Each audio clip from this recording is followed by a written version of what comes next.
Good evening, everybody. Welcome to the stream. I hope you're doing well. Sacratron, thanks for the follow, dude. Welcome to the stream. Welcome, everybody. So, back on Warhammer Online, this time with Interbellum.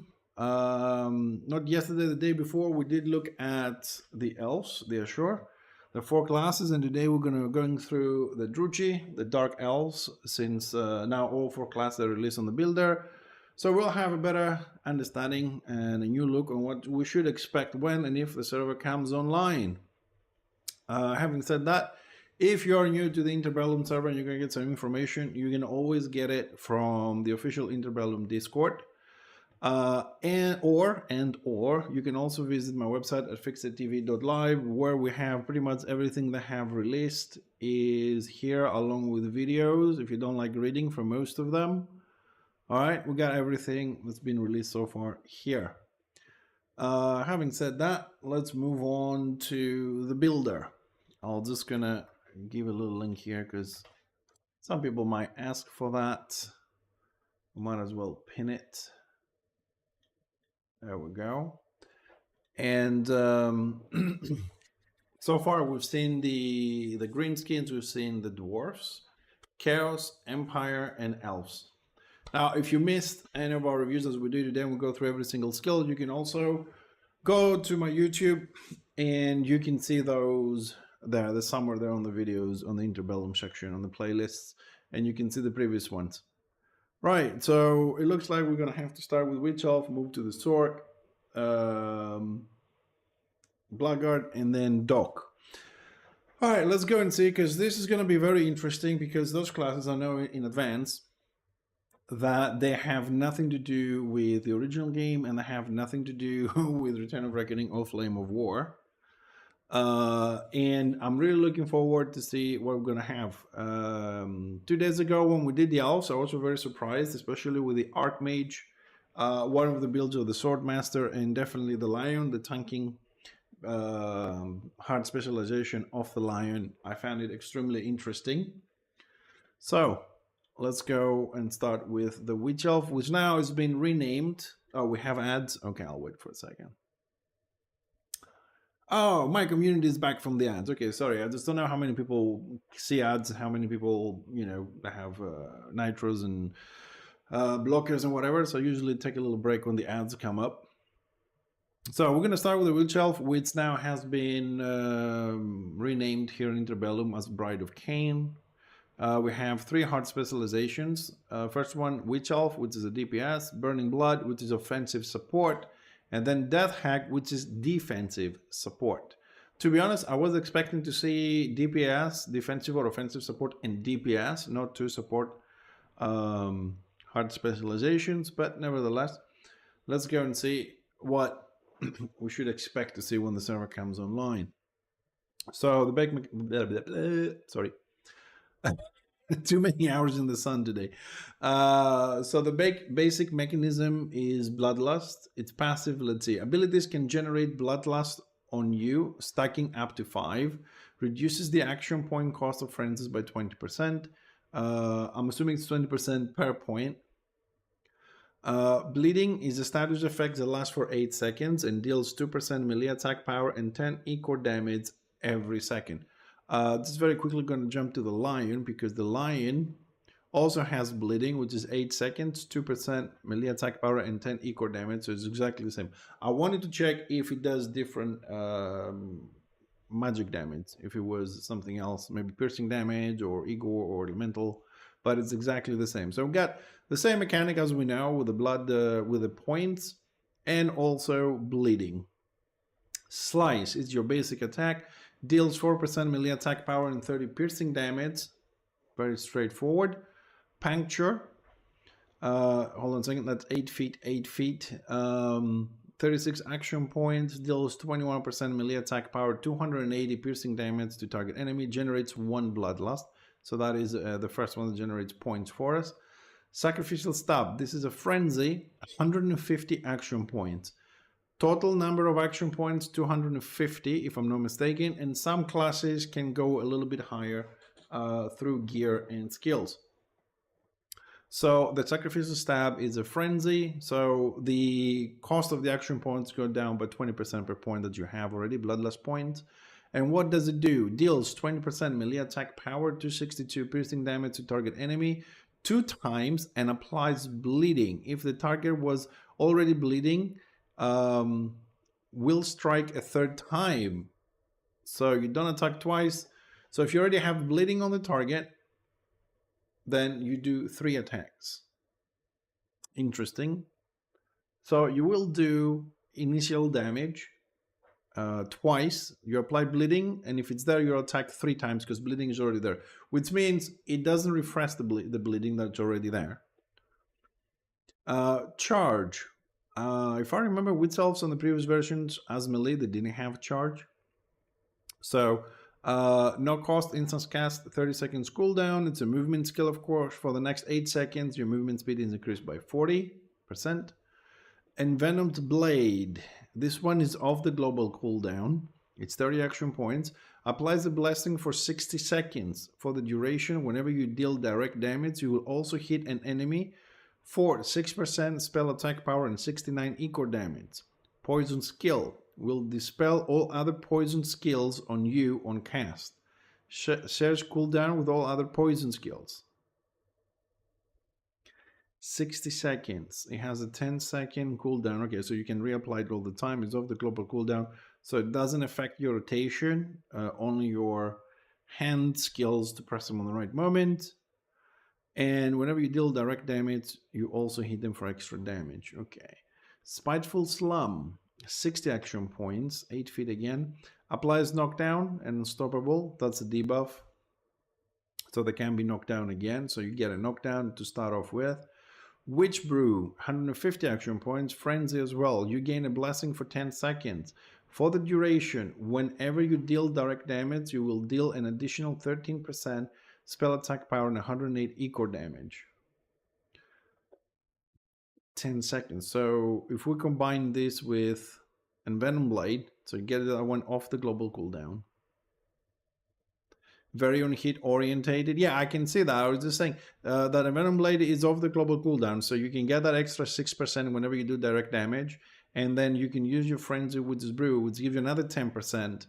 10 seconds to do extra 13%. So those two can be combined. There's enough time there, and if you have all the points, then you won't use a lot of action points, so it looks like a good combo. Vigilance, this is your detaunt. You receive 50% less damage, but your outgoing damage is reduced by 90% for 7 seconds. Don't forget, Interbellum has a trade-off for everything. Let's see the racial tactics that you're going to start with if you choose this specialization. Alignment of Nagaroth. Whenever you use a basic attack, all groupmates within 100 feet have their attack and have this tactic will gain 670 critical hit rating for 4 seconds. So if you have it and your groupmates have it on the same group, you increase your critical hit rating, okay? Bathing in Blood, you are healed for 7% of all damage you deal. Wow. 7%. I mean, Witch Elves do hit hard. I mean, they used to. We'll see how much damage they output on Interbellum, but 7% heal whenever you deal damage. I'm assuming this counts for dots as well because it says all damage. And having bleeds, and also we had those 2 skills where you can attack whenever you do direct damage, you do extra damage, so that's like double there as well. So 7% doesn't sound little because you have a lot of attacks going through and a lot of bleeds. Bloody Inspiration. Whenever you critically hit, you will generate 1 bloodlust. This effect can only happen once every second. Well, I suppose with a global cooldown, that's pretty much every hit if you can crit. Swift Blades. Whenever you use attack an enemy, there is a 25% chance you will deal 10% melee attack power and 140 direct piercing damage to them. Sorry, I'll go a little bit with the phrasing here. Whenever you use attack an enemy. I'm trying to remember if we found any specific wording like this, or it does mean every time you attack somebody. Anyways, 25% chance to deal extra damage. Yeah, it makes sense that you have an internal cooldown for that. Yeah, of course. So this hard specialization is able to equip dual yield daggers. The morals you're going to start with, it looks like it's the same ones pretty much every melee DPS starts with. Serve Nerve, which is 50% melee attack power and 400 piercing damage to the target. Morale 2, Broad Swings, you gain a buff for 10 seconds. Your single target abilities will target 2 additional enemies within 15 feet in front of you. Force of Will, all group mates with 100 feet gain a buff for 10 seconds. Action point cost used by 75%. And Morale 4, Frenzied Slaughter, all group mates with 100 feet gain a buff for 15 seconds, which gives you 40% outgoing damage and 50% reduced cooldown for the duration. And now let's get to the more interesting part. Now that we've seen what you're going to start with, this is your basic skills, tactics, and morals you start with. Here we have a couple of stats, as we do in every class. Improved poisons. Your poison skills now deal 50% additional damage. You can get that all the way up to 50% additional damage. Fleet-footed, it's the first tactic you can choose if you want to. Your base movement speed is increased by 15%. Your mass is decreased by 1. I mean, I'm assuming most of these melee DPS want the speed anyways. Improved basic attack. Your basic attack will now deal 75% additional damage. It has 2 ranks, so you can go all the way up to 150%. Then we have more stats here: strength, ballistic, intelligence, if you need them. Blade spin, which is a combo skill. What I mean is it opens up more skills for you. Blade spin, 75 action points, effect self, deals 10% melee attack power and 126 piercing damage to up to 9 enemies within 30 feet. Generates 1 bloodlust. So it's a nice AoE for 9 enemies in front of you. Now, if we do choose this, it opens up 2 things which you can pick up later, but let's see what we get. Frenzied Mayhem for 150 points in 3-second channel time. It is a frenzy. It is castable while moving. Deal 13% melee attack power and 119 eco damage up to 9 enemies within 30 feet of you every second. So instead of becoming instant, you can also choose that one to have a channel ability. Suppose that's nice because you can move and keep DPSing people constantly, keep the pressure up. And or you can also pick a tactic when you pick Blade Spin. Master of Murder. Blade Spin and Frenzied Mayhem will now hit up to 24 enemies. So you can slot this tactic and get a lot more AoE from 9 to 24 targets. So you can keep that one if you want to have the points for your Warband gameplay. Small reminder, you can change tactics in combat in Interbellum. Swift movements, that's morale 1. You gain a buff for 3 seconds. That increases your chance to dodge by 100%. I suppose that is something that if you want to play a little bit more defensively, you would pick it anyways. Bleed out tactic. Your bleeding effects can now stack up to 3 times on the target. In addition, whenever bleeding expires, it has a 20% chance to reapply. 20% chance is not small, so I would pick it. Then we have some poisons, I think, here. Hard rendering toxin. Off the global cooldown, 30 action points. Applies a blessing for 60 seconds. For the duration, whenever you deal direct damage to an enemy, you will apply an 8-second duration alignment to them. Stacks up to 5 times. For the duration, the target will take 2% spell attack power and 6 ego damage every second. Just as a reminder, I'll read this again. It's a poison skill which will dispel all other poison skills on you on cast. Shares cooldown with all other poison skills. So if we already have, we had another poison somewhere up here. There we go, Envenom Blade. So if you have this one and the 60 seconds are not haven't passed, once you cast Hard Rendering Toxin, you remove that one, you have this one for 60 seconds, and the cooldown is common. If we do choose this one, we can also unlock Exotic Venom, which has 3 ranks. Hard Rendering Toxin can now stacks up to 6 times. We'll see when we get the points down here, we'll see how many times, because you can do 3 ranks, I'm assuming, and go a lot higher than 6. Also, you can unlock another tactic with Hard Rendering Toxin, which is Envenom Heart. Envenom Blade will deal 50% additional damage against targets with Hard Rendering Toxin. All right, so you theoretically need to have this one, this toxin first, DPS a few times, get the stacks up. And when they have this one, then you can switch to Envenom Blade, the other poison, and start DPSing with this one to deal more damage. You can see how the combos are starting to happen there. Agility, improve vigilance. This is a skill where vigilance now reduces your outgoing damage by 75%. This is your deton. When you use it, you do 90% less damage, and if you take this all the way to 3 ranks, it reduces it to 45. It's still half your damage gone with your deton. I wouldn't personally spend any points on this, but everybody is playing different. Here we don't have an icon. We'll have something in the near future. We're going to be a morale 2. Let's put some points here so we can unlock the other line here. Twist the Blade with 2 ranks passive.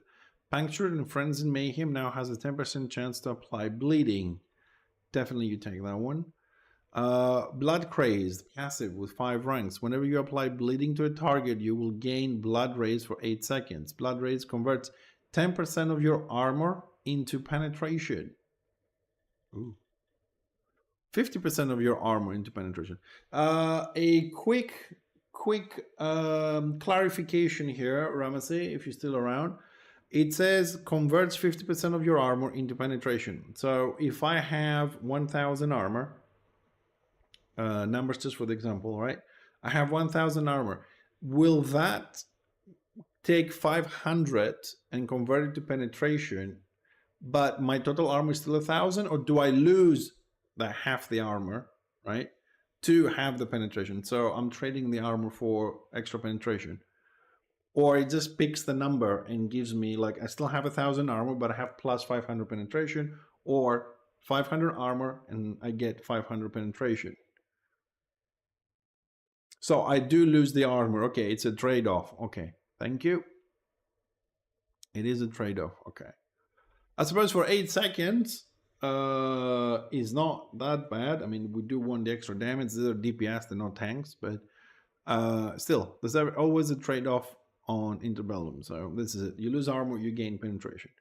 Unfair advantage tactic. Whenever you hit an enemy you are flanking, you will gain a buff for 2 seconds. For the duration, you will gain outgoing damage equal to 100% of your accuracy. Definitely pick this one up.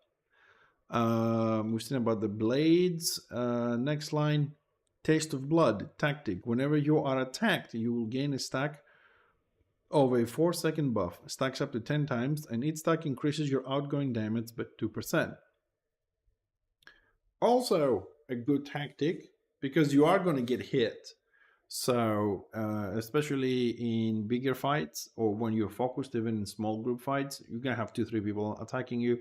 So if you can get a 4-second buff that increases your damage, the more they hit you, the more damage you do, your bleeds do more.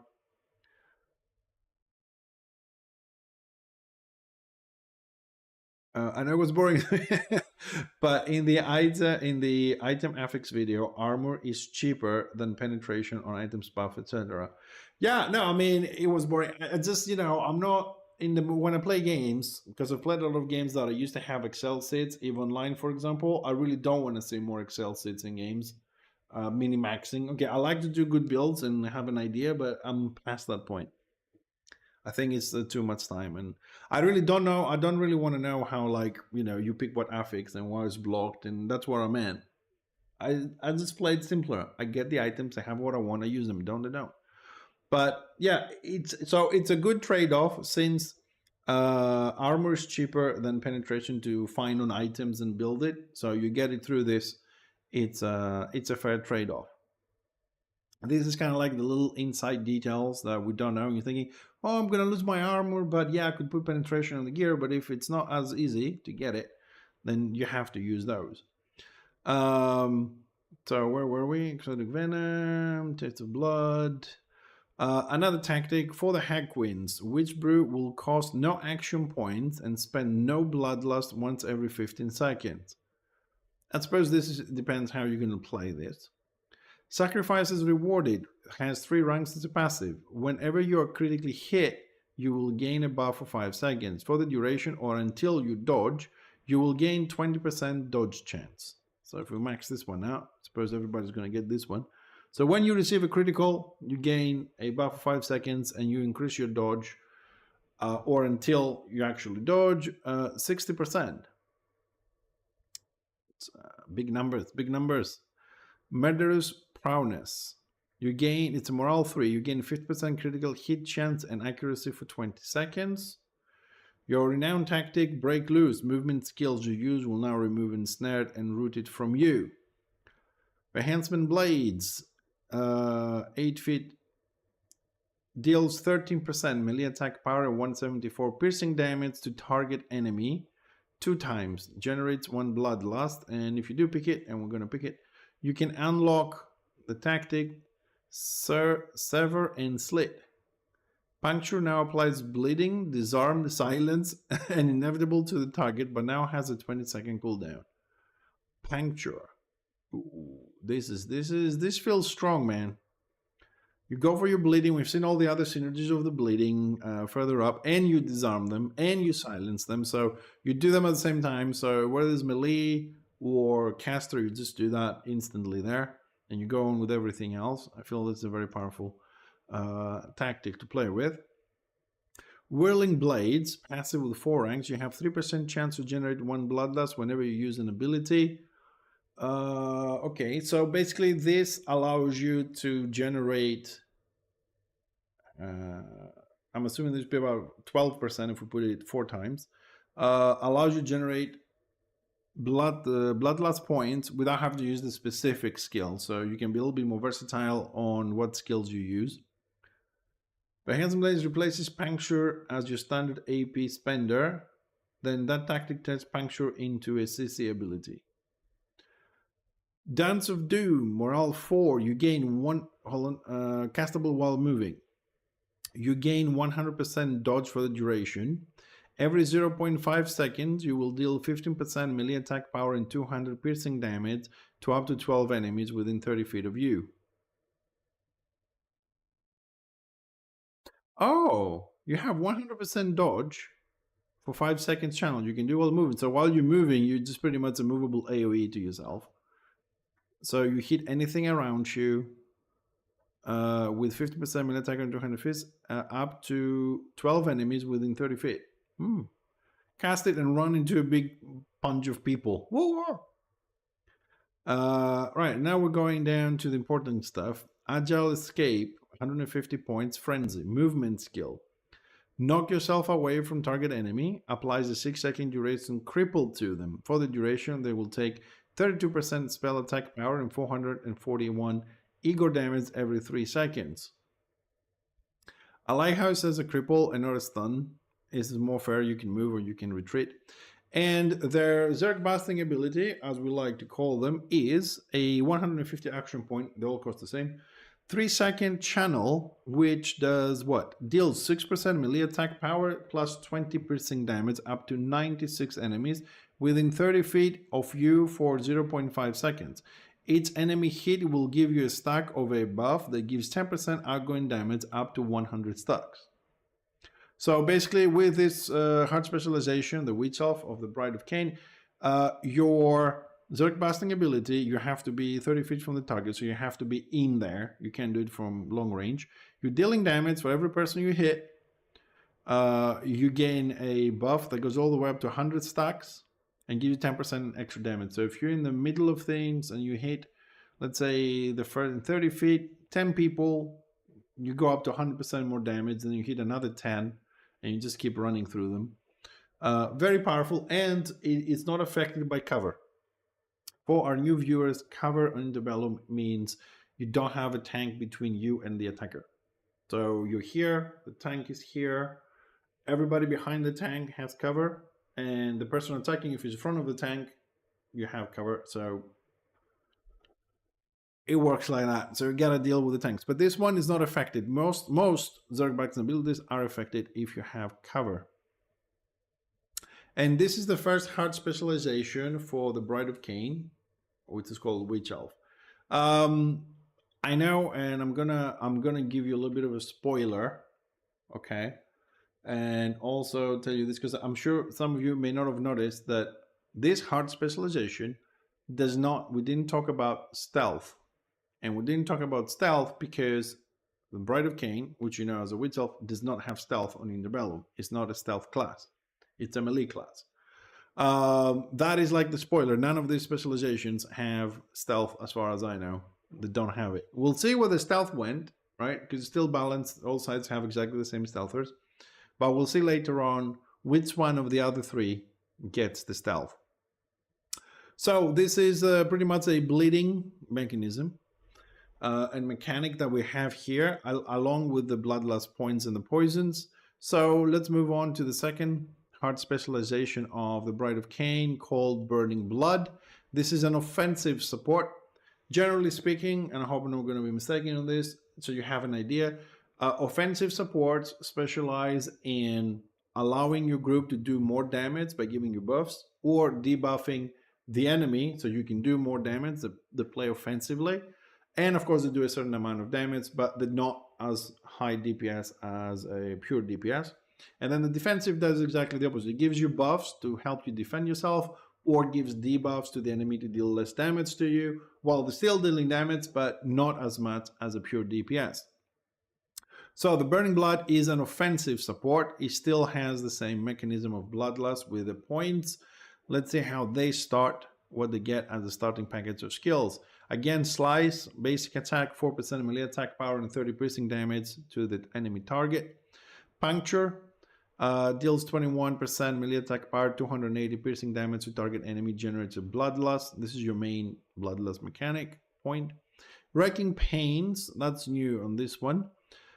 This is a frenzy, hits a target enemy 3 times. Each hit will deal 7% melee attack power and 90 piercing damage, and apply 1 stack of reduced strength, reduced ballistic skill, and reduced intelligence. So you're debuffing them, you're dealing damage, and you're debuffing offensive stats. Intelligence for the spellcasters, ballistic for the range, and strength for the melee. Therefore, they're dealing less damage to you. Charge, movement skill for the next 8 seconds. Your movement speed is increased by 40%. You can chase your enemies. Hard Dreading Toxin, on this hard specialization, you start with it, while on the Witch Elf one, you get it a little bit further down. It's off the global cooldown, of course, applies a blessing for 60 seconds for the duration. Whenever you deal direct damage to an enemy, you will apply an 8-second duration alignment to them. Stacks 5 times for the duration. Target will take 2% spell attack power and 6 equal damage every second. So you apply another little dot that can stack up to 5 times. Spiteful Slam, this is your knockdown. Sacrificial Stab is another frenzy, which deals 20% melee attack power, 262 piercing damage to target enemy 2 times, and applies bleeding. If the target is already bleeding, you will hit him a 3rd time. If I'm not mistaken, because a lot of people we've seen in different servers play 2, 3, 4, 5, 6, 10 entire warbands or witch elves at the same time. So if somebody's playing a witch elf, the hard specialization of the Bride of Cain of Witch Elf, and they already applied the bleeding, and you attack them with this, they're already bleeding. It doesn't have to be your bleeding, as far as I know. So you go straight to the 3 attacks. Vigilance, you're detaunt, you receive 50% less damage, but your outgoing damage is also reduced by 90%. I'm assuming the tactics will be exactly the same as on the previous hard specialization. Alignment of Nagaroth, Bathing in Blood, which is your healing tactic, Blood Inspiration, allows you to generate 1 bloodlust. And Swift Blades, whenever you attack an enemy, there is a 25% chance you will deal extra damage to them. Correct, it doesn't have to be your bleeding. Thank you. So this is another thing we will see on Interbellum when it comes out and we start playing with it. The fact that you don't have to do always all the work. Somebody else could have applied a bleeding, and then your skills do what they do if the target is bleeding. Someone else could have applied the slow, right, as an alignment, as a cripple or whatever, and then your skills do what they're meant to do if they're there. So we do see a synergy all the time between different classes that, okay, I'm going to give them corruption, and then you're going to do this on top when my corruption is there. If it's not, you're screwed, or you do less damage. So there is a lot of synergy between different races and goblins. Goblin Shooter also provides bleeding status effects. Oh yeah, is that the one? Is that a mechanic that spreads to your own? Is it? Yeah, it is. it's going to be crazy, man. I've got so many things to learn. This offensive support can equip dual yield swords. The previous Witch Elf heart specialization was yielding daggers. These guys have dual yield swords, so I suppose they will look like a DPS dock as we know it.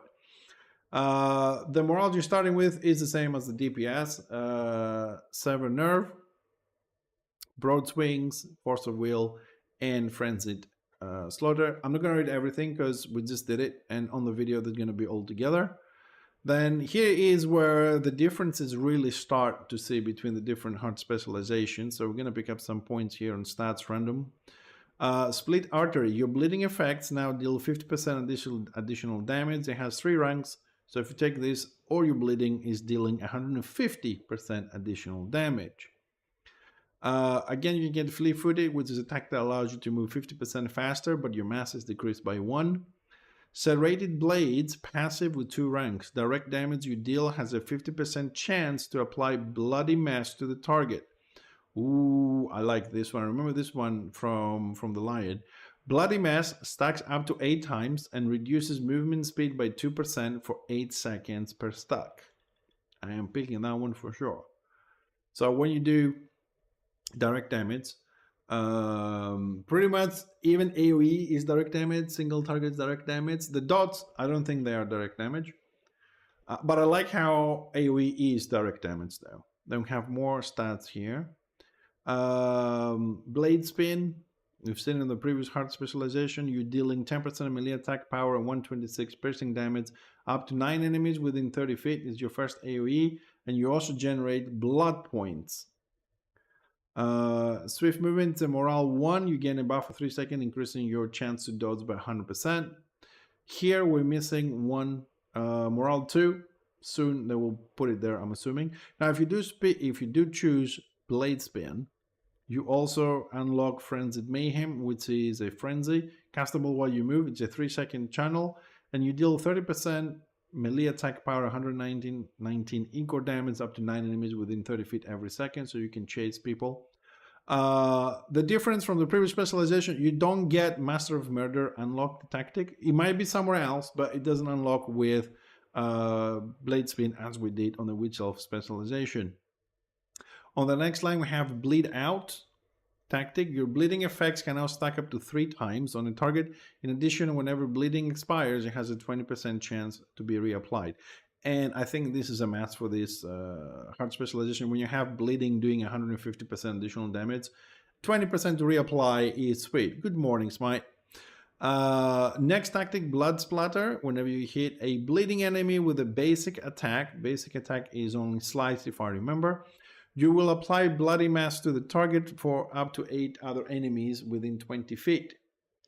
Bloody Mass again stacks up to 8 times and reduces movement speed by 2% for 8 seconds. So you have more ways of slowing your enemies down. Now it's also an AoE around the main target. Dark Venom. This is off the global cooldown. Applies a blessing for 60 seconds. For the duration, whenever you deal direct damage to an enemy, you will apply a 5-second alignment to them. Stacks 5 times. For the duration, their outgoing damage is decreased by 1% per stack. Nice. Reminder that this is a poison skill, and when you apply it, you remove all the other poison skills you have. So if you have imbued your blades with something else, that one goes away. Only DPS gets 24 target tactics for damage skills. No other heart specialization gets those. So no Burning Blood does... Oh, so no, Burning Blood does not have Master of Murder. Okay. So supports don't get that, don't get the massive AoE one. Okay. That's good. That's cool. Agility, then we have improved vigilance again, so it reduces the reduction that you have when you detone from 90% reduction outgoing damage. You can get all the way up to 45, but again 50% of damage is gone. I personally wouldn't spend points on this, but I am going to put some in there so we can go below. Bleeding Edge, career tactic again. You have 20% accuracy against bleeding enemies that have minus 10% accuracy against you, also pretty good. Twist the Blade. Ooh, sounds nasty. Twisting the blade, man. Passive with 5 ranks. Puncture and Frenzied Mayhem now have a 10% chance to apply bleeding. Definitely maxing that one out. Endless Pursuit, another tactic. Whenever you take magic damage, you apply a stack of Bloody Mess to the enemy who dealt it. Bloody Mess stack up to 8 times and reduces movement speed by 2% for 6 seconds per stack. Now that is very interesting. So if a caster wants to pick you off from a long range, every time he or she hits you, you start slowing them down by default by 2% so you can get to them. So they have to be a bit more careful not nuking you, and that applies to every single person that attacks you with magic damage. There's also some elite classes that do magic damage, so I would apply to them too. Revel in Suffering, passive. You are healed for 25% of all damage your bleeds deal. So the previous card specialization itself gets this tactic, Bathing in Blood, which gives you 7% of all the damage that you deal as healing. But Burning Blood also gets that, and you can also get from all your damage plus 25% of all damage your bleeds do, and you do have a 150% additional bleeding damage here. It sounds good. It sounds like it's going to stay in combat for a little bit with this amount of healing, hopefully. Next line, Taste of Blood. Whenever you're attacked, you will gain a stack for 4-second buff. Stacks up to 10 times, and each stack increases your outgoing damage by 2%. So with 25% heal from the bleed, 150% extra damage on bleeding, and 7% from all damage you do, plus possibly you can do some HP 4 along the way, and increasing your outgoing damage whenever you get hit. You won't mind getting hit that much. I'm assuming, you know, it's going to be a healer at the back, so you can keep getting hit, increase your damage, maintain your HP through all this healing, and your healer, and you just keep pumping, and keep going. You do have AoE skills. Exotic Venom is passive with 3 ranks. Hard Rending Toxin can now stack up to 6 times. So if you max all 3 ranks, goes up to 8 times. Black Lotus Blades, career tactic. You can now have both poisons active at the same time. There are so many good combos. I just want all of them. I want the healing, and I want the extra poison, and I want the automatic application of bleeds when they expire, but I want to have both poisons. And the thing is, 21 points only, 4 tactics, so we're gonna have to make a lot of hard choices here. But bigger versatility. You can play it this way or that way. Sacrifice is rewarded, passive with 3 ranks. Whenever you are critically hit, you will gain a buff of 5 seconds. For the duration or until you dodge, you will gain 20% dodge, and that goes all the way up to 60% if you maxed out. Murderous Prowess, it's a morale 3. You gain a 50% critical hit chance and accuracy for 20 seconds. Break Loose, renowned tactic. Your movement skills that you use will remove, ensnare, and root it. Then we have Vehement Blades, which deals 13% melee attack power, 174 piercing damage to target enemy 2 times, and they generate 1 Bloodlust. If you do choose that, you can also unlock Sever and Split, which is a tactic. And now Puncture applies bleeding, disarm, silence, and inevitable to the target, but it has a 20-second cooldown. You already have a knockdown up here, Spiteful Slam. But converting this skill with a 20-second cooldown into 3 skills in one, bleeding, disarming, and silence. There's 3 effects in one skill, but the trade-off is you waste, inverted commas, the waste, a tactic. Because so far we've picked 1, 2, 3, 4, 5, 6, 7, possibly 8 or 9 tactics, and you can only pick 4, so I don't know. Agonizing Wounds, passive with 4 ranks. Bloody Mess you apply now reduces the target's damage reduction by 1%. So Bloody Mess can be an AoE. We've seen it somewhere there, and single target, which reduces the movement speed by 2% per stack for 8 seconds. Now you also increase the damage received by 1%. I'm assuming because I don't have any more points here. I just wasted them all. Probably gonna go all the way up to 4%. Dance of Doom, this is a morale 4, which you also have to pick if you have points. You gain 100% dodge for the duration, Every 0.5 seconds, you will deal 50% melee attack power and 200 piercing damage to up to 12 enemies within 30 feet of you. So you become a walking AoE for 5 seconds. Ruthless Assault, Frenzy. Applies marked 2 stacks of reduced fortitude and 2 stacks of reduced hardiness to target enemy. Deals 7% melee attack power and 70 Igor damage to the target. This damage is increased by 100% per stack of bloody mess on the target. We've seen how we can spray bloody mess easier earlier on. Reminder, marked reduces the target's damage reduction by 15% for 10 seconds. Pretty much that means that they take 15% more damage. And when you reduce the fortitude, you increase your chance to do criticals on them. And when you reduce hardiness, they receive more critical damage. I hope I didn't mix them. I said them reversed. I hope not. But basically, this fortitude and hardiness, that's what they do. They reduce the critical resistance they have, and then you increase the critical damage they take. And of course, Whirlwind is the Zerg busting ability. It's exactly the same as the one in the Witch Elf Heart specialization, where you deal 6% melee attack power and 20 piercing damage up to 96 enemies within 30 feet of you every 0.5 seconds. It is a 3-second channel. And each enemy hit will give you a stack of a buff that gives you 10% outgoing damage up to 100 stacks. So I'm assuming that goes, what, 1,000% more damage if you hit a lot of people in 3 seconds? Also, is not affected by cover. Right, and that is the second specialization of the Bride of Cain.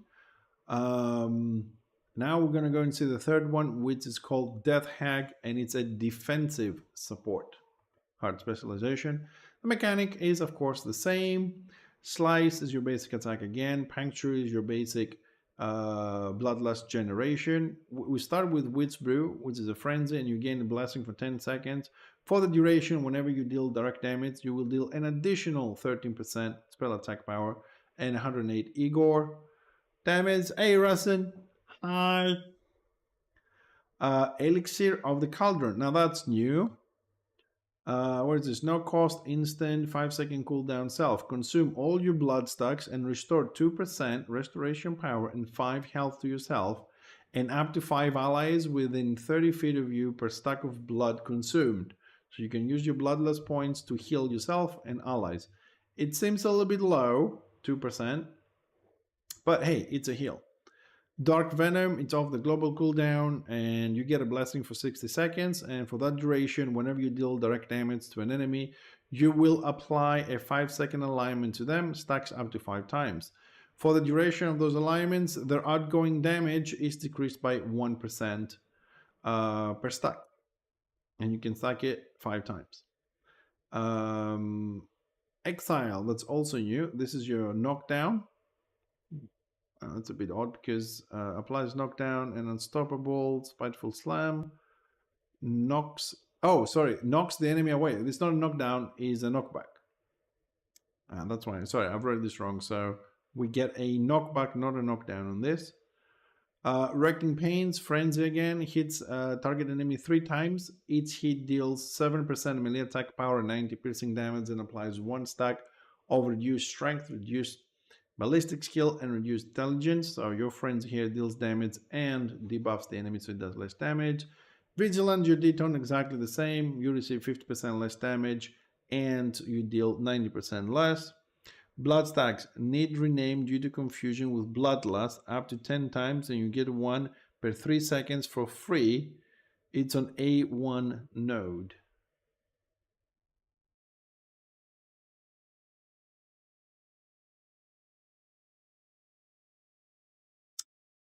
Okay. Hold on a second. Oh, so these two have bleeding. Okay, so the icon is the same. Okay, but this one have bleeding. So the mechanic here is a bit different. You still get the bloodlust points, and also blood stacks up to maximum of 10. You generate 1 blood stack every 3 seconds. Okay, so these are the ones we're using. I see. Okay. So here on the Elixir of Cauldron, this is the blood that is referring, because you're right, I got confused with bloodlust points. So they have a different mechanic. Okay. Thank you, because I would have noticed because of the same icon. I thought it's the same mechanic there. It starts with the same ability to generate bloodlust. But thanks for the that. Yeah, it's only for them. Yeah, okay, understood.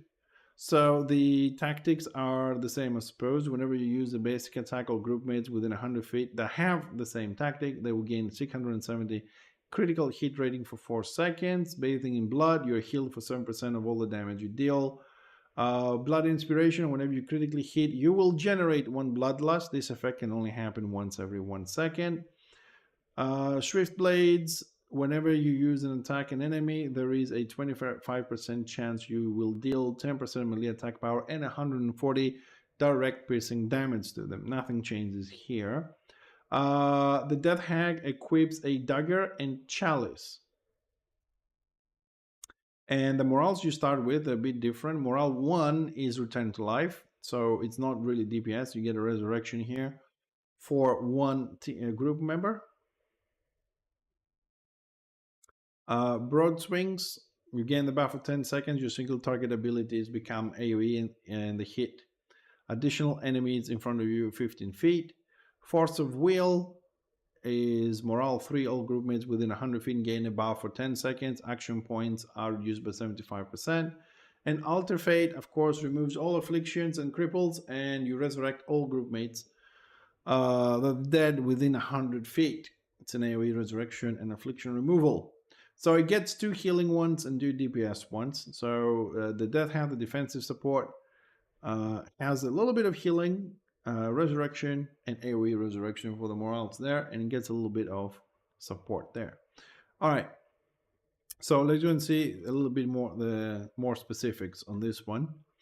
Throat Sliter passive. You have 50% chance each time you deal direct damage to generate a blood stack. And that is the sub mechanic specific to the Death Hag. Then we get some more skill points here. Stabilized, increase your mass by 1. In comparison to the other two DPS and offensive support, they get movement speed. And mass reduction here, we get a mass increase. Quick reminder, mass is the statistic that controls how easy or how hard it is for you to get CC'd. Blood transfusion, passive with 1 rank. Whenever you're attacked, you lose 1 blood stack and you will restore 5% restoration power and 50 health. This effect can only trigger once every second. So you get a passive healing mechanism when you are hit. Just to get this out of my head, blood stacks go up to 10 maximum and you generate 1 every 3 seconds. And since we picked this skill, we have a 60% chance each time we'll deal direct damage to generate more blood stacks, beside the passive generation that we have. So this triggering every second, it might not be too bad with every 3 seconds plus the passive here. More stats here, intelligence, ballistics. Blade spin again, as in the previous 2 hard specializations, but it doesn't unlock anything else. You deal 10% melee attack power and 126 piercing damage up to 9 enemies. It's your standard AoE, plus it generates 1 bloodlust. Morale 1, swift movement. You get a buff for 3 seconds that increases your chance to dodge by 100%. Here we might have some different tactic. Shadowy elixirs. Whenever you cast Elixir of Cauldron or Elixir of Insane Power, up to 9 enemies will be affected by Engage 5, reducing their outgoing damage by 10% for 5 seconds. So, okay, so you put, whenever you cast the spell, yeah, I need a bit of clarification on this. Okay, so we do the elixirs. Up to 9 enemies will be affected by the Engage 5, which is pretty much the tank skill, which you reduce the outgoing damage from unit. Basically, they do 10% less damage for 5 seconds. What is the range on this one? Shouldn't there be a 20 or 30 foot range around you, or it can be any 9 enemies, whatever? I think we need a little bit more on this tooltip here. But it is good for a defensive support to have that.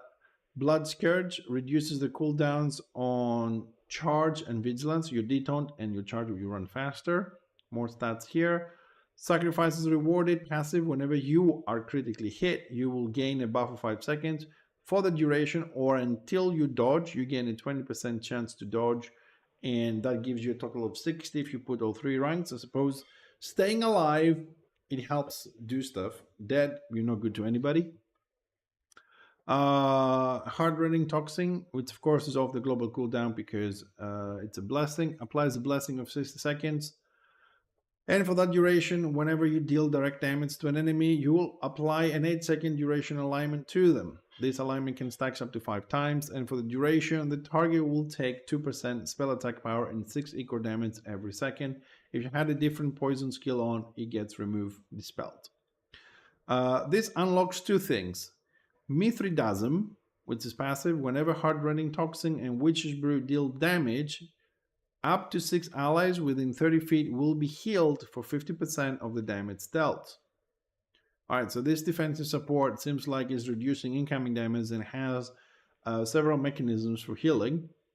You know, partially. It's a defensive support. It's not a healer, but it helps. 30 feet is the radius of both of those skills. It's 30 feet. I'll stick it on the dual dip. Okay. Well, consider this, besides the review, a proofreading as well. We find some little things, but no one is perfect. We're all humans. We all make mistakes or omissions, you know, when we're trying to do things. God knows how many spelling mistakes you'll find on my website when I write things. The other thing we unlock with picking hard rendered toxin is exotic venom. With 3 ranks, passive, hard rendered toxin can now stack up to 6 times. We'll put some more points on the way down because we haven't got there yet. The next line we have enthralling frenzies, which is a tactic. Whenever you use a frenzy, all group mates within 100 feet of you will gain an 8-second enchantment. For the duration, they absorb up to 9% restoration power and 107 damage. So it's a tactic that allows you to give your group mates shields. So far we have healing for ourselves, healing for people around us using the blood mechanic. Then we have healing when hard running toxin and witch's brew deals damage. We can heal up to 6. That's a full group pretty much. And now we also get a tactic for shields. Defensive support, it's easy to see why it has that title. Hematocritic armor, passive with 2 ranks. Each stack of blood will now grant you 50 armor. Get 100. So we can get up to a maximum of 10.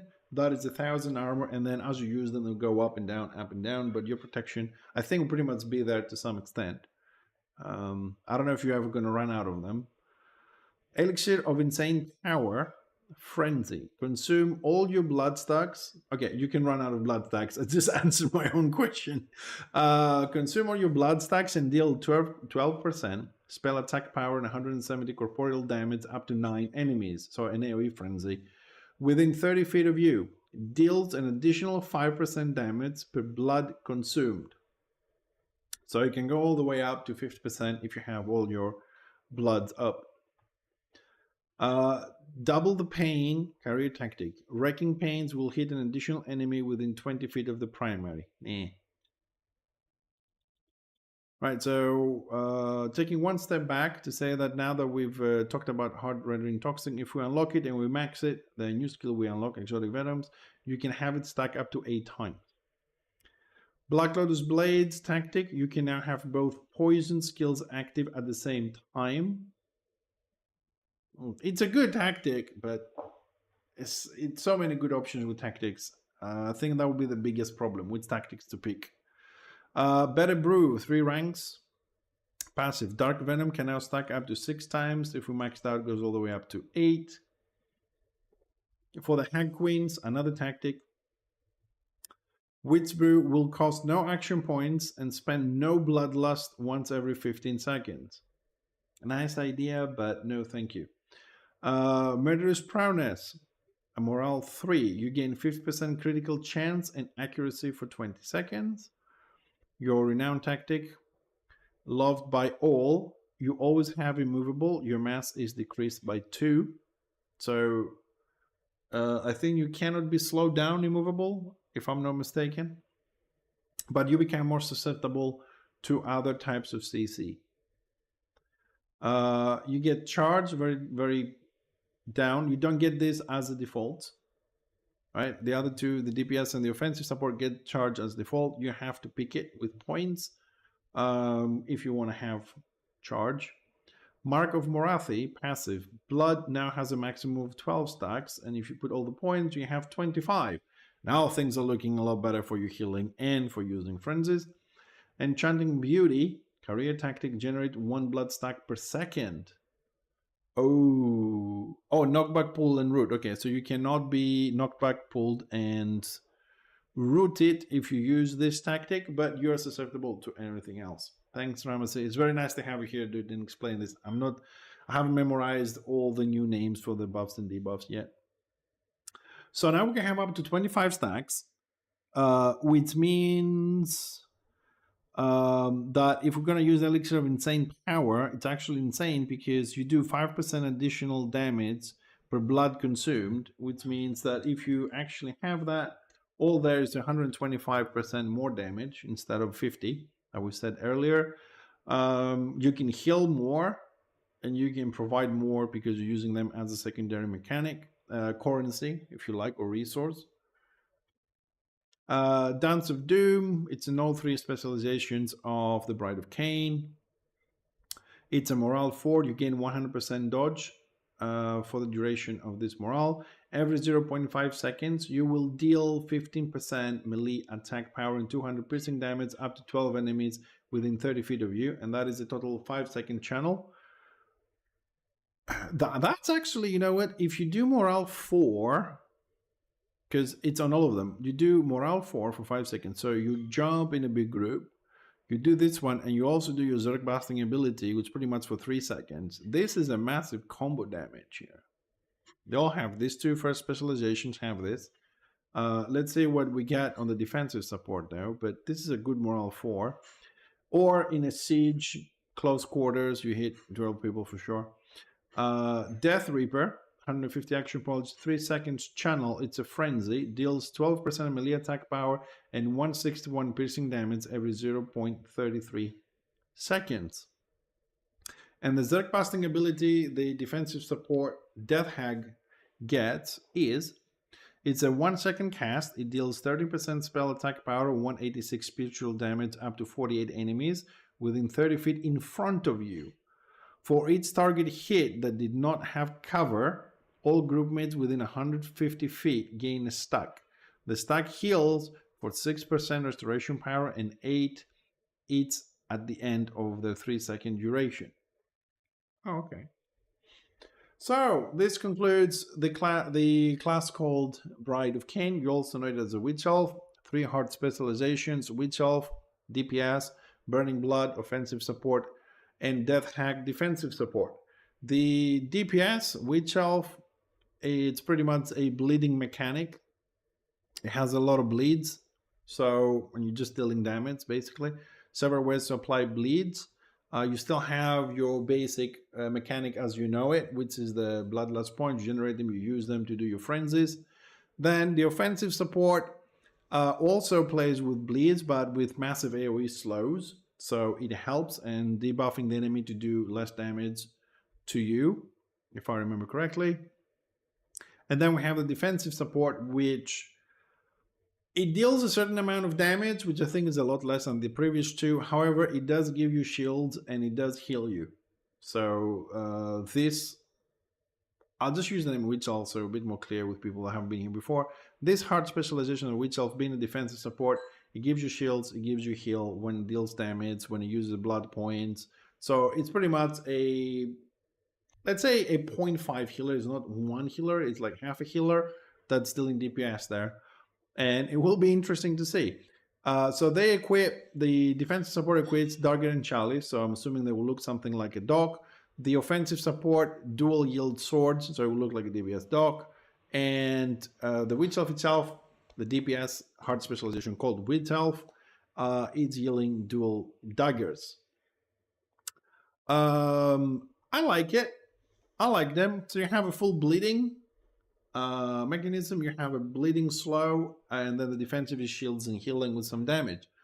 I like how they split it. It's pretty much the same gameplay, but with different aspects. So as we do know, all the hard specializations feel the same, but they know they have minor or a little bit more medium changes between them.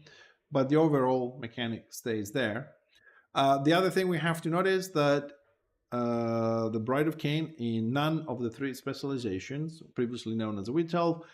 It has stealth.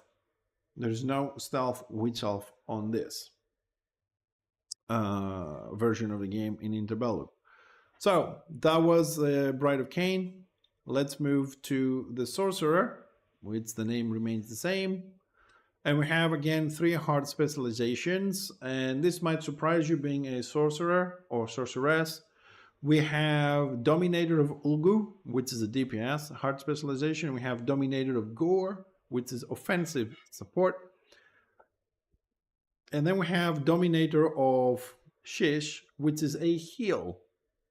Yes, you heard me right. The sorcerer has Ulgu. Ulgu. Grr. Thanks. So the first one is Ulgu. The next one is Gur. And the other one is Shaish. Or shit. Shaish. Shaish. Shite. I don't know.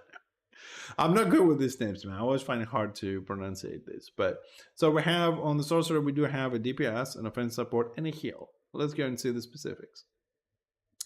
Let's see. We're going to be using Wings of Magic. Shaish. Okay.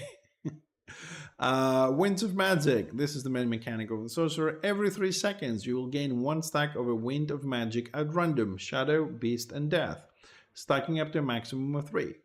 Whenever you cast a spell of that lore of magic, it will consume 1 stack if present and augment the spell. You have access to a no cost, no cooldown toggle ability, which prevents you from using Winds of Magic while active. Okay, I hope that was clear. Blade Wind. It's your basic attack. You deal 6% spell attack power and 133 spiritual damage to target enemy, and you generate 40 action points. Doombolt. Oh, our favorite. 3-second cast time, deals 55% spell attack power and 744 spiritual damage to target enemy. Word of Pain. Insta-cast, 100 feet, applies an affliction to target enemy for 10 seconds. At the end of the duration, target will take 23% spell attack power and 311 spiritual damage.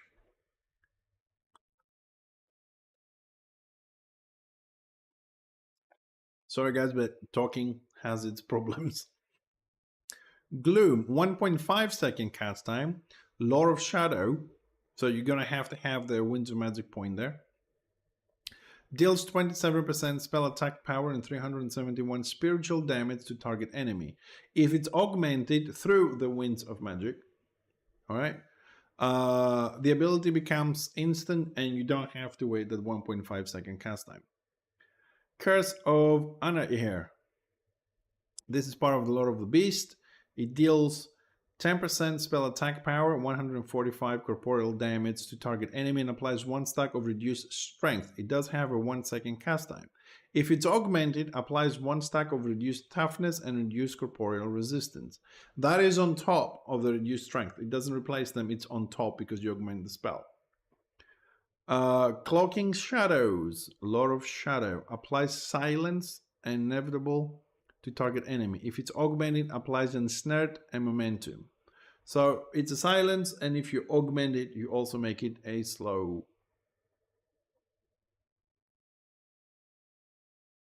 With ensnared reduces the movement speed by 30% for 16 seconds. Soul Harvest, 1 second and 1.75-second cast time. Lore of Death, applies an affliction to target enemy for 15 seconds. Every 3 seconds, the target will take 12% spell attack power and 175 spiritual damage, and your defensive target will be healed for 100% of the damage dealt. So we're starting to have a little bit of a heal here on the sorcerer. For the defensive target, of course, it could be yourself. If it's augmented, ability is now instant cast and applies a blessing. The difference between affliction and blessing, which I'm not sure which is which, one is easier to dispel than the other, so you make your spells harder to be removed. Yeah, but can you play the game? The ones that have applied for testers, they can when the tests are up. The rest of us, we just have to wait until it is ready.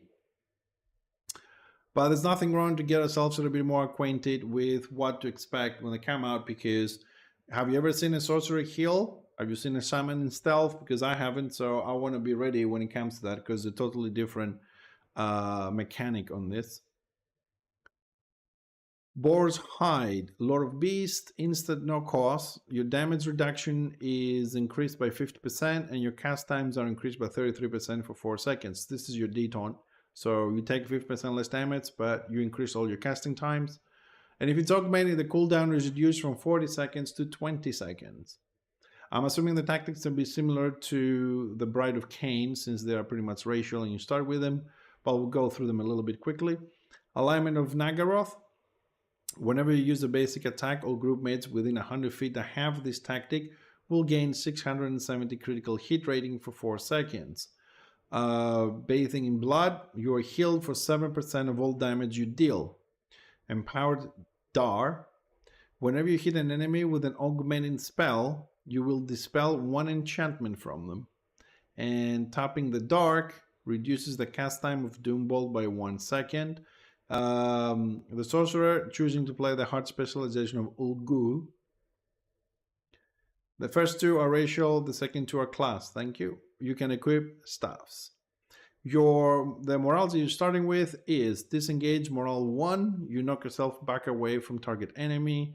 Morale 2, Focus Mind, you gain a buff for 15 seconds. Abilities will have 50% faster cast time and you will have 100% pushback immunity. Explosive Impact, Morale 3. You gain a buff for 10 seconds. Whenever you hit a target with a single target ability, you will deal 10% range attack power and 150 corporeal damage and 10% spell attack power and 150 elemental damage up to 24 enemies within 20 feet of that target. So you just add more damage plus an AoE component to your spells for 10 seconds. And Morale 4, Unleash the Winds. Up to 96 enemies within a 20-foot location you select are knocked straight up into the air. Just to say a few things here, because I still don't get it, but apparently there is a gravity component, right? I don't know how that's going to work, but they go up in the air and pretty much they can't use any spells because they're on a movement. Maybe an instant or 2. So I would consider this AoE as a AoE interrupt and things like that. That's where I would class it. All right, let's go into the specifics of the Dominator of Ulgu. We'll just pick 2 random stats there to unlock some stuff. Embodiment of Ulgu, passive with 4 ranks. Whenever you augment a Lord of Shadow spell, you will gain 3% dodge for 5 seconds. And you can max this out to be a 12% dodge for 5 seconds. Farsight, increase your range by 20%. That's the first tactic. Improve Boar Hide with 2 ranks passive. Boar Hide now lasts 5 seconds more, 6 seconds more. Basically, you increase the duration of your detaunt if you wish, if you want to. There's some more stats here if you want strength, intelligence, or whatever. Ashes and Dust has 1 rank, 2.5 second cast time, belongs to the Lord of Death. Deals 18% spell attack power and 240 spiritual damage up to 9 enemies within 30-foot area you select. And if you do enhance it, the cast time is reduced by 1.5 seconds. So it becomes 1 second cast time. If you pick this spell, and I say if you pick because you only have 31 points, you can't pick everything. Ashes and Dust, yep. You can have improved Ashes and Dust present. And now Ashes and Dust will now deal 5% more damage. It's 2 ranks, I'm assuming goes up to 10%. We'll see how much when we get there. Hunter's Trap is a Morale 1, applies Root It, so you can root somebody that you want. Mockery of Death, it's part of the Lord of Death spell category. 1.5 second cast time, applies an alignment to target enemy for 10 seconds. Whenever the target is healed, you will deal 9% spell attack power and 128 spiritual damage to the healer. This is a reverse, what's called healing debuff. All right, so you put out on a player you're fighting. So instead of reducing the healing he receives, you transfer a certain amount of damage, which is 9% of your spell attack power, and 120 spiritual directly to the healer. So if the healer is focusing on that person, he might die because of the damage you give. And if you happen to augment this spell, effect is now a cripple and will deal 25% damage to the target as well. So a 9% of your spell power plus whatever will go to the healer, and if you augment it, 25% of that will also go to the target. So yeah, keep healing and keep damaging two people at the same time. Kind of nasty. And if you choose that one, you also unlock Never-Ending Agony. Never-Ending Agony. Shouldn't there be two words, never-ending, or is that one? Anyways, Mockery of Death now applies a minus 33% outgoing healing debuff. So with the tactic, you can choose if you want to do outgoing healing debuff or damaging people. I don't know which one is better. We're gonna have to, as our friend Morphosapien said, we're gonna have to play the game and see some of this, which ones are better than the other. Some more stats here: agility, improved Blade Wind, passive with 2 ranks. Blade Wind will now generate 46 action points. By the way, when you heal yourself, you are the healer. Oh, okay, so you can hurt yourself as well. Okay, that's gonna be fun. Vision of Domination. Word of Pain is now a cripple with a 6-second duration. Shroud of Darkness, morale 2. Target ally gains a buff of 5 seconds. Each second, they will gain 1 stack of enhanced piercing resistance, enhanced impact resistance, enhanced ego resistance, enhanced corporeal resistance, enhanced elemental resistance, and enhanced spiritual resistance. Holy crap. Couldn't you just say 1 stack of all enhanced resistances? Jesus Christ. So it's a morale that you can throw at somebody and increase all the resistances. Sorry, I'm still laughing at what you said. That when you heal yourself, you're the healer. Would that count for potions as well? So like, we do Mockery of Death and then we drink a potion, we take damage? Oh, okay.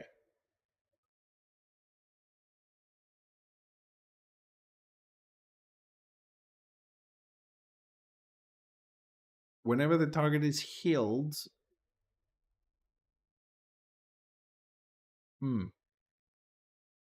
Oh, it counts for potion. Okay, yeah, that's what I thought. That's what I thought. Okay. Where are we going now? Hold on a second, because I still find that funny. I still find it funny.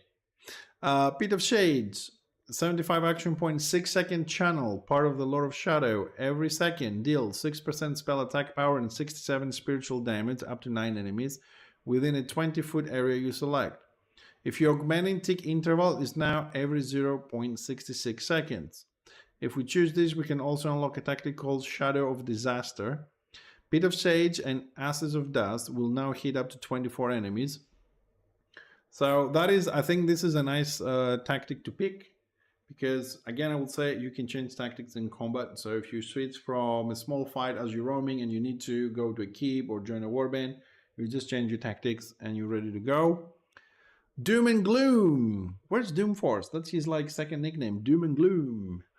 Gloom applies the cripple to target for 5 seconds. Whenever they take damage from Doombolt or Shadowbolt, up to 2 additional enemies within 20 feet will take Gloom damage. Improved Word of Pain. Word of Pain will now deal 5% more damage. You can crank it up to 25% if you want to spend 5 points. Grip of Fear tactic. Curse of Andrahair. Augmented effects now apply to up to 23 additional enemies within 30 feet of the target. So we make our Curse of Andrahair a much bigger AoE. Yeah, this is the improved Ashes and Dust, 10% more damage. Echo of Power tactic. Whenever you augment a Lore of Shadow spell, you will gain 12% critical chance for 5 seconds. We talked about the Shadow of Disaster. Final Words, passive with 3 ranks. You have 5% outgoing damage and outgoing healing against targets with 40% or less health. Outgoing damage and outgoing healing.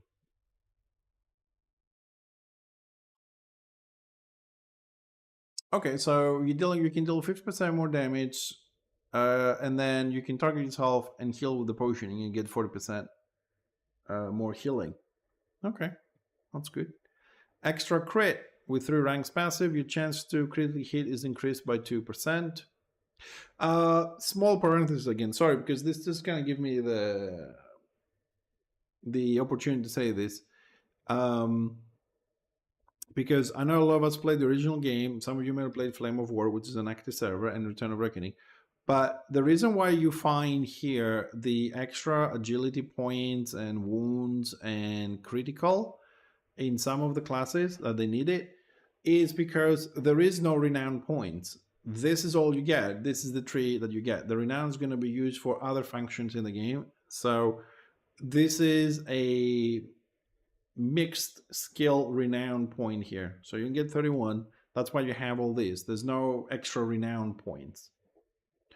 So this is why it's going to be a little bit more tricky to do builds. Murderous Prowess. You gain, it's a morale 3, you gain 50% critical chance and accuracy for 20 seconds. Verge of Victory, the renown tactic. Whenever you land a killing blow, you will gain 20 adrenaline per second for 8 seconds. Whenever a group mate within 100 feet lands a killing blow, you will gain 5 adrenaline per second for 8 seconds. Adrenaline is the morale currency resource. Master of Ulgu. Every 5 seconds, you generate 1 wind of shadow. Oh, so you want us to play shadow on this one? Oh, you tricky little bastards. Joking. Horn of Andar. Passive with 4 ranks. Whenever you critically hit with a single target ability, you have a 10% chance to gain 1 stack of enhanced potency. So I suppose we could play this one as a sniper build, single target. Arnzipal's Black Horror.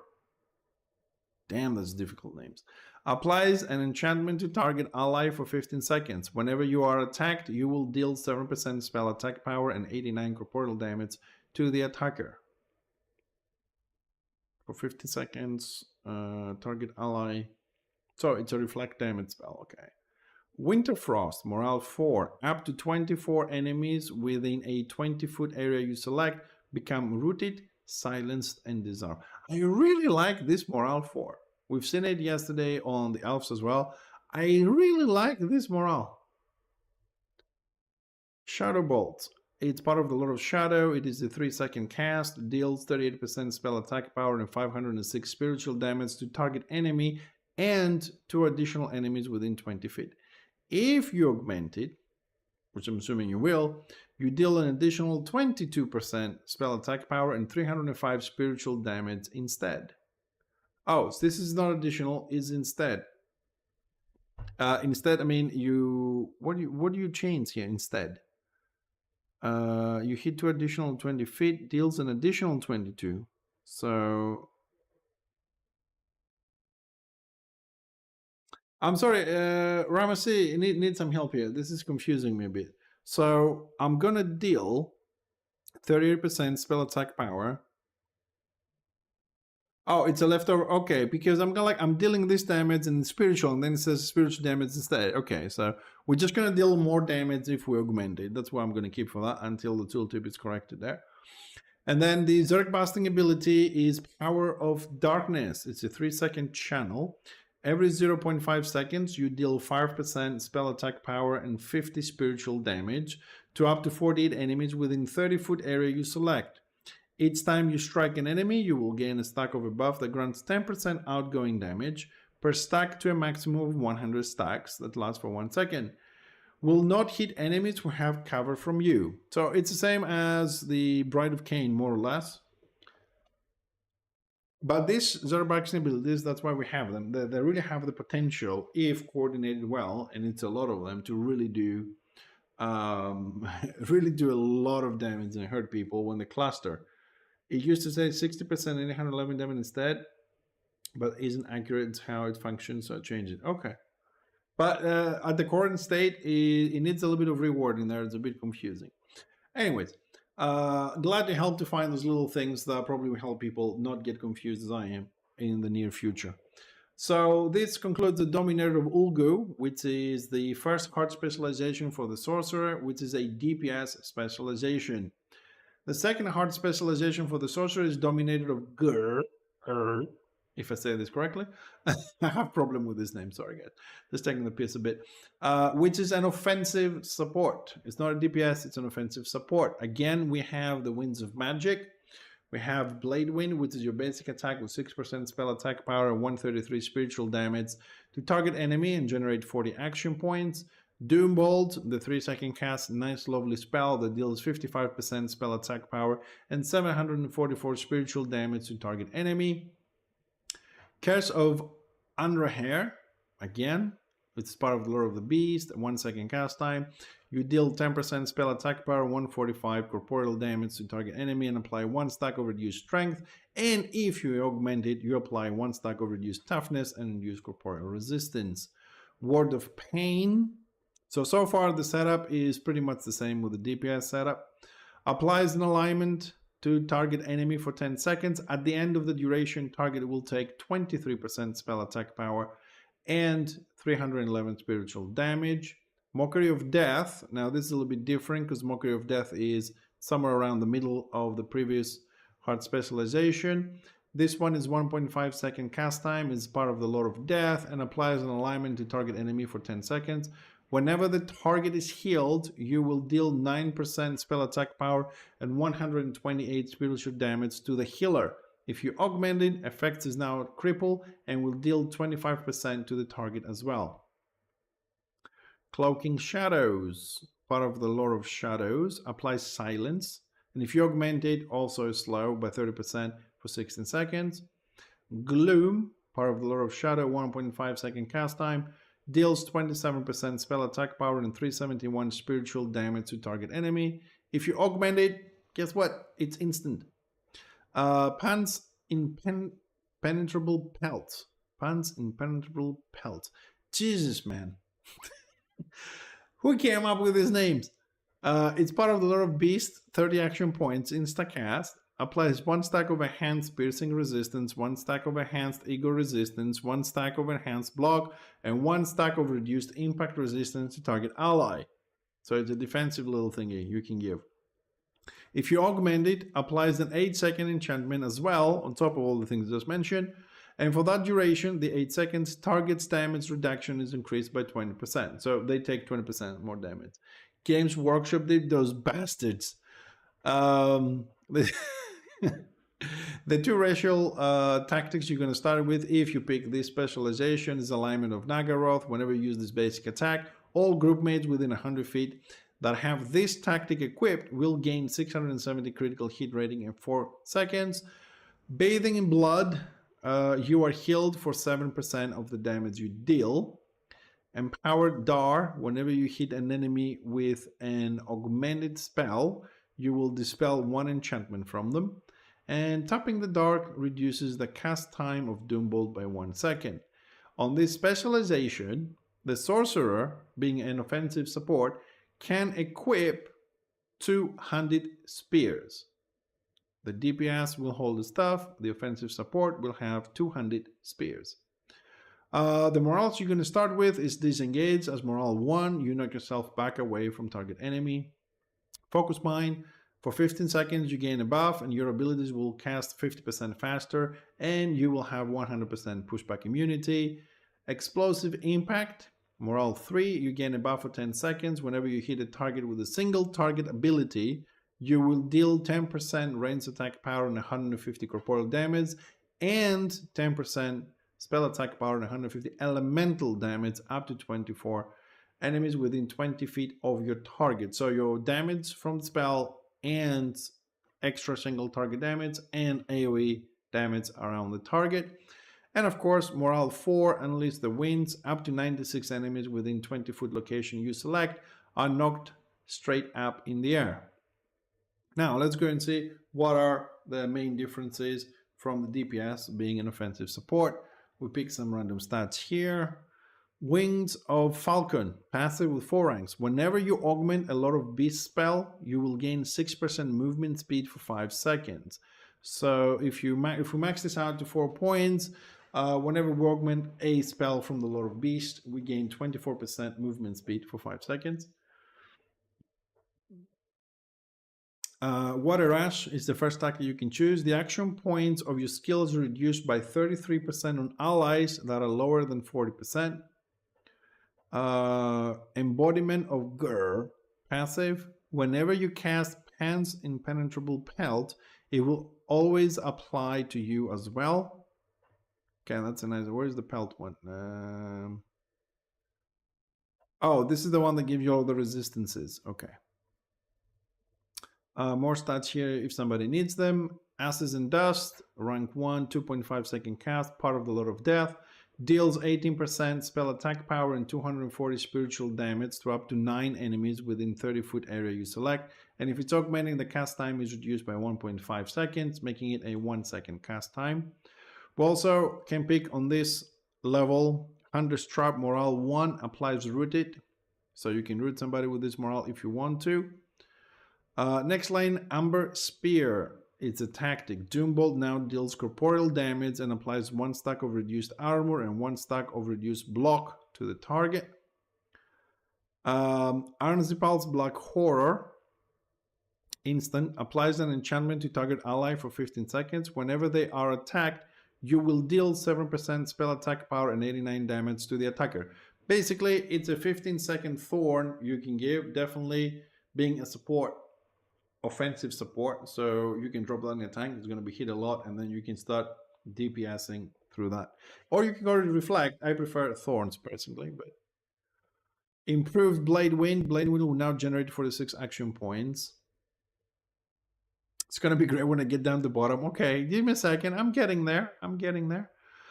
Grip of Fear tactic. Curse of Anahir's augmenting effects now apply to up to 23 additional enemies within 30 feet of the target. I like the AoE stuff because you can change tactics in combat and you can very quickly change the way you play. Shroud of Darkness, Morale 2. Target ally gains a buff for 5 seconds. Each second they will gain 1 stack of enhanced piercing resistance, 1 enhanced impact resistance, enhanced ego resistance, enhanced corporeal resistance, enhanced elemental resistance, and enhanced spiritual resistance. Dude, just make it 1 stack of all enhanced resistances. Seriously. Never ending. Sorry, I gotta have some fun with this. Never ending agony. Mockery of Death now applies a minus 33% Argoing healing debuff. If you want to change that. Mockery of Death, when the target is healed, you deal damage to the healer. With this tactic, you just make it a pure outgoing healing debuff. Which means you have to apply it to the healer because it's outgoing. The other one you apply to your target, so when the healer is healing that person, the damage goes to the healer. So it's 2 different things, and it depends how you want to play, I suppose. Amber Trance, passive with 2 ranks. Gloom will now apply staggered and unstoppable to target enemy. This effect can only happen once every 60 seconds. The stagger effect prevents all control of the character for 9 seconds, so it's a 9-second stagger. And unstoppable prevents the application of the stagger for 30 seconds. Ramasi, remind me something. When someone is staggered, can damage break the stagger, or damage has a chance to break the stagger? Because I don't remember how it works here. Eyes of Truth tactic. You can see players under stalk, and your abilities will dispel Stark from enemy hit. This is exactly the same tactic the Ashur, the High Elves, get. So the Elf race, the Ashur on the Druchii, the all elves, dark elves, high elves, all the elf thingies, they are the classes that can see stealth units. And just a reminder on the stealth classes, when you go stealth, your enemy cannot see you, your friends cannot see you, your friends cannot heal you. You can cast spells from the shadows, so you can have a stealth shaman and DPS people, you can have a stealth witch hunter and DPS people without breaking your stealth. So here comes the support, the offensive support, Dominator Gur on the sorcerer's path, and say, I can see you, and now my friends can see you. Damage doesn't break the stagger. Being attacked breaks the stagger 100%. Okay, thank you. So I think this is a must-have tactic for any elf hard specialization.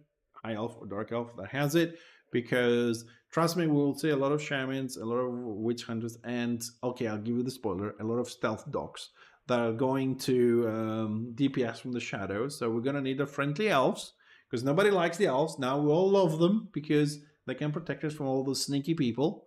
And we'll see that later down, okay? We'll see how the stealth dog is gonna work. So it's a must-have tactic in my opinion. Vengeful Hood with 5 ranks passive, there is a 10% chance whenever an enemy hits you with a skill, not spells and abilities, they will also take damage from that skill. Ooh. Is this the one you go, hit me, hit me, hit me, and the people die, is it? So, sorry, because sometimes I'm trying to do a little bit of builds as we go through this, but so we can have this one. Then we can have the one that is healed to reflect damage. Oh, Ramsey, what have you done here? Bestial Surge, Lore of the Beasts, instant. Applies a 10-second enchantment to target ally for the duration. Their penetration is increased by 750. Their sagacity is increased by 750. And their AP regen is increased by 2. If you augment it, the enchantment instead of 10 seconds lasts for 15 seconds. And if you choose this, you also unlock a tactic called Amber Talons. Bestial Surge will now apply to all group mates within 150 feet. It's missing when cast, but it now has a 20-second cooldown. Ooh. I don't mind that. That's a good spell. It's a nice buff, offensive buff. Increase the penetration, the amount of critical damage you do, and AP regen for 15 seconds. Hell yeah. Fate of Doom tactic. Whenever you deal direct damage to enemies, if they die within 3 seconds, they will have Forlorn. Forlorn is from Return of Reckoning. You've played it. The little thing witch hunters and witch elves put on top, and you can be resurrected. Some classes, don't remember which ones at this point. They do have some ability towards the end of the builds of the paths here that give them God mode, like everything goes to 300% damage, survivability, HP, whatever, for like 10 seconds, 20 seconds, whatever it is. And then they die. No one can save them. And then they can be resurrected, they go back. So that's what Forlorn is. You can be resurrected by any means except releasing and coming back. Extra crit, with 3 ranks, you change your chance to critically hit is increased by 6%. Flock of Doom, again passive with 3 ranks. You deal 3% spell attack power and 42 corporeal damage up to 9 enemies within 10 feet of you every 2 seconds. What? This is cheating. So you deal 9% of your spell attack power and 126 corporeal damage to 9 enemies within 10 feet. Okay, it's a bit smaller radius. Every 2 seconds, no action points, no cooldowns, no global cooldown, nothing. We'll just sit there and you're dealing damage. What is this, AFK farming? Oh god, I'm gonna make me make one of these guys to just go farm scales for potions and shit. I know you don't have to because you can get it from PvP, but Murderous Prowess. You gain, it's a morale 3, you gain 50% critical chance and accuracy for 20 seconds. That's what I need on my tank. Put this on the engineer tank. Jesus. Verge of Victory. Whenever you land in Killing Blow, you will gain 20 adrenaline per second for 8 seconds. Whenever a group mate within 100 feet lands a Killing Blow, you will gain 5 adrenaline per second for 8 seconds. This is a tactic. And it's a tactic, sorry. And adrenaline, that's what I want to say. Adrenaline is the morale resource. Sorry, adjusting the temperature a bit because it's summer here. Occam's Mind Razor, instant, part of the Lord of Shadow spells, applies a 30-second blessing to target ally. For the duration, whenever they deal direct damage to an enemy, they will deal an additional 10% spell attack power and 121 indirect spiritual damage to the target. If it's augmenting, the effect lasts for 45 seconds. Okay, that's not too bad. I mean, Sorks had that spell anyways with a chance to deal damage. Now it's more standardized, no biggie. The Beast Unleashed, another passive with 4 ranks. Whenever you augment any spell, you'll gain one of the 4 effects. 1 stack of enhanced strength, 1 stack of enhanced agility, 750 armor for 5 seconds, plus 1 mass for 5 seconds. I'm assuming this is random. Or do you get like a stack of enhanced strength if it's a beast spell, or if it's a shadow spell, you get the other thing, or is it random? I think it's random. I think you say whenever you augment any spell, you will gain one of those 4 effects at random. Or you will randomly gain one of the 4 effects. Master of Gear, tactic, every 5 seconds you generate 1 Wind of Beast. Winter's Frost, one of my favorites morals. Up to 24 enemies within 20-foot area you select become rooted, silenced, and disarmed. All of them.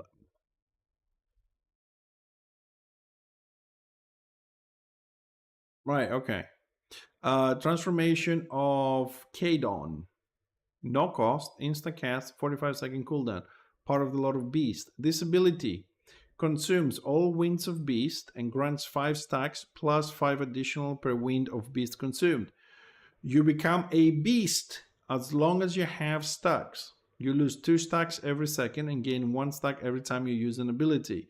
While transformed, you have 2-second faster cast time. You gain 40 toughness per stack and you gain 1 wind of beast every second. Your range will be reduced by 75% and all of your abilities now scale with melee attack power instead of spell attack power. What? Here we go. What? I get the transformation. Okay. It's just the mechanic is just confused me there. So you will consume all winds of beast. All right. So because I need to understand, I'm assuming other people need to as well. So we gain 1 randomly. We have a maximum of 3. Let's assume we're going to use this when we have all 3 winds of beast. So we get 5 stacks plus 5 additional per wind of beast. So we have 3. So 5 plus 15, that's 20 stacks. Okay, and we'll become a beast. So as long as we have, 20 stacks. We lose 2 stacks every second. So that is a 10-second duration at this point. And then we gain 1 stack every time we use an ability. So I'm assuming that will take us up to 15 seconds roughly, including global cooldowns and whatever. While you're transformed, you have a 2-second faster cast time, and you gain 40 toughness per stack, and you gain 1 Wind of Beast every second. So we can cast more Wind of Beast spells and be augmented at the same time. And the range goes down, and we use melee. Okay, it's going to be fun. Is this the first transformation, or is there another class that has transformation? Because I don't remember one. But I think people are going to have fun with this. People love to change to wolves and things and that. Here it says you are transformed. I'm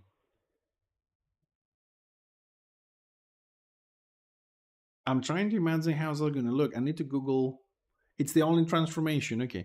I don't know if Kadon. It says transformation of Kadon. I don't know who Kadon is. It's going to look what? Like a bear? Like a wolf? Like a mastodon? Like a T-Rex? How's this people going to look like?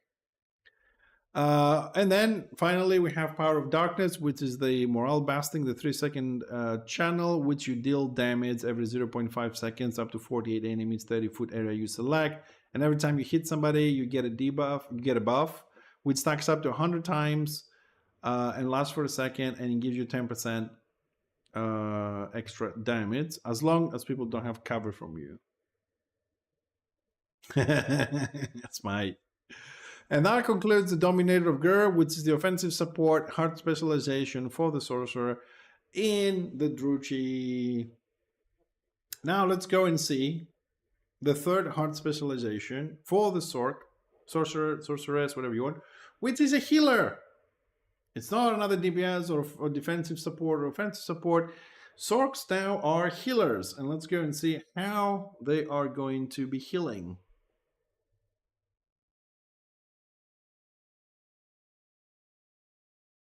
Wings of Falcon, Flock of Doom, and the Beast Unleashed makes more sense when you include the transformation.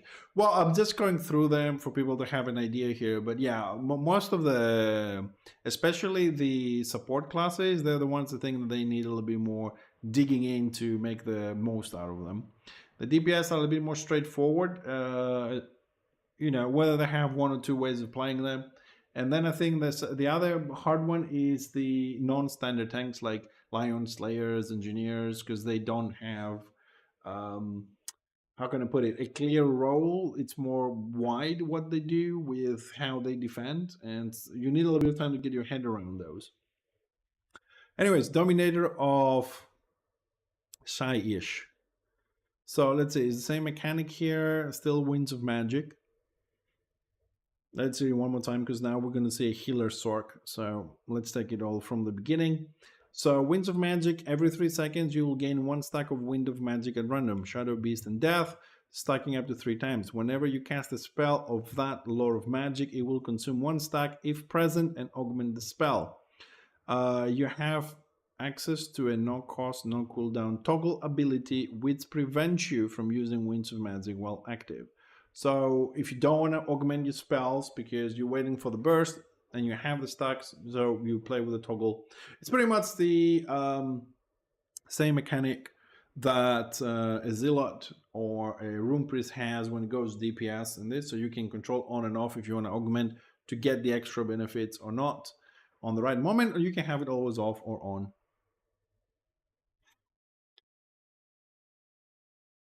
So Blade Wind, basic attack, deals 6% spell attack power, 133 spiritual damage to target enemy, generates 40 action points. Doombolt, 3-second cast time, deals 55% spell attack power, 744 spiritual damage to target enemy. This is a new one, Moore's Peace, 1.75 second cast time. Now cooldown is part of the Lore of Death, restores 13% restoration power and 179 health to target groupmate and apply aspect of Dread Knight to them. If it's augmented, restore an additional 10% restoration power and 131 health to target. Aspect of the Dread Knight lasts for 15 seconds. Whenever you deal direct damage, groupmates within 150 feet of you with this buff are healed for 8% of the damage you deal. So this is the first healing spell of the sorcerer healer. And so our first heal does heal and a buff. If it's augmenting, it does more heal. And the buff we give them is that then we can go and DPS from range, and every time we DPS, we heal whoever has this buff. It could be you. Okay. Word of Pain, instant, applies an alignment to target enemy for 10 seconds. At the end of the duration, target will take 23% spell attack power and 311 spiritual damage. Anzipal's Black Horror again applies an enchantment to target ally for 15 seconds. Whenever they are attacked, you will deal 7% spell attack power and 89 corporeal damage to the target. So we're getting these ones a little bit sooner. You can have multiple aspects of the Dread Knight active as well. So you can go heal 3 people, for example. It lasts for 15 seconds, and then you can DPS for the next 10 and keep healing them. Okay, it's good to know.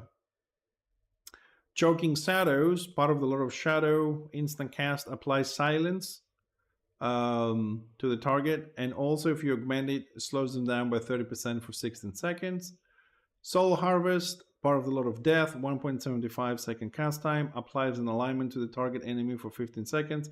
Every 3 seconds, the target will take 12% spell attack power and 175 spiritual damage, and your defensive target will be healed for 100% of the damage dealt. If its augmented ability is now instant cast and applies a blessing.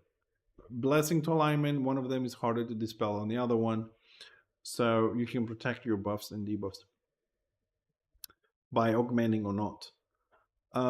So we're dealing, it's a dot, deals damage every 3 seconds, and the defensive target we heal by 100% of the damage. So now we can have like 2, so we can do Dread Heal, augment to do more healing, apply Dread Knight automatically, Then do Soul Harvest to apply a dot to deal damage and heal for 100%. And on top of that, then we can do a couple of Doom Bolts or whatever, and we hit the target, and then we heal the defensive. It has 2. Okay, I like where this is going. I like where this is going. Boar's Hide is your detone. You receive 50% less damage, but your spell cast time is increased by 33% for 4 seconds. If you do augment it, reduce the cooldown by 20 seconds from 40 to 20. Tactics are exactly the same as before here. The first two, we have alignment of Nagaroth. It's a tactic. Whenever you use basic attack, and all group mates within 100 feet that have this tactic will gain 670 critical hit rating for 4 seconds. Bathing in blood, you are healed for 7% of the damage you deal. So while you're dealing damage to heal everybody else, you automatically heal yourself as well. I think this will be a must-have tactic for the healer sorcerer. Empowered Dar, whenever you hit an enemy with an augmenting spell, you will dispel 1 enchantment from them. And tapping the guard reduces the cast time of Doombolt by 1 second. I think it's more DPS oriented. And again, this class will equip staffs. Now the morals we're going to start with, because this so far are the spells you start with, your default, is Return to Life Morale 1. It's a 3-second cast, and you return somebody back to life at the location of the corpse for 2,000 health, and no other resources. Cannot be used on corpse with Forlorn. Focus Mind, Morale 2, you gain about 15 seconds. During that time, abilities have 50% faster cast time, and you will have 100% pushback immunity. Divine Protection, Morale 3, all group mates within 100 feet gain a buff for 15 seconds. They will absorb up to 200% restoration power and 1,500 damage for the duration of those 15 seconds. And Alter Fate, Morale 4, removes all alignments and cripples from its groupmate within 100 feet, and also applies Return Life, Resurrect, its dead groupmate with 100 feet. AoE Cleanse with AoE Resurrection. So this is how this is your basic skills you're going to start with if you choose to play the Dominator of Shish, which is a healer sorcerer. Let's see the more specific skills we can pick up further down. First one is Embodiment of Shish. Passive with 2 ranks. Whenever you augment a lot of death spell, you will gain 3 adrenaline regen for 5 seconds. So that will buff your morale. Adrenaline is the morale currency. Water Rush. Hold on, we need to put some more points here. Water Rush tactic. The action point cost of your skills reduced by 33% on allies that are lower than 40% health. Aspect of Dread Knight. Aspect of Dread Knight will now heal for 16% of the damage dealt. It has 4 upgrades. So you can take that all the way up to 40. And I think you should. You're playing a healer here. Curse of Anahir. It's part of the Lord of Beasts with 1 second cast time. You deal 10% spell attack power and 145 corporeal damage to target enemy. And you apply 1 stack of reduced strength. If you augment it, you apply additionally 1 stack of reduced toughness and reduced corporeal resistance. Click. You can also pick at this level a Hunter's Trap, which is Morale 1, and you can root somebody. Vision of Domination. Career tactic. Word of Pain is now a cripple with a 6-second duration. Word of Pain had 10-second duration and deals the damage at the end of 10 seconds. So now you can make it deal the damage in 6 seconds. Grief's End, another tactic. Whenever a groupmate lands a killing blow, you will gain 5 adrenaline regen for 8 seconds. Whenever a groupmate dies, you will gain 25 adrenaline regen for 8 seconds. Looks like we're getting a lot more tactics here to buff our morals. More stats, and then improved Blade Wind. Blade Wind now generates 46 action points. You can buff it twice to go to 52. Blade Wind is your basic attack. It does okay-ish damage, I suppose, but it's the way you regenerate fast AP. And for this, the healer sorcerer is good because you need a DPS to heal. So it's also 100 feet range, so you can use that, get your AP up, and do something else, and then cycle that. Occam's Mind Razor, part of the Lore of Shadow, instant cast, applies a 30-second blessing to target ally. For the duration, whenever they deal direct damage to an enemy, they will deal additionally 10% spell attack power and 121 indirect damage, spiritual damage to the target. If it's augmented, now it lasts instead of 30 seconds, 45 seconds. Shroud of Darkness, Morale 2, target ally gains about 5 seconds, where you apply 1 stack of all resistances and they're all enhanced. I'm not reading it again. All resistances enhanced. Eyes of Truth, you can see players under Stalk and your abilities will dispel Stalk from the enemies. This is a master thing for every Druchii to have. The elf races, the high elves and the dark elves are the only ones that can see stealth units with this tactic and can pull them out of the shadows. Also reminding again, stealth classes can DPS from stealth without breaking it, so it will be very important to have classes like this. Of course, they can't stay forever in the shadows. Probably they can do 1 or 2 spells before they come out, but it's still annoying. Improve Boar's Hide. This is a skill with its passive with 2 ranks and increases the duration of your detaunt from, what is it?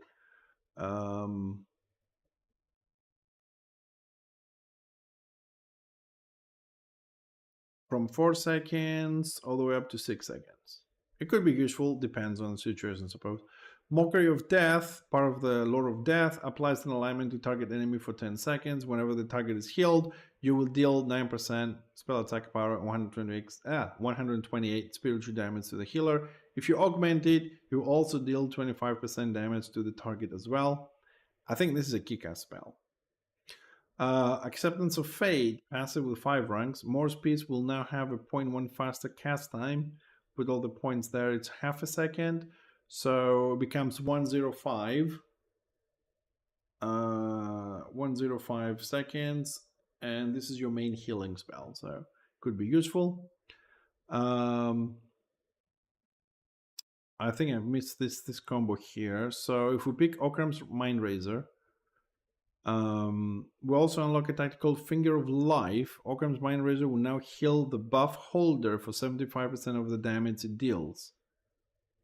I'll read again what Okram's Mind Razor does. Apply a 30-second blessing to target ally for the duration. Whenever they deal direct damage, they do an additional 10% damage. So if we also have the tactic on, whoever has this buff will also get healed for 75% of the damage it deals. 75% of the extra 10 that we're doing. Fate of Juna. Tactic. Soul Harvest deals 50% additional damage but no longer has innate life tap. Blessing of Assuran. Passive. Gain 25% pushback. It has 3 ranks. You can gain 75% pushback, which I think is very important for every healer. But you may pick it, you may not pick it. I don't think it's that great, but it's there. It's nice to have these options. Purple Pal of Shish. Career tactic. Whenever you augment a lot of death spell, you will gain a blessing for 8 seconds.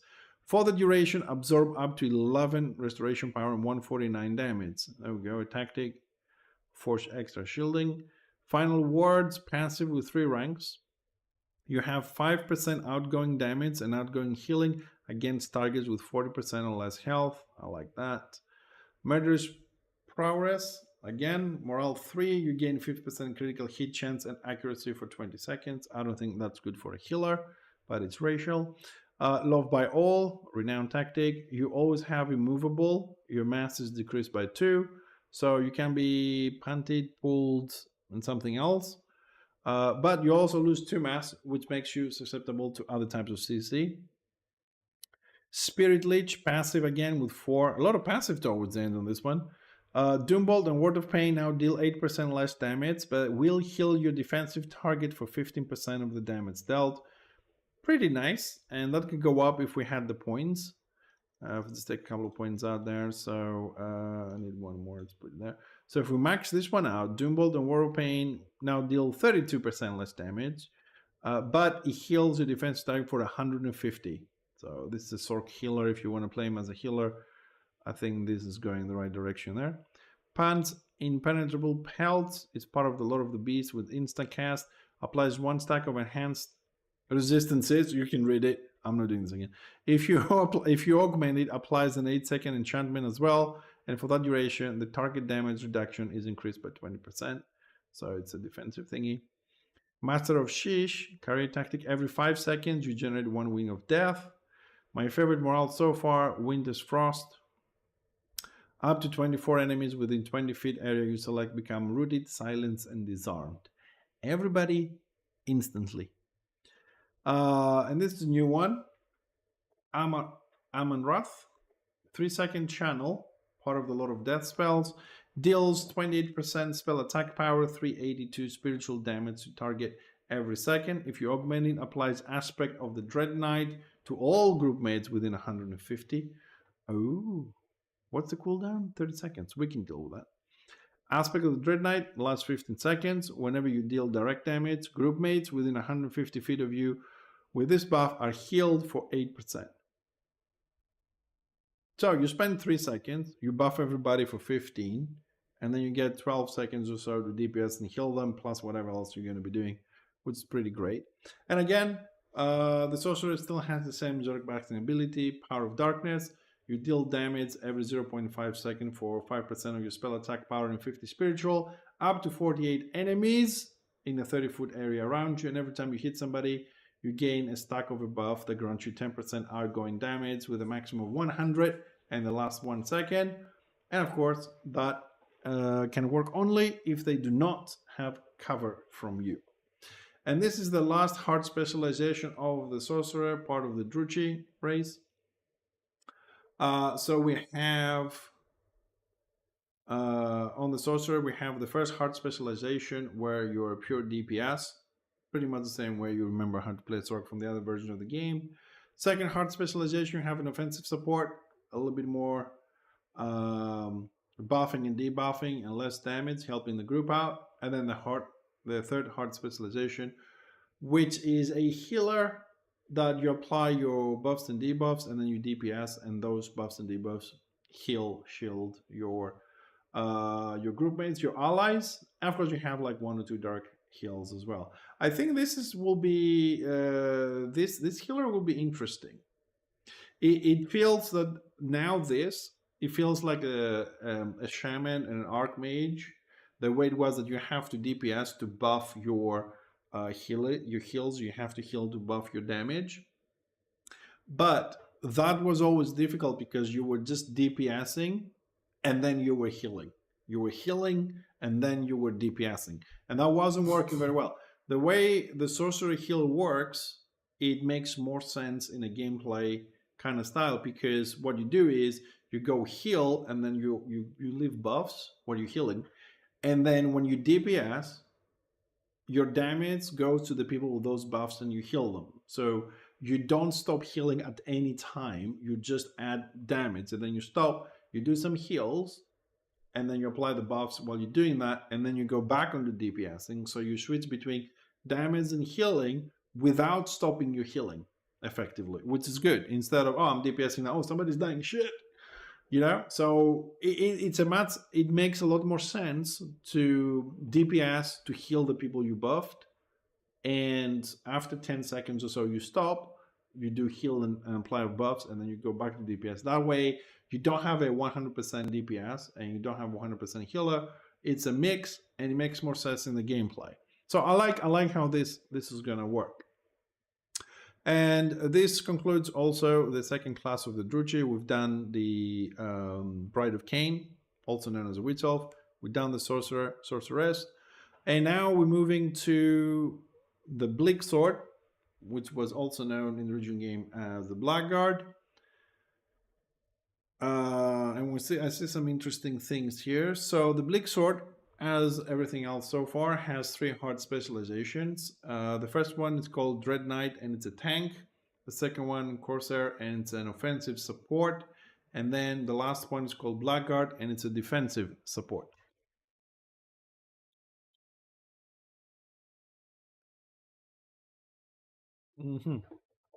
All right, Bleak Sword it is. Dread Knight hard specialization. So we still have the hatred mechanism. Hatred goes up to 100. You generate 5 hatred whenever you use an ability. You lose 3 hatred whenever you are attacked. And there is 1 second internal cooldown. Things to note here. A, you lose points when you're attacked. Point B, you gain hatred whenever you use an ability, not whenever you attack. Hateful Strike, it's a no-cost instant skill. It's your basic attack. You deal 4% melee attack power and 30 piercing damage to target enemy. You generate 22 action points. Pitiless Strike deals 21% melee attack power and 280 piercing damage to target enemy. Bolstering Anger costs 35 hatred. It's instant with no other cost. Groupmates within 100 feet of you gain a blessing for 8 seconds. For the duration, they will have their block enhance increased by 35%.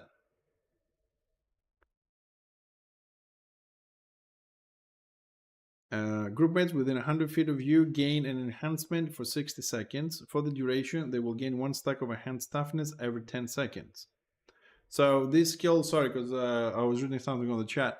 So this skill does two things at the same time. First one is 8 seconds blessing, where you gain enhanced block by 35%. And the second one, you gain an enchantment for 60 seconds for the duration. You gain 1 stack of enhanced toughness every 10 seconds. So it gives you a lot of defense there, block and toughness over time. Guard. Now, this is something if you've never seen Interbellum stuff before. Guard works differently. You apply guard to a target groupmate. When you are within 30 feet of them, they will gain 50% of your armor, resistance, and block. So you lose all that and you give them to your guard target. You will lose these stats for the duration of the guard and for 5 seconds after the effect is broken. So even if you remove it to go somewhere else, somebody else, or they go out of range and that is broken, you still don't have your stats back instantly. Crippling Anger deals 17% melee attack power, it's instant, and 227 impact damage, and applies ensnared to the target. That is a 30% slow for 16 seconds.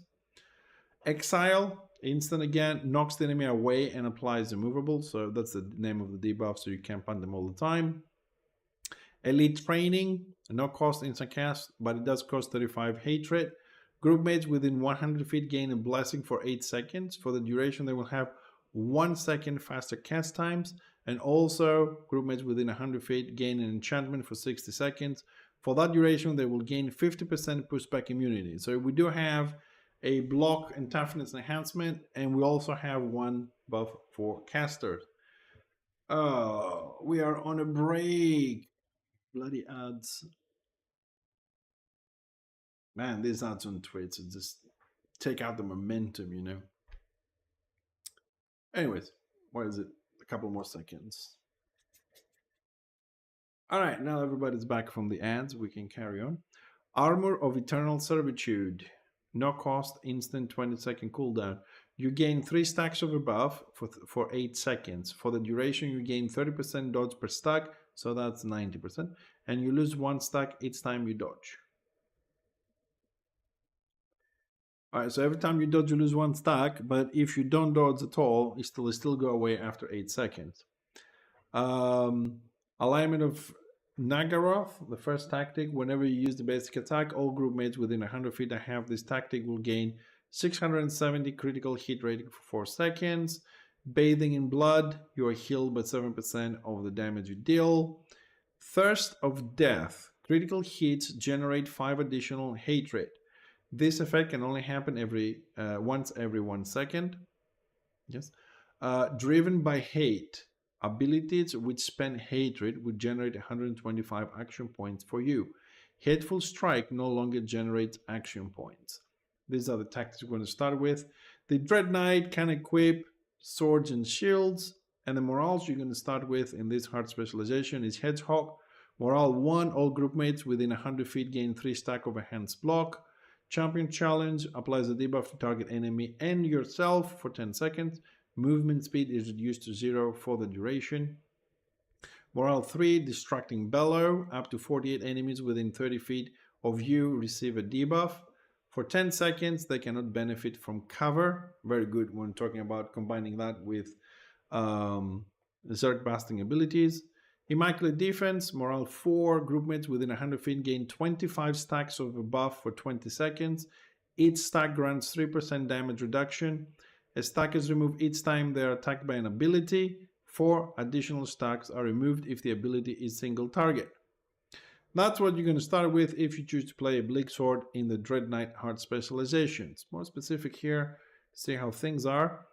Bloodforged Plate Mail, passive with 2 ranks. Armor of Eternal Servitude now grants 4 stacks on use. Ooh. Armor of Eternal Servitude, 3 stacks. Oh, now it gives more. Nice. We need more points. Next tactic. Stabilized, increase your mass by 1. Hate flows through you. Cost 35 hatred. It's instant cast. Crewmates within 100 feet of you gain a blessing for 8 seconds. For the duration, oh, you bastard! You scared me! And I have the speakers loud. Fucking hell. I had them like at 60%. I was watching a movie. Alright, your groupmates gain a blessing for 8 seconds. For the duration, they will have the healing received increased by 20%. Groupmates with 100 feet of you gain an enchantment for 60 seconds. For the duration, they will gain 1 stack of enhanced willpower for every 10 seconds. So basically, the first component increases your healing, and the second is buffing the healer to do more healing. Hi, Star. How you doing, buddy?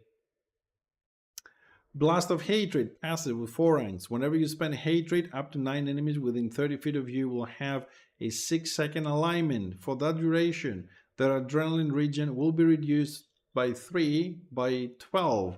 This is a morale drain. Well, not morale drain, but it reduces the time that it takes for them to build up morales.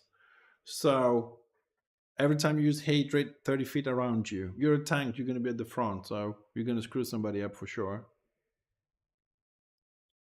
I'm good, Star. Thanks for asking, dude. Yeah, we're just going through the Dark Elves on Interbellum server, so all good, all good.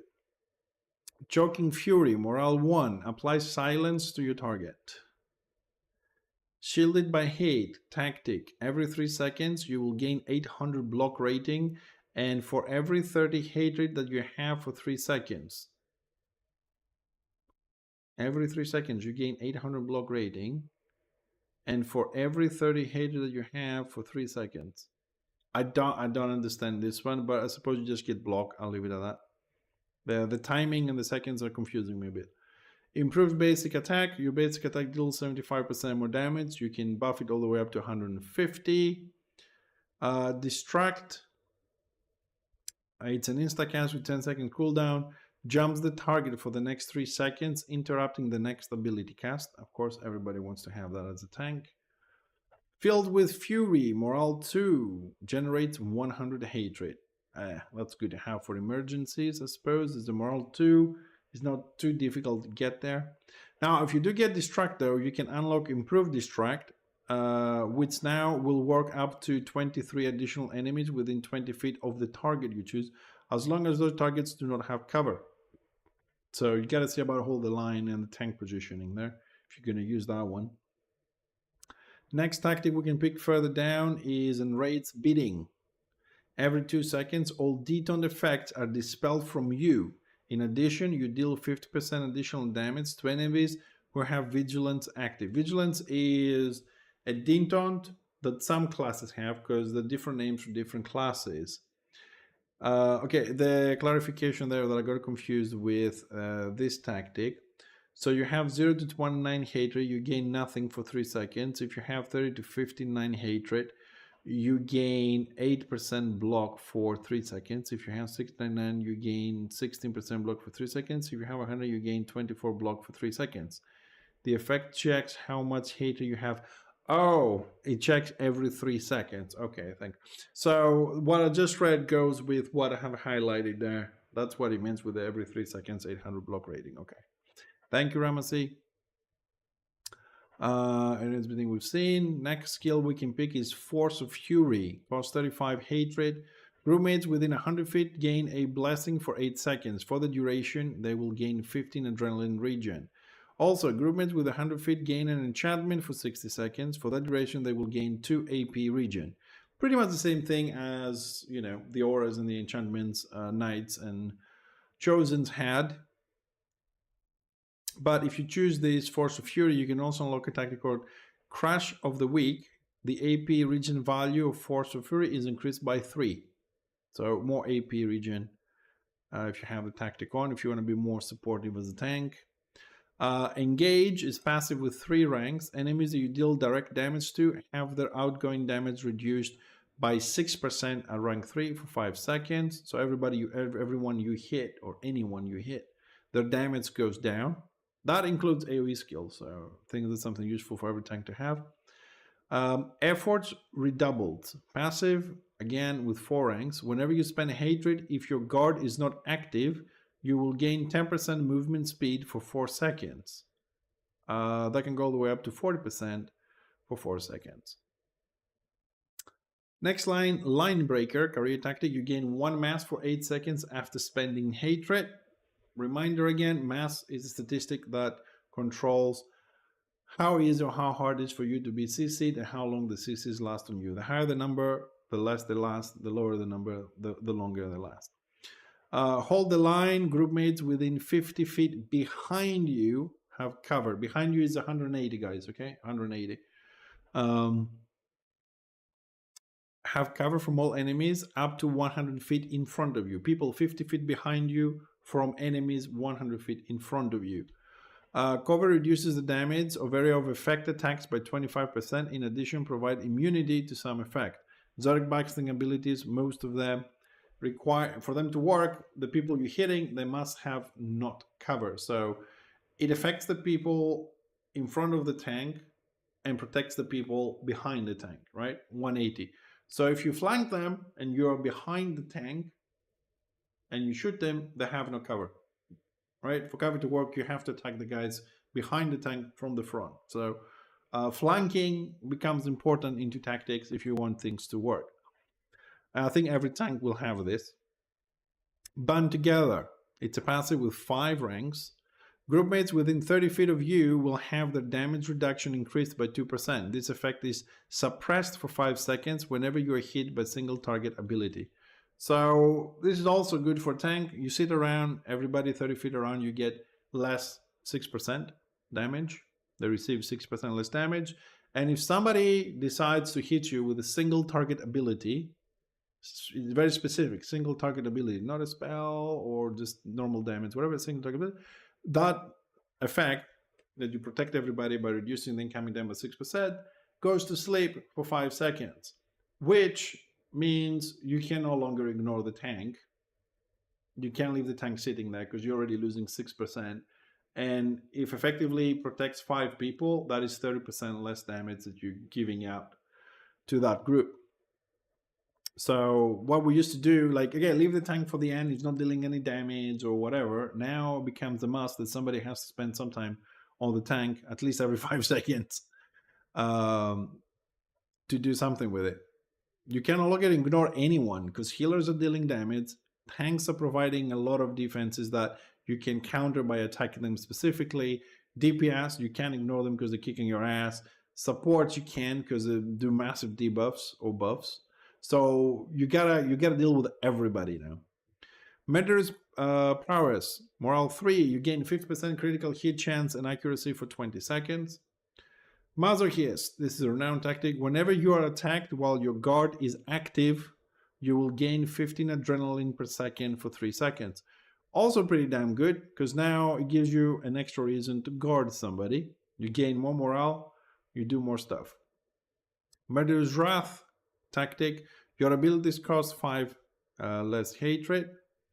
Life of Dread with 4 ranks passive again. Whenever you spend hatred, you will gain 3% damage reduction for 8 seconds. And if I had more points, if we max this one out, you will gain 12% damage reduction for 8 seconds whenever you spend hatred. For a frontline tank with a shield and a sword, pretty handy. Spiteful Slam, this is your knockdown. You get a knockdown on this. Did we have a Did we have a punt on this one? I don't remember seeing one. Or did we have one up here? Oh yeah, we do. Exile. Knock your enemy away. So you get this is your knockback. And down here we have a knockdown. Furious Howl. Morale 4. Apply silence up to 48 enemies within 30 feet. 48 enemies within 30 feet. I suppose this falls really into the lore with Bleak Sword, Blackguards, where the anti-spell silence everybody. Simmering Anger. Cost 35 Hatred. Groupmates within 100 feet gain a blessing for 8 seconds. For the duration, they will have their AP cost reduced by 50%. Additionally, groupmates within 100 feet gain an enchantment for 60 seconds. For the duration, they will gain 450 HP every 4 seconds. And finally, Chains of Hatred, the Zodiac Busting ability. Up to 48 enemies within 30 feet of you have their movement speed reduced by 90% for 4 seconds. Does not affect targets that have cover from you. Nice slow. I think that will be one of the hardest ones to use because you have to bypass all the tanks to actually see an effect. But it is what it is, and we'll see what happens when we get our hands on the game. So this is the first hard specialization for the Bleak Sword, previously known as the Blackguard, and it's a tank hard specialization. Quick reminder, in Interbellum, you don't mix and match. You pick one hard specialization and you play that one.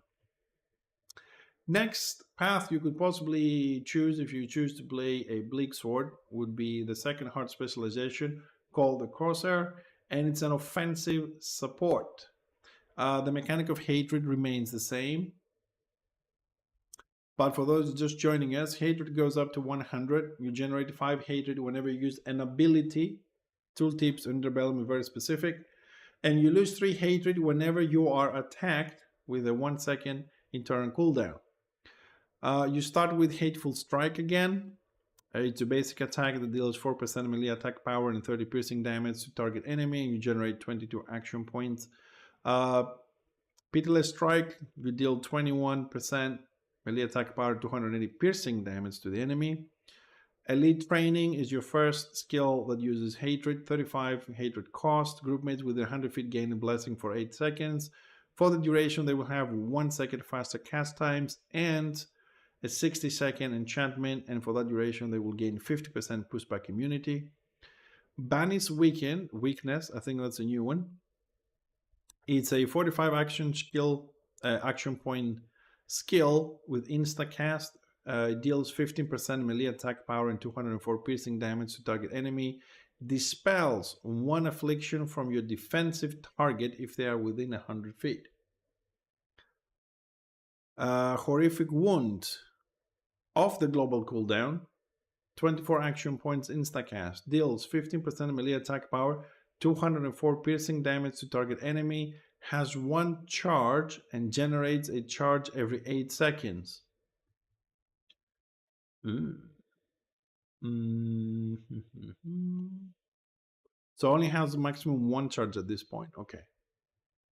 So we can use this every 8 seconds. So it has an 8-second cooldown effectively. Okay. We've seen similar mechanism on the elves, the Azure, the high elves. I'm assuming there will be more stuff underneath. We can make more charges later because we've seen that before. Spiteful Slam, this is your knockdown. Crushing Anger, cost 35 Hatred. Groupmates with 100 feet get a blessing for 8 seconds. For those 8 seconds, they have the critical hit chance increased by 15%. Additionally, they gain an enchantment for 60 seconds, and for those 60 seconds, they gain 1 stack of enhanced ballistic skill every 10 seconds. So we had here a buff for casters, and then we have a buff for ranged units. Armor of Eternal Servitude, you gain 3 stacks of a buff for 8 seconds. For the duration, you gain 30% dodge per stack, and you lose 1 stack each time you dodge. Suppose this is the version of Deton, but you just get it for dodge. Alignment of Nagaroth and Bathing in Blood is exactly the same. Thirst of Death, Critical hits generate 5 additional hate rate. This effect can only trigger once per second, and driven by hate, abilities with spent hate rate will generate 125 action points for you. Hateful Strike no longer generates action points. In this specialization, you can yield dual yield swords. So the Blackguard as a tank gets swords and shields. As an offensive support, it uses dual yield swords. The morals you're going to start with, because the first two lines is always your default skills that you start with. Morale 1, Hedgehog, all group mates within 100 feet gain 3 stacks of a hand's block. Champion's Challenge, applies a debuff to target enemy and yourself for 10 seconds. Movement speed is reduced to 0. Force of Will, all group mates within 100 feet gain a buff for 10 seconds. Action point cost to use by 75% of the duration. And of course, Frenzied Slaughter, morale 4, all group mates with 100 feet gain a buff for 15 seconds, which gives you plus 40% outgoing damage and plus 50% reduced, and 50% reduced cooldowns for the duration. That's how we're going to start on the Crosshair as an offensive support. Our first skill that we can pick extra is Instrument of War with 3 ranks and it's a passive. Your outgoing damage is increased by 2% per 30 hate rate, and you can take that all the way up to 6% per 30 hate rate. So 369, 18% if you are at 100% hate rate. It's not too bad. Fleet-footed, your base movement is increased by 15%. You lose 1 mass. Then we get Force of Fury a lot sooner than the tank does. It costs 35 hate rate. Group mates within 100 feet gain a blessing for 8 seconds. For those 8 seconds, they gain 15 adrenaline regen. Reminder, adrenaline is the morale currency. And also they gain an enchantment for 60 seconds, and they will gain 2 AP regen. Horrific Training, again passive. Horrific Wounds now have 2 charges. You can get all the way up to 3 charges. Horrific Wounds is off the global cooldown, and it has no cooldown itself, so you can spam it, and now you just gave it 3 uses, and that deals 15% of your melee attack power plus 204 piercing damage to the enemy. And besides the passive, I mean, it still regenerates 1 every 8 seconds, but once you have 3, you can spam it off the global cooldown along with another skill. So it's a good combo for bursting, I suppose. Choking Fury, it's a morale 1, applies silence to the target. And then we go to the next line, Feeding on Weakness. It's a tactic. Horrific Wounds has a 100% increased chance to critically hit. Whenever you are critically hit, you will gain 1 charge for Horrific Wounds. Oh, I think it's gonna be interesting there. Brutal Smash. Pitiless Strike has a 50% chance on use to generate a charge for Horrific Wounds.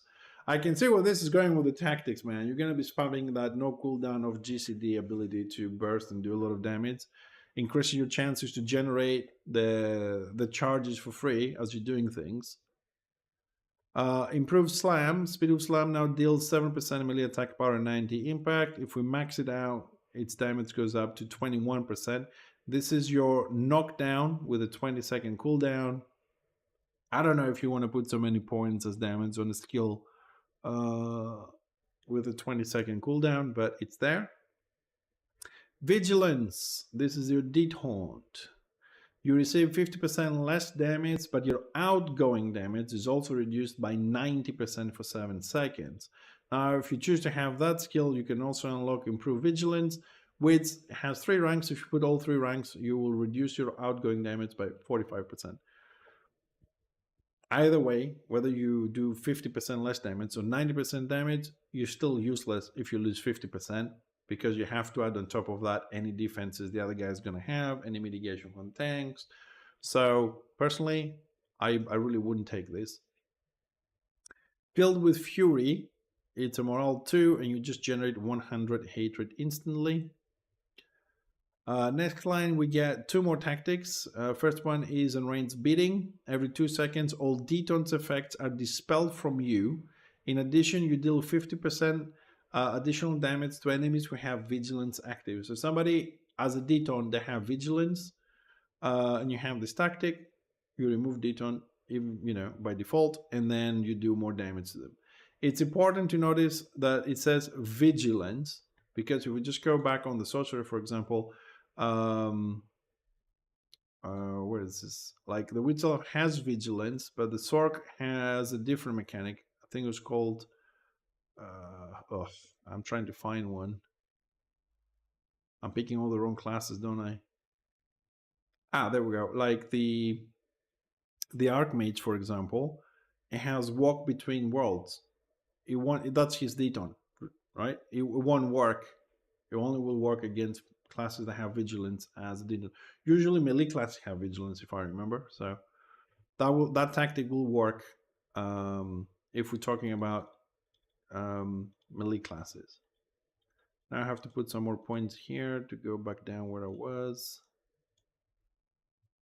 Next tactic is Crimson Death.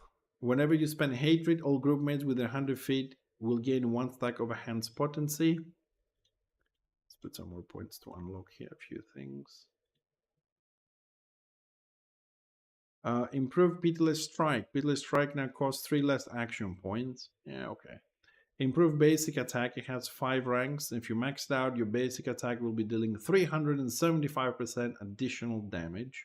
This is the attack that you also generate your action points.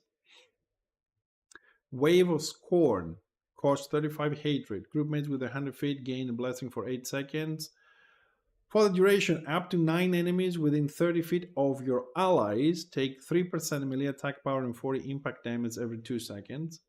And groupmates within 100 feet gain an enchantment, and for that duration, each time they deal damage with a basic attack, they will deal 3% melee attack power and 40 piercing damage. So, passive AoE around them plus extra damage. If you take Wave of Scorn, you unlock 2 things. First is a tactic Crash of Vitality. Wave of Scorn blessing effects will last 2 additional seconds. And the other thing you can pick is Improved Wave of Scorn with 3 ranks as a passive, where it says Wave of Scorn deals 5% additional damage. You can take it all the way up to 15. Then Murderous Prowess, Morale 3, which is racial. You gain 50% critical hit chance and accuracy for 20 seconds. As your renowned tactic, you get Dissipation Expert. Whenever you use an ability that removes a buff or debuff, you will gain 15 adrenaline per second for 3 seconds if you really want to pump your morale. Next skill we can pick, Monstrous Rending. Instant cast at 75 action points.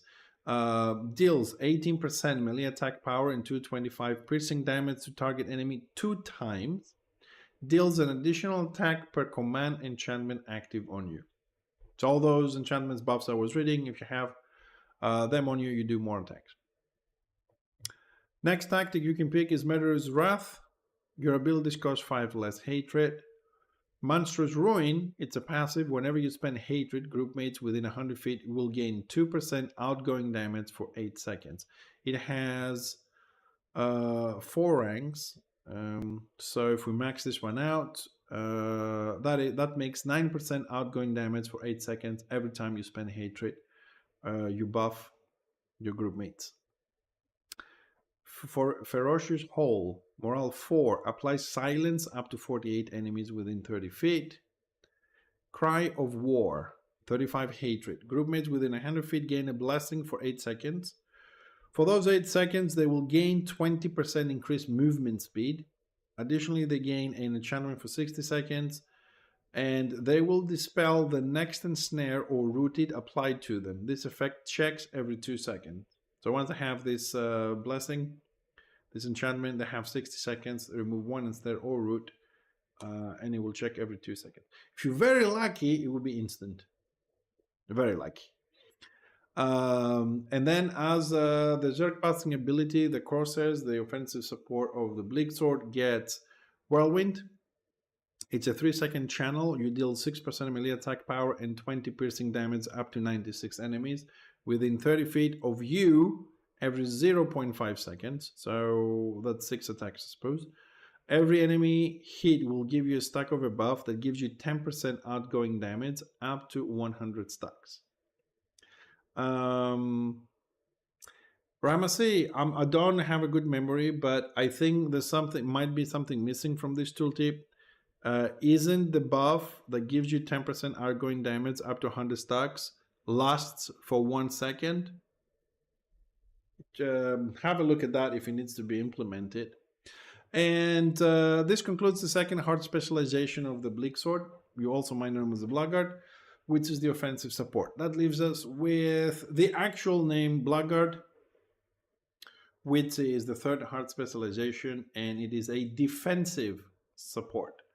We've seen here a lot of buffs and a lot of blessings and enchantments that we're giving out. I think they're a bit more than the tank does, for more damage, more mobility, more things, and we have a lot of control. So let's see what the defensive support does. Again, the mechanism remains the same with the hatred. Your basic attack again is Hateful Strike with a 4% melee attack power and 30 piercing and generating 22 action points. Pitiless Strike, again the same, 21 melee attack power, 280 piercing, just normal attack. Bolstering Anger. Cost 35 hatred, is instant cast. Groupmates with 100 feet gain a blasting for 8 seconds. For that duration, they will have the block enhanced increased by 35. This is the similar one to the tank, because now we're looking at a defensive support. And also groupmates with 100 feet, they gain an enchantment for 60 seconds. For that duration, they will gain 1 stack of a hand's toughness every 10 seconds. Banish Weakness deals 15% melee attack power, 204 piercing damage to target enemy. Dispels 1 affliction from your defensive target if they are within 100 feet. Now we're mixing a little bit the offensive support skills with the tank to create the defensive one. Mind Killer, I think that's a new one. Instacast 50 action points, deals 15% melee attack power and 204 impact damage to target enemy, and applies 1 stack of reduced intelligence and induced willpower. So basically this is against casters and healers. Spiteful or Speedful Slam. This is your knockdown. Crushing Anger. Cost again 35 hatred instacast. Groupmates gain a blessing for 8 seconds. They will have the critical hit chance increased by 15% during that time. They also will gain an enchantment for 60 seconds, and for that duration, they will gain 1 stack of a hand's ballistic skill every 10 seconds. That's for the ranged. Armor of Eternal Servitude. Okay, we're kind of steady on the skills here so far. You gain 3 stacks of a buff for 8 seconds. For the duration, you gain 30% dodge per stack, and you lose 1 stack each time you dodge.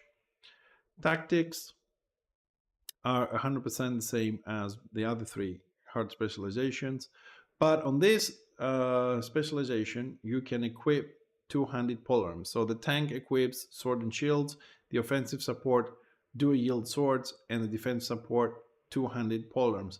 Some of the classes you can distinguish what specialization they play from the weapons. Some of them, because some of them have, like, I don't know, maybe the Archmage's Fire, maybe it's like stuff, and stuff. So some of them is not the same. Your morals are the same ones as the tank. So you have Hedgehog with a hands block. You have Champion Challenge for rooting somebody for 10 seconds. Distracting Bellow. So people cannot receive benefit from cover. And Immaculate Defense, where you give all your groupmates 100 feet, 25 stacks for 20 seconds, granting them 3% damage reduction. And every time they're hit by an ability, they lose 1 stack. If it's a single target ability, they lose 4 stacks until it's gone. And let's see, we have something similar here to the offensive.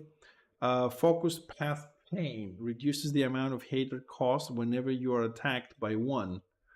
So whenever people hit you, you use less hatred to use your abilities. Your first tactic that you can choose extra is Stabilize, increasing your mass by 1. So it helps you not to be CC'd very easily. Feeding on Pain, passive with 4 ranks. Restore 1% of your health each time you use a Hateful Strike. So your basic attack for generating action points. Whenever you use it, you heal 4% of your health. Then you have more points here. Intelligence, Strength if you want them. Wave of Scorn, we get a lot sooner than the offensive support. Cost 35 hatred. Groupmates within 100 feet of you gain a blessing for 8 seconds. For the duration, up to 9 enemies within 30 feet of them will take 3% melee attack power and 40 impact damage every 2 seconds. And also an enchantment for 60 seconds, and for that duration, they will deal, each time they deal damage with the basic attack, they will deal 3% melee attack and 40 piercing damage. Two things to refresh your memories. Those numbers, the 3% melee attack power and 40 piercing, it's 3% of the melee attack power of the blackguard. So if you are a healer and you don't have a lot of melee attack power, it doesn't take the stats from you. It takes them from the blackguard, as far as I know. So it's not. It's more powerful than it looks. Choking Fury, morale 1 applies silence. Further down, we got Shielded by Hate. Every 3 seconds, you'll gain 800 block rating, and every 30 hate that you have for 3 seconds. But we've explained this earlier. It checks every 3 seconds, and if you have 30, 60, 90 hate, it gives you extra the block thing. Malekith's Bulwark. It's a next tactic. You gain 1,250 corporeal, elemental, and spiritual resistance, but you lose 10% healing received. I'll leave that one to you. Improve basic attack. The passive with 2 ranks, so you can increase the damage of your additional damage of your basic attack by 150%. Distract. Jump the target for the next 3 seconds, interrupting the next ability cast. I kind of like this because it's an interrupt, but you don't have to be smashing it all the time just to get the right thing. As soon as somebody's casting something, you can cast it, and if they do something within 3 seconds, they get interrupted. It's a lot easier on the gameplay, and I like it. Improve Distract. Distract will now work up to 23 enemies within 20 feet of the target, as long as the targets don't have cover from you. Converts that into an AoE. You unlock that by getting Distract. Filled with Fury. It's a morale 2. You generate 100 hatred. It comes handy. Soul Killer. Mind Killer will now apply a 5-second affliction to target. For the duration, their outgoing healing is reduced by 33%. That is your healing debuff. Combined with Mind Killer, a tactic. You need the tactic for the healing debuff and Mind Killer, which reduces willpower intelligence. So combine those two. Removing willpower will reduce the healing capabilities of the healer and reduce additionally the 33% healing. So it has double effect. It's stronger healing debuff this way. Engage. It's a passive. Enemies that you deal direct damage will have their outgoing damage reduced by 2% for 5 seconds. Winds of Hatred. Whenever you spend hatred, up to 1 group mates within 100 feet of you will gain 1 stack of either enhanced corporeal, elemental, or spiritual resistance. It's random which one they will get, but you can buff this up with 4 points, and you can give that to 4 group mates. You also unlock Winds of Hatred 5 with 1 rank. Winds of Hatred will now apply 2 stacks of all group mates. So you make that even more powerful. Band Together. A great passive for anything that's defensive. Group mates with 30 feet of you have their damage reduction increased by 2%. This effect is suppressed for 5 seconds whenever you're hit by a single target ability. You can take this all the way to about 5 if you have the points, which I don't. The racial meters prowess. Morale 3. You gain 50% critical hit chance and accuracy for 20 seconds. Dissipation Expert, your renowned tactic. Whenever you use an ability that removes a buff or debuff, you will gain 15 adrenaline per second for 3 seconds. And next tactic, Intrusive Strikes.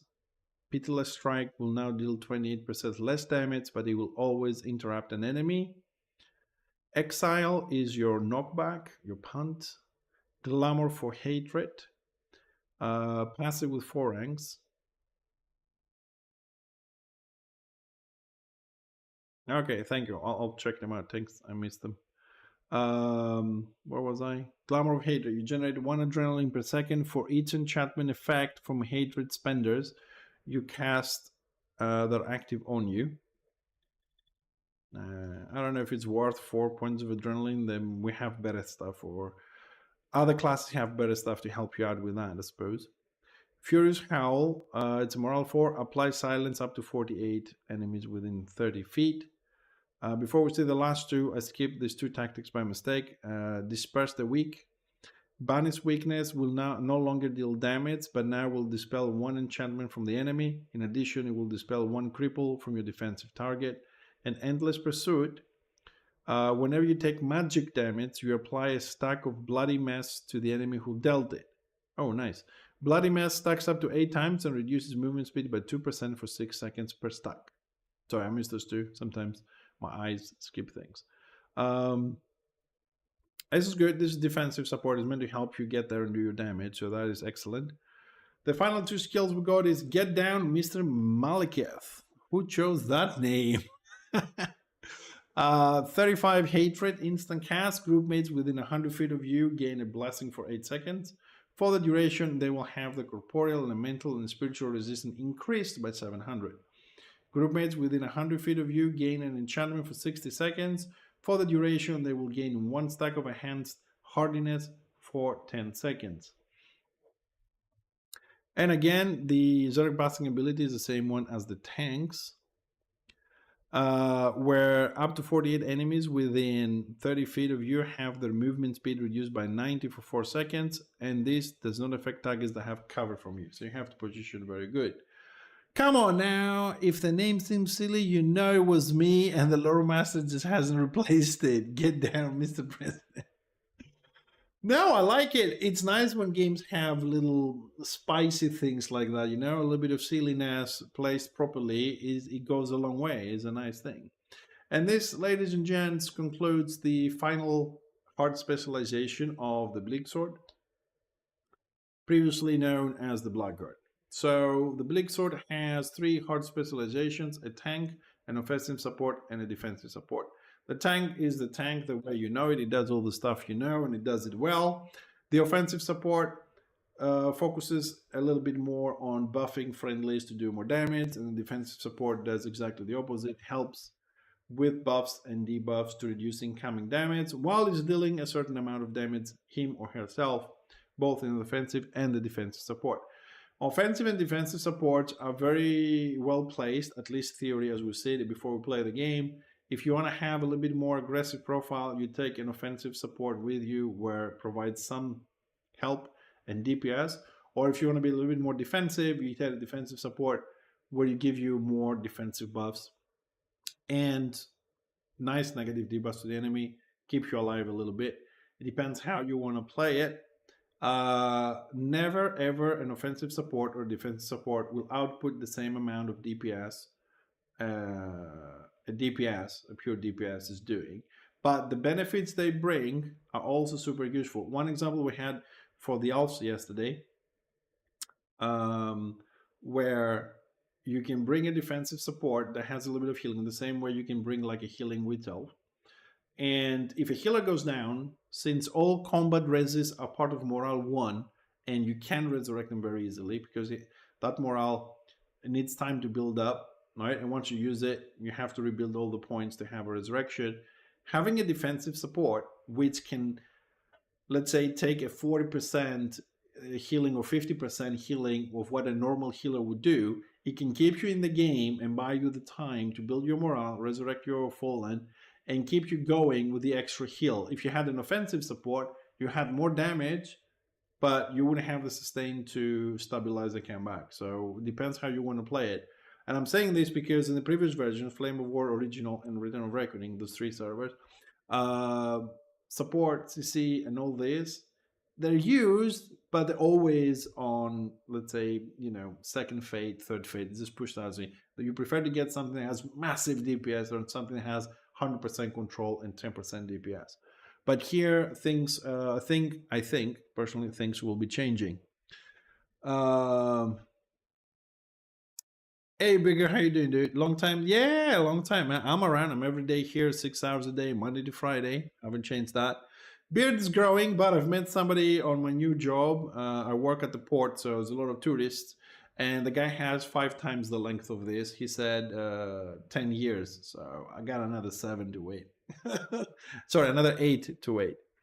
Anyways, we've covered 3 classes of the Druchii, the Dark Elves. And now it's time to go for that little surprise thingy. Because if you weren't here from the beginning, we went through the Bride of Cain, which you know is a witch elf, which has a DPS and offensive support and a defensive support hard specialization, but it has no stealth. You can all cry. Witch elves have no stealth in Interbellum. The stealth from the witch elf has been moved. You guessed it. Way better dwarf than me. Yeah, but he was skinny. At least I have the belly and the height. The stealth from the witch elf has been moved to the dock. Thank you, Rassen. So the dock. Now it's called the Hagriff. It has 3 hard specializations as every other class. The first one, Disciple of Cain, is a heal. Then we have Executioner, which is a DPS. And then we have Khanite Assassin, which is also a DPS. No support here. Heal and 2 pure DPS classes. I think the dog players will be very happy with this.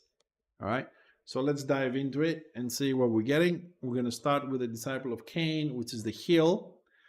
Here the mechanic is called Animosity. Animosity goes up to 100. You generate 1 per second.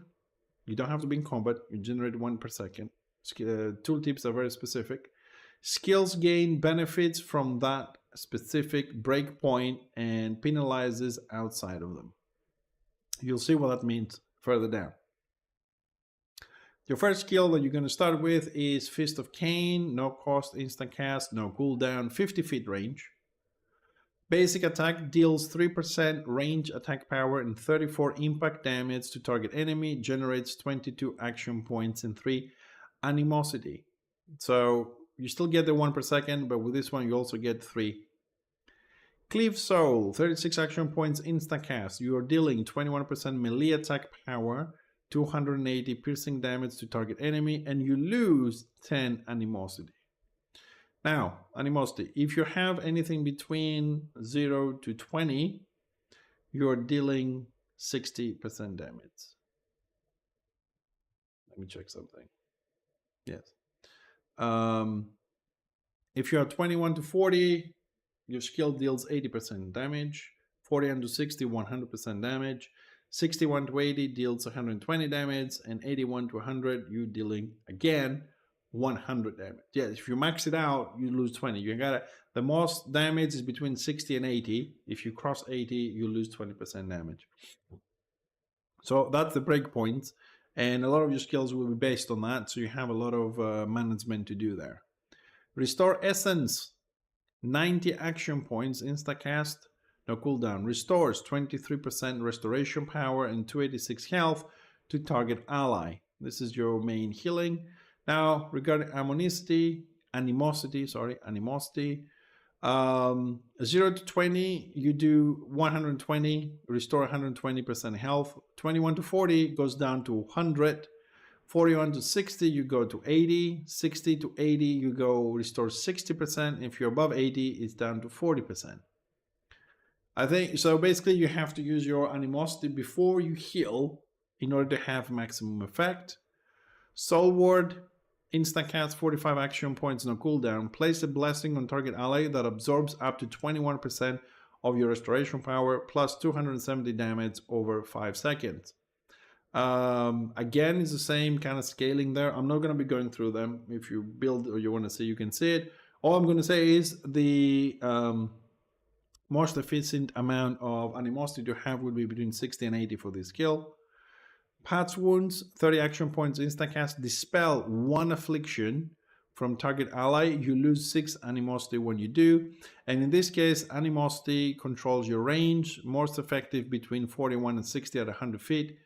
Below 40 and above 40 is 75 feet, and above 80 and below 20 is 50. So that's interesting that you control the range. Spiteful Slam is your knockdown with 60 action points. Covenant of Punishment, no cost, instant, no cooldown. Target group mates gained an enchantment for 60 seconds. For the duration, whenever they deal direct damage, they will deal an additional 7% melee attack power and 86 indirect impact damage, generates 10 animosity.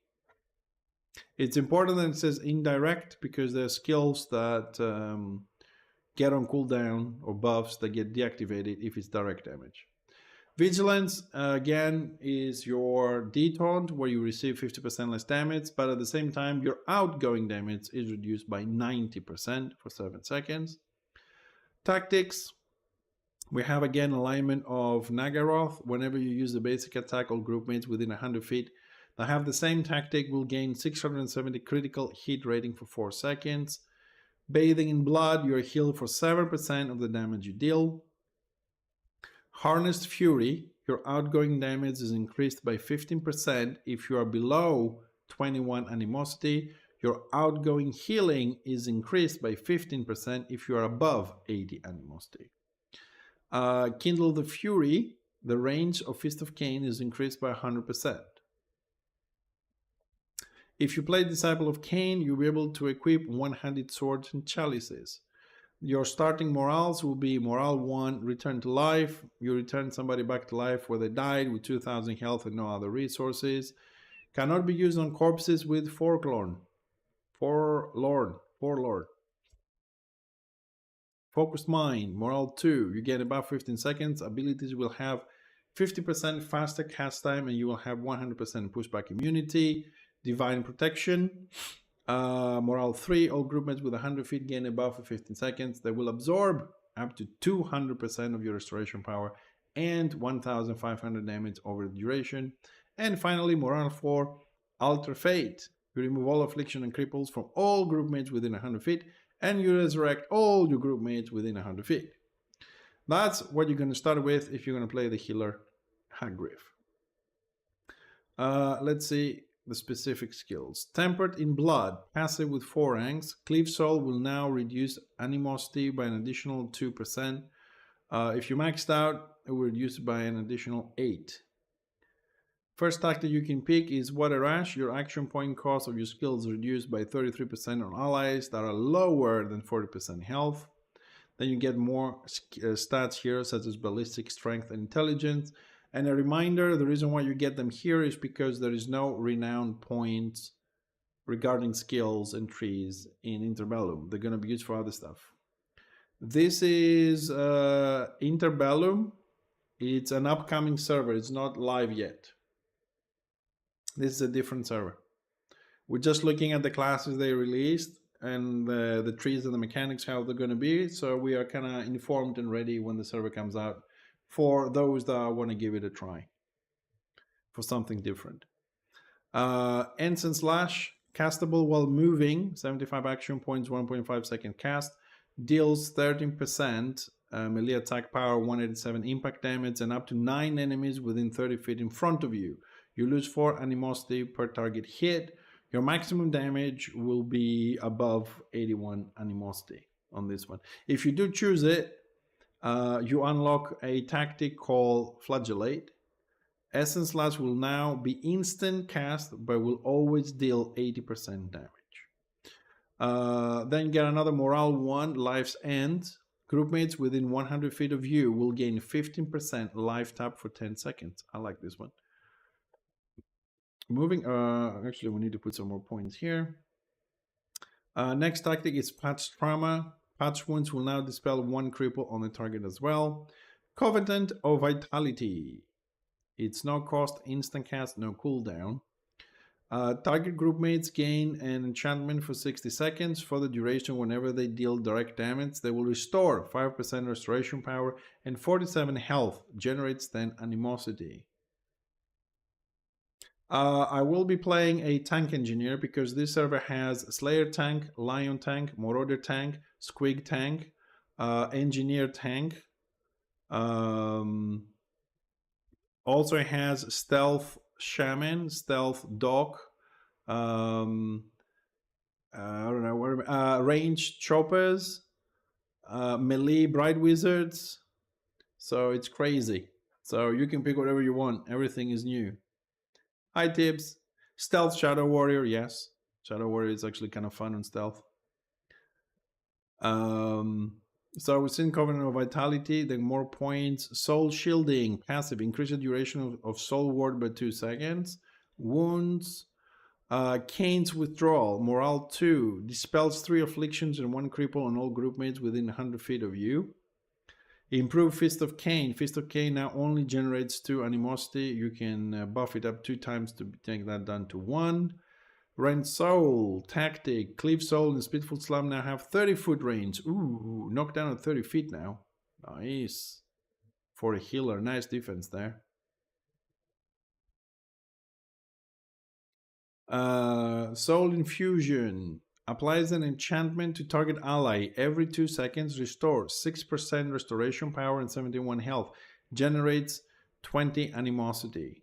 Animosity at this time controls the duration of your hot.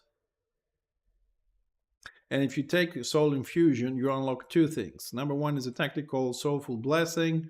Soulful Infusion will now apply as a blessing and heal for 20% more. Nice tactic for a healer. And or Celerity Infusion with 3 ranks passive. Soul Infusion cast on you will increase your movement speed by 5% for the duration. You can buff it 3 times up to 15% if you want more speed. Black Arc of the Covenant, passive with 5 ranks. Increase the effectiveness of your Covenant spells by 10%. That's your buffs basically, which are free. Binding Covenants tactic. Covenants now apply to all group mates when cast. Nice. Whenever the duration, however, the duration is reduced by 15 seconds. So we go down from 60 to 45. Not too bad because they have no cooldown, instant cast, and no cost. So it shouldn't affect you casting them more often as long as you remember to do that. Devour Essence tactic. Restore Essence will now always heal you if you are not the primary target. Indemnity. Passive with 3 ranks again. Whenever you cast Patch Wounds or Restore Essence, up to 9 allies within 30 feet of you gain 4% restoration power and 60 health. So we cast a different spell, but passively we heal more people. I like the new healing doc. It's more interesting. Murderous Prowess. Again, the Morale 3, which is racial. You gain a 50% critical hit chance and accuracy for 20 seconds. Your renowned tactic will be whenever you use an ability that removes a buff or debuff, you gain 15 adrenaline per second for 3 seconds. Adrenaline, again, is the morale currency. Or resource, Divine Intervention, passive with 4 ranks again. Whenever you're affected by knockdown, disarm, silence, or rooted effects, you will gain 8% damage reduction for 3 seconds. I don't think I've seen that to any other healer anywhere. Hold on, I need to find some more points here. We're going to have some points. So if you're ever knocked down, disarmed, or silenced, or rooted, you can buff this 4 times and you get 32% damage reduction for 3 seconds. 32%, you have a tank next to you. It can give you another 6. That goes about to 40. Plus your armor, resistance and stuff. Yeah, you can get the 50-60% reduction. Sounds okay. Oh, okay. Okay, because I don't remember all of them. Thanks, Ramsey. So the Warrior Priest gets that one as well. Okay. Okay, melee style healers have it. Thank you. Kane's Vigor. Okay, so this one is a bit weird because there's no cost, insta-cast. Okay. Must be below 61 animosity. It's off the global cooldown. You gain a buff for 3 seconds that increases dodge chance by 60% and generates 40 animosity. If you choose it, you also get another tactic which says reduces the cooldown of Gain's Vigor by 10 seconds. So from 20, this skill goes to 10. The only thing, I don't know, I mean, I've always had this problem. Looking at the fight and looking at the resources and my HP always. And you know what I mean? Now I have to, like, if I play this class myself, which I'm really bad with it, that's why I don't play it. I have to look at the combat, my positioning, my HP, and what number I am to do things. I don't know. I find that tremendous difficulty, and I have a lot of respect for people that have the ability to do that and do it well. You know how much animosity they have, how much HP they have, their positioning and this, and press every single time the skills on the right number. Hi, Thane. Then we get a Morale 4, which is class specific for the Hagriff, which is 1001 Dark Blessings. It's a Morale 4. For the next 10 seconds, every second its group mate within 100 feet of you will gain 1 stack of enhanced strength, ballistic skill, intelligence, initiative, agility, weapon skill, willpower, toughness, and a couple of burgers. Jesus, how many buffs. So you start getting stacks of pretty much all the stats, put it that way. And the cool ability is the one at the bottom, really, the two cool ones. Restored motivation must be below 61 animosity. It's 75 action points. Restores 15% restoration power and 187 health to all group mates within 50 feet of you, and you generate 40 animosity. If you somehow have between 0 and 20 animosity, you will heal for 120%. If you are 21 to 40, 100%, and if you're above 41, 80. Each one of these abilities get an extra glow whenever they are at the break point that is the best for that ability. Oh, that is useful, because I was thinking probably we're going to have to make some new add-ons for this. But it's nice that you guys have thought about that, and you're gonna flashing and change the colors so people know when the abilities are ready for the most effect they can have on those. And the Zerg Basting ability for Disciple of Cain, the healer class of the Hagrive, is Transfer Essence. It's 1 second cast, and it deals 30% spell attack power and 186 spiritual damage up to 48 enemies within 30 feet in front of you. For each target hit that did not have cover, all group mates with 150 feet gain a stack. The stack heals for 6% restoration power and 8 health each time at the end of the 3-second duration. So we get a healing Zerg Basting ability. It keeps you alive against the enemy Zerg Basting abilities, I suppose. Right, and this is the first hard specialization for the Hagrive, called Disciple of Cain.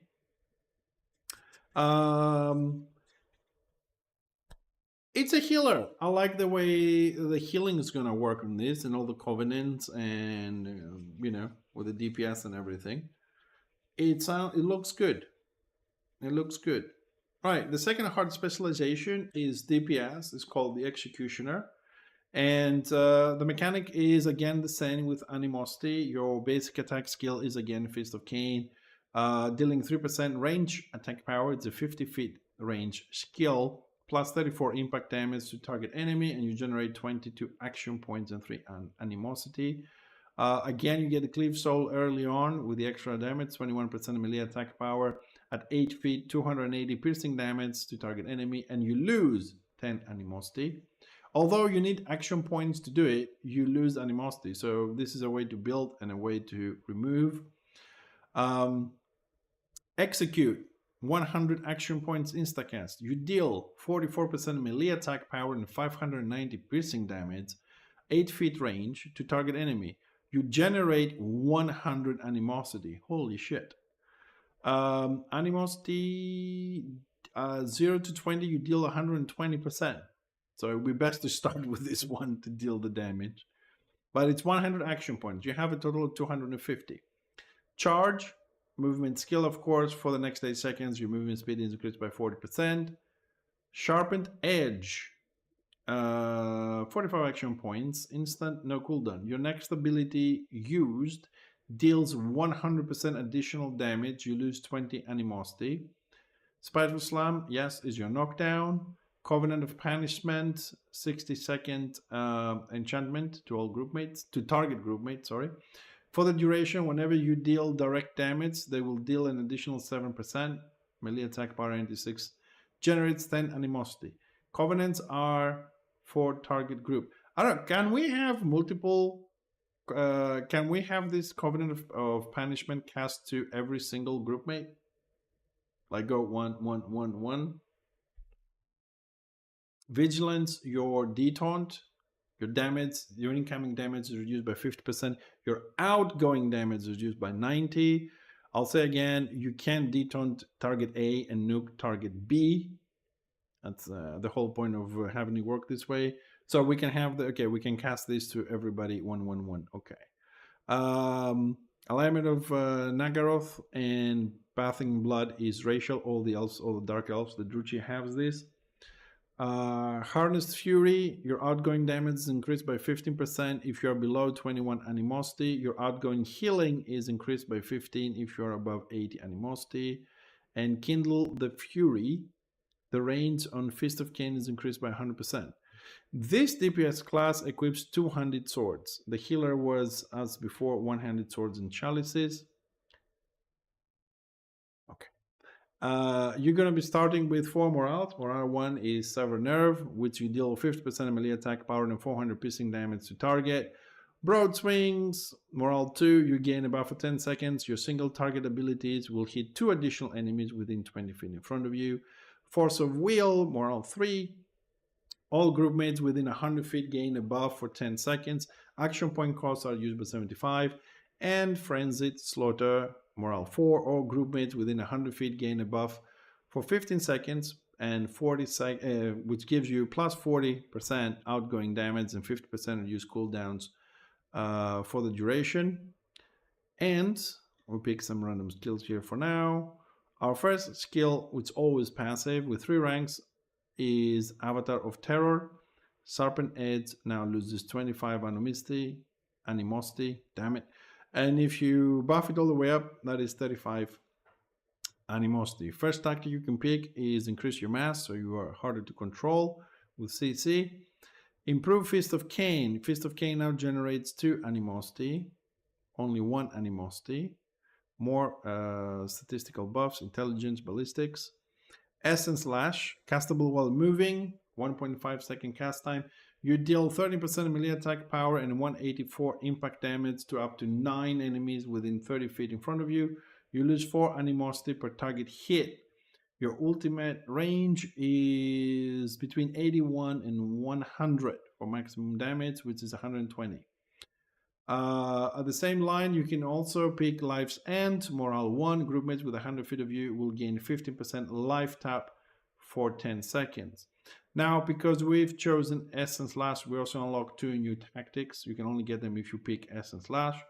The first one is Flagellate. Essence Lash will now be instant cast, but will always deal 80% damage. And the other one is Motivation through Fear. Essence Lash and Mass Execute now hit up to 24 enemies.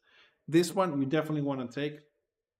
So if you get in the setup for larger groups, or you're playing solo and then you join a keep or something, you can switch your tactics in combat and then you switch to AoE mode, which is brilliant to be able to change tactics in combat. Cain's Imbuement is another tactic you can pick. First, Fist of Cain no longer deals direct damage.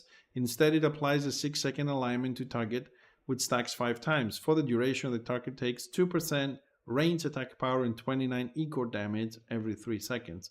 So basically, you just convert from direct into dots. Curse of Cain, 55 action points, insta cast, 50 feet range, no cooldown. Applies an alignment to target enemy. At the end of the duration, deal 31% range attack power and 409 impact damage to them. You lose 15 animosity. It feels like, what was that Sork spell? What was the name of the Sork spell? Word of Pain. Kind of feels like a Word of Pain for the Doctor, since it deals the damage at the end. And now I screwed my points here.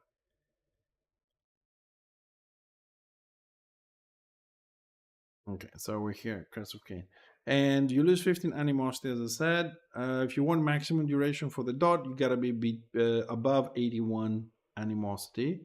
If we take that one, it unlocks Curse of Cain 2 and 3, which is a passive. Curse of Cain now always has a 5-second duration.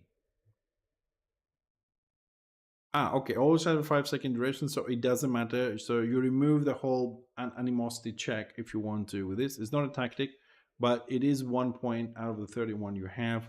And trust me, you won't have enough to make a build.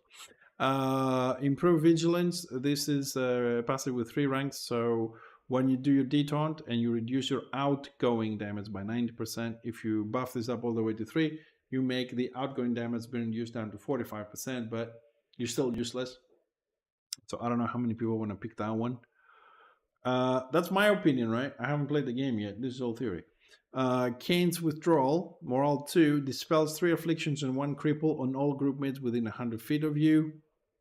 Gotta put some points though, so I can unlock this. Rend Soul, Tactic, Cleave Soul, and Speedful Slam now have 30-foot range. Speedful is your knockdown, and Soul Cleave is basically just a DPS ability that allows you to lose animosity. Extra crit, 5 ranks, increase your chance to critically hit by 10% on maximum level. Mass Execute, action point skill, 100 action points instant cast. You're dealing 12% melee attack power and 170 piercing damage up to 9 enemies within 30 feet of you. You generate 100 animosity. If you want to deal maximum damage with Mass Execute, you have to use it between 0 and 20 animosity.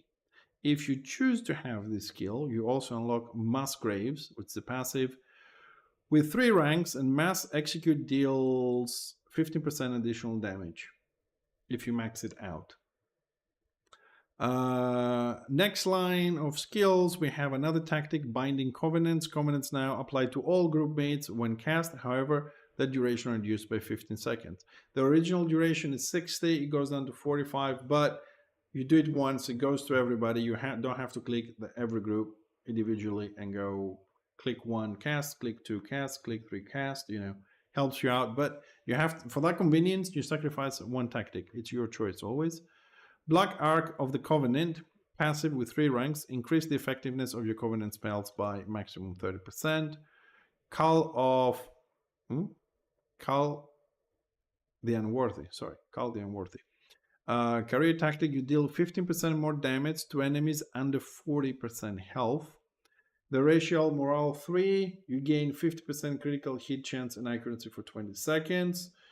Verge of Victory is your renowned tactic, so whenever you land in killing blow, you gain 20 adrenaline per second for 8 seconds. Whenever a group mate within 100 feet lands a killing blow, you will gain 5 adrenaline per second for 8 seconds.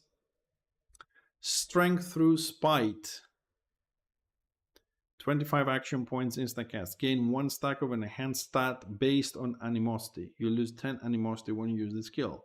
So 0 to 20 is weapon skill, 21 to 40 is penetration, 41 to 60 is potency, 61 to 80 is penetration, and again 81 to 100 is weapon skill. Don't know the numbers, but you gain something on those specific ones. Ceremonial weapons. Gain, it's a passive with 4 ranks, gain 1 stack every second with a maximum of 10 stacks. All stacks are dispelled whenever you deal direct damage. Each stack grants 15 melee attack power. Okay, so it looks like for this DPS, the Executioner, we're gonna have some, one of the choices we're gonna have to do is whether we're gonna go more on dots, indirect damage, or if we wanna go more on direct damage, and that's gonna shift with the tactics, I think. Which one is better? I don't know. Execute. Next tactic is Grief Bringer. Execute and Mass Execute costs 25 less action points. 1001 Dark Blessing, which is the morale 4, the same one the healer has, that for the next 10 seconds. Every second, its group mate with 100 feet of you will gain 1 stack of enhanced strength, ballistic, intelligence, initiative, agility, weapon skill, willpower, and toughness.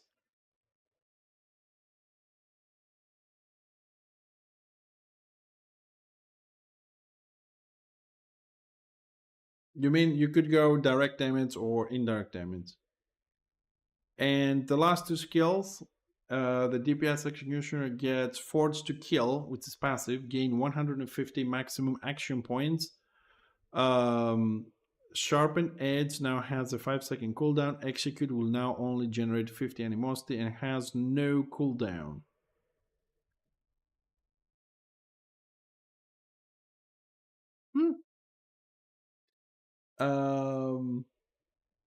Ramasi, tell me something. It says here, if you pick this passive, Execute will now only generate 50 animosity, has no cooldown. Sharpened Edge now has a 5-second cooldown. If I pick this Forge to Kill passive, am I sacrificing 100 action points for the cooldown and animosity reduction?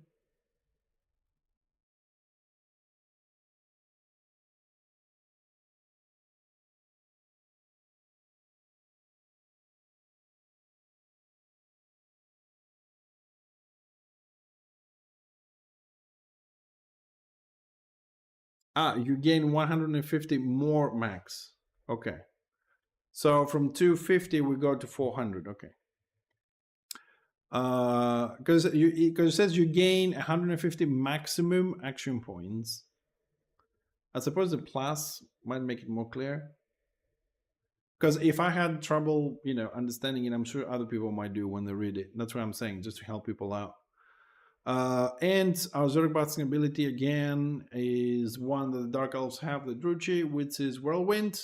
3-second channel, you deal 6% melee attack power and 20 piercing damage up to 96 enemies within 30 feet of you every 0.5 seconds. Each enemy hit will give you a stack of a buff that gives 10% outgoing damage up to 100 stacks. Woo! It's a nice DPS, and as Ramasi said here on the chat, if you haven't been reading, the fact that we have indirect damage and you can use the tactics right, and you can build your dots, and then you can prepare the execute window with double execute for burst damage. So this DPS is more likely I dot and build Anomisti, and then boom, massive damage, and then again that's a cycle kind of thing. So let's go and see the third hard specialization of the Hagriff, previously known as the Dock. What I haven't seen yet, Ramasi, I'm gonna go to the last specialization here, but I was under the impression.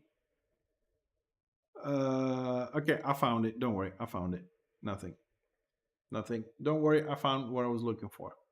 So the third hard specialization for the Hagriff is called the Khanite Assassin. Again, the mechanism is exactly the same with Animosity as we described before. You still start with Fist of Cain, Cleave Soul, Execute, and here's the surprise, Stalk. This is the stealth. So you can have a DPS stealth dock. Castable while moving is considered a movement skill. You become invisible to enemies up to 5 minutes. Don't worry, it's not that long. Your action points per second is set to -5, and you will come out of Stalk if you reach 0 action points. It's not even close to a minute or so. So don't worry where it says 5 minutes there. It scared me the first time as well. Curse of Cain applies an alignment to target enemy. At the end of the duration, you deal 31% range attack power and 409 impact damage to them. You lose 15 animosity. For maximum duration, which is the 10 seconds, you gotta be above 81. Choking Shadows is what? Yeah. Ramasi, I think we have a problem here.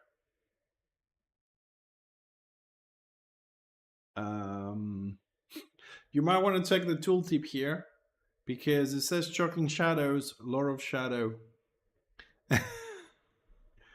Yeah, things happen. Dude, I'm just doing some proofreading along the way, man, for for future players.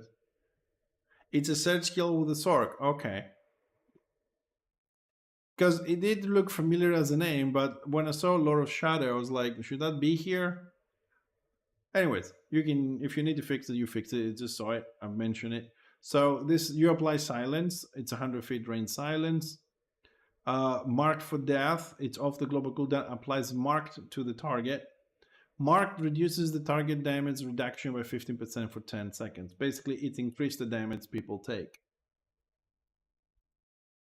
It can be augmented in other ways beyond Winds of Magic. Ah, okay. All right, so it stays there. Okay, so no problem. I suppose like the Archmage can put the paddle, he can run over it, kind of situation, and augment the spell without doing it himself or herself.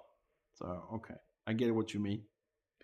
So it's mark. So this looks like this DPS plays with mark mechanic as well as animosity and vigilance. Your deton, you receive 50% less damage. Your outgoing damage reduced by 90. Tactics are exactly the same because they're kind of racial here. 2 racials and 2 class, because these are hard specializations of the Hagriff, so they're the same. However, the Khanite Assassin equips single one-handed daggers. So the healer is sword and chalice. The first DPS, the executioner, is 2-handed swords, And the third specialization, which is also DPS, equips a single one-handed dagger. The tactics you're going to be starting with in the Khanate Assassin specialization is disengage. As morale 1, you knock yourself back away from the target enemy. Broad swings. Morale 2, you gain a buff for 10 seconds. Your single target abilities will target 2 additional enemies within 20 feet. Force of Will, group mates with 100 feet gain a buff for 10 seconds. Action point costs are reduced by 75% for the duration. And Frenzy Slaughter, where you get a 15-second buff for all group mates, which gives you 40% outgoing damage and 50% reduced cooldowns for the duration. Let's see. Our first skill is called No Quarters. It's a passive with 3 ranks. You deal 2% increased damage against targets that are marked. And it's definitely going to be playing with a mark mechanic here.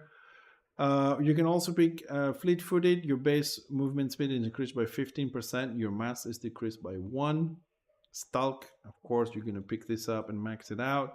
While you start, your movement speed is increased by 15%, and the action point cost of Execute is reduced by 100%.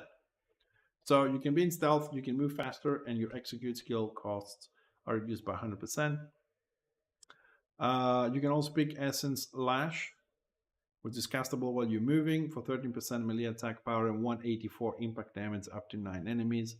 Within 30 feet in front of you, you lose 4 animosity. If you want maximum damage, you gotta be above 81 animosity. You also again unlock 2 tactics, I suppose the same one as the Executioner. Flagellate, where Essence Lash will now be instant cast, but will always do 80% damage. And Motivation through Fear, Essence Lash and Mass Execute now hit up to 24 enemies to make it AoE. Life Send, Morale 1, group mates within 100 feet of you will gain 15% life tap for 10 seconds if you want to help your group mates. But I suppose group mate, you're your own group mate as well, so this Morale 1 will apply to you too. Kane's Imbuement. Fist of Kane no longer deals direct damage, instead applies a 6-second alignment to target. Stacks 5 times for the duration, target takes 2% range attack power and 21 in-core damage every 3 seconds. This is a tactic that can change our direct damage into indirect damage. Etheric Shock. Instacast 65 action points. Applies staggered to the target. Stagger prevents all control of character for 9 seconds unless attacked. So we'll take the stagger, of course. More stats. Ambush passive. You deal 3% more damage against enemies above 75% health. If you max it, you can go all the way up to 9% more damage against enemies above 75. Wounds here. Kane's Withdrawal is a morale 2. Dispel 3 afflictions and 1 cripple on all group mates within 100 feet. We've seen these 2 tactics as part of Essence Lash. Unfair Advantage, career tactic. Whenever you hit an enemy you are flanking, you will gain a buff for 2 seconds. For the duration, you will gain outgoing damage equal to 100% of your accuracy. I love that one. Because flanking in this version of the game, you don't have a specific flanking skill that says you can use this one where you're behind or the side of the target. Every single skill, you can use any skill you want as long as you are 180 behind the target. Then it's called sides and behind basically.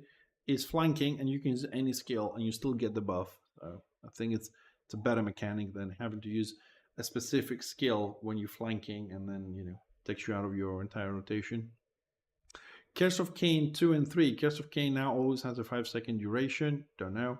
Improve vigilance, reduce the amount of damage you lose when you detaunt. So from minus 90% you go to minus 45. Like I said before, I don't like it. Mass Execute, 100 action points, deals 12% melee attack power, 170 damage to up to 9 enemies within 30 feet of you. You generate 100 animosity. For maximum damage, you gotta be between 0 and 20. And we can also unlock Mass Graves again. Mass Execute deals 5% additional damage. So if we max it, it goes all the way up to 15.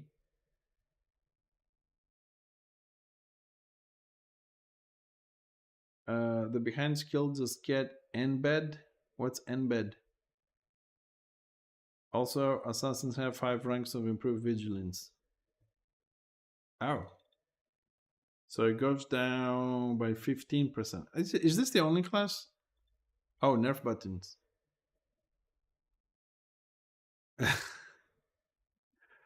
I don't know. Since you mentioned, will nerf buttons be working on Interbellum server when it comes live? Because I think that is something people will be asking me.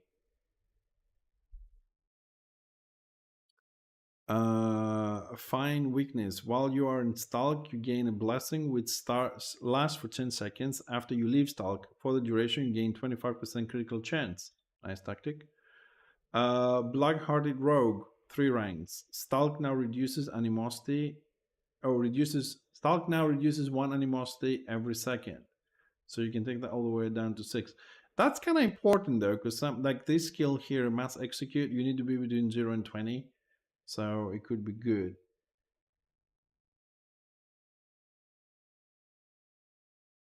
Okay, so it's gonna stay as a sequencer and not as a scripting tool. Okay, I like that.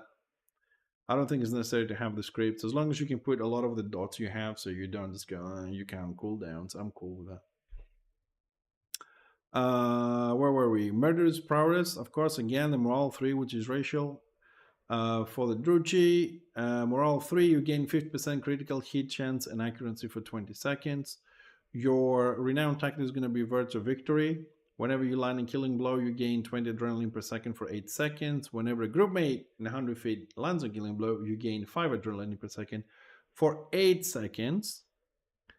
Ceremonial weapons, passive for 4 ranks, gain 1 stack every second with a maximum of 10 stacks. All stacks are dispelled whenever you deal direct damage. Each stack runs 15 melee attack power. Do I have any more points? No? Damn it. So we can get all the way up to 150 melee attack power. So you can go dot, dot, dot, dot, dot, and then boom. I think that's the whole point here. Plus the 15% on mark. So you can go dot, dot, dot, mark to gain the extra 15% damage, and then go with direct damage with the 150 there on top of that. Or something along those lines. Kane's Vigor must be below 61 animosity. It's off the global cooldown. It has no cost, is instant, but it does come with a 20-second cooldown. You gain a buff for 3 seconds that increased dodge chance for 60%, generates 40 animosity. Reduce cooldown. Nah, I don't like those. The other tactic is reduce cooldown of Kane's Vigor by 10 seconds. So you can have this. If you are below 61 animosity, every 10 seconds you can get 3 seconds of 6% dodge, but I don't know. Parts the weak, morale 4. This is a little bit different from the other two hard specializations. Morale 4 deals 6,000 true damage to target enemy and applies Forlord. What is the base HP of a character? Is it 6k or 4k? I don't remember what we start with. Now, this is a good morale for 6,000 true damage. And also apply Forlorn, which means if they die, they cannot be resurrected unless they release base HP 6,000 plus wounds times 4. Okay. It's a lot of true damage there, man. 6k true damage. I know it's morale 4, but wow. Anyways, it is what it is. We'll deal with it when the time comes. Bound by contract, passive with 1 rank. You have 100% chance whenever you get a killing blow to reset the cooldown on Stalk. In addition, Stalk will set your regen to -3 and you gain 450 HP for while in Stalk.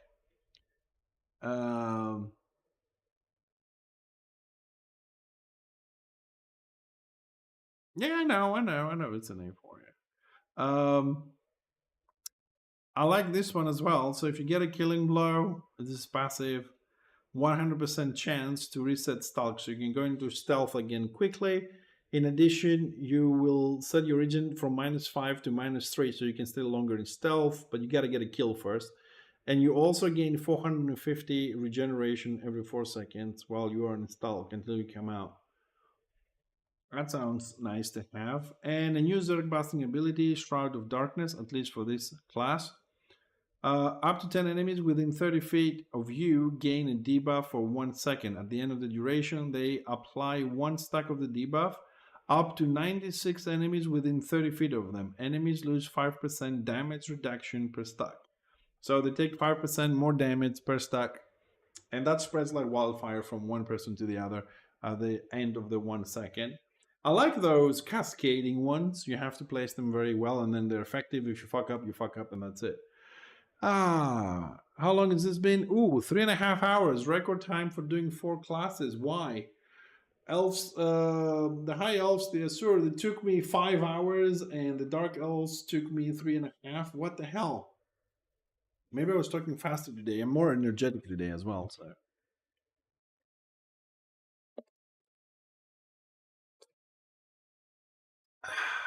man, talking for 3.5 hours.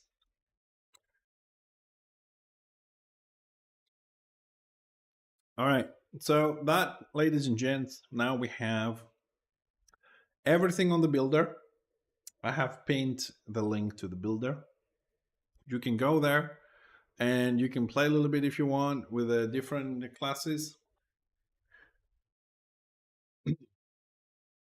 And see what you like, and we'll see if we ever manage to take those that 3-letter word or abbreviation answer from the devs, ETA. All right, I know they don't give ATAs, and there's a good reason for it, but now at least we have the Dross, the Empire, the Ashore, we have the Greenskins, Chaos, and the Druchii there. We have all the classes on the builder, and we can start familiarizing ourselves with the skills, the builds. We can play with it a little bit and see what to expect. Eat tall animals. Yeah. So as a small update, now that we've done all the classes, just want to say that if you missed any of the previous ones, you can find them on my YouTube. I will put the High Elves, Ashore, and the Dark Elves, the Druchii on YouTube as soon as I can. Kind of busy at the moment, but I'll put them in class by class. So you can have this wonderful voice reading the skills for you as I do here on your own time. Also, because I know this is not a live server and I am not associated or affiliated with any of the dev team, Interbellum server, whatever, I'm just updating the games I'm following, and hopefully you guys follow with me as well. We don't have an ETA yet. I would definitely recommend that you guys go to the Interbellum YouTube or mine and you watch the 7-minute May dev update. All right, so you know what's happening with the server if you're not following the Discord or you've missed my last stream on this topic. On a nutshell, some members of the team had some real life issues, 3 or 4 of them, I'm not sure on the number. Anyway, so they kind of almost stopped working on the project for a little while, so they slowed down a lot. Let's say it was 4 people, now 3 are back on, and they're picking up the pace, right? Trying to cover the lost time that they had because of real life, and real life gets in between everything. I know that firsthand. That's why sometimes I'm a bit late on streaming. And during this, they also lost a lot of time because they hit a little core problem, which, if I say something wrong, Ramsey will correct me. He's part of the dev team. Where if you make groups, you crash the server, which is a major problem. You can't play Warhammer without groups. So phase testing 3 is going to be delayed, and they're focusing on finding this problem with the core and testers. So they can pass that, and then we'll be back on track for releasing the game. So my very optimistic timeline that I had, and I've talked to you guys again in the past, which I was saying end of June, is not going to happen because this core problem has to be resolved. I don't know if it's going to take them a week, a month, 3 months, 10 months. So I don't know what the delay is going to be. But from the video, I kind of get the sense they are working double time now just to cover the time they lost because they couldn't work on this and the extra problem. So we just have to remain patient, keep an eye on Discord and see where this is going to go. Personally, I don't play Flame of War, which is an active Warhammer server, because it's closed 148. And although I don't mind that, they don't have a lot of people.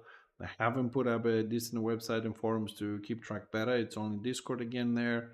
And with 15 and 20 people on a Sunday, it's not a lot of fun to invest, hundreds of hours that I could invest. ROR I don't play because, in my opinion, at this point, Return of Reckoning is just a mess. Okay, it has the most people, but I feel it's a mess.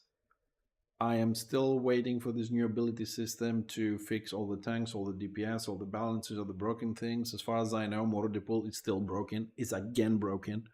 I keep an eye on that as well. Honestly, I am missing Warhammer Online to play, but I don't want to get back on ROR until things are fixed and settled down. Because so far, they say one thing and then they do a 360 and they do another thing. I just can't be asked with that shit anymore. Still remains the most popular active server to play. And then whenever Interbellum comes out, and hopefully all the classes we've looked as a review here on Interbellum, hopefully, and I say hopefully because if I don't play something myself, I can't say 100%. They look very good on paper. They look very interesting on paper. We've seen them and we already kind of make mini builds in our heads and on the builder.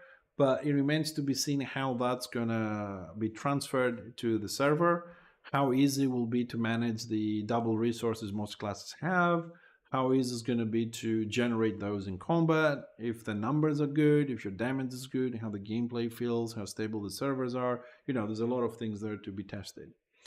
So that's for the Warhammer stuff. So until something changes at the moment in Return of Reckoning or Interbellum, so I get back to this, that I love playing more, I'll be doing what I'll be doing. I'll be doing all the other off games that we play, Enshrouded, Deep Rock Galactic Survivor, some other games that I find every now and then. Now we're playing Banisher's New Eden with the story, things that come along. So it'd be nice for you guys to come over and chill with us, hang out, so we can talk about things. And that will be the Warhammer stuff for today, right? There's nothing else to do unless anyone here has any questions or you're going to ask something about Interbellum. This is a good chance to give you some answers regarding classes or anything else, but not ETAs, since we also have Ramasi here, part of the team. So that's what we're doing here. All right, we're playing something else until Interbellum comes out or ROR becomes more stable, in my opinion. And that's it. So it's still early for me, and I don't want to end the stream in 3 hours because, so what I'm going to do is we're going to change category very quickly, and we're going to jump a little bit on Deep Rock Galactic Survivor. We still have some leveling to do in some classes. We still have some weapons to unlock. There's also been an update on that with new bosses. I haven't checked them out yet. So if you want, hang out with us, and we'll jump into that. I have a couple of hours of fun watching me run from bugs and getting my ass kicked. All right, where is it? Is loading. Oh, I'm gonna need my controller for this.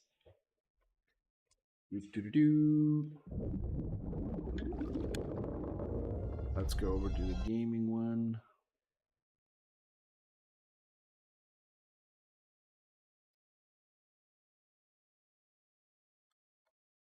At this point, at some point, I gotta fix the bloody Bluetooth. We also have to change category, stupid Twitch. And when I'm tapped out, the game doesn't move forward. Deep Rock Galactic Survivor. There we go. Ooh, it's gonna be fun. Alright, before we sit down, our asses here and play some Deep Rock Galactic Survivor, I need a little bio break after all the talking. I'll be right back.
And we're back. Thank you very much for waiting.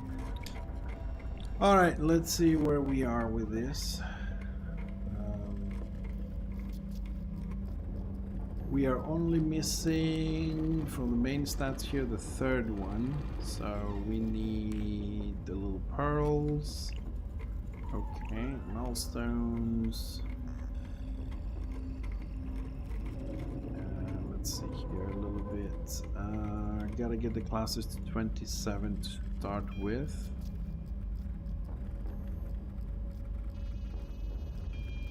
And weapons.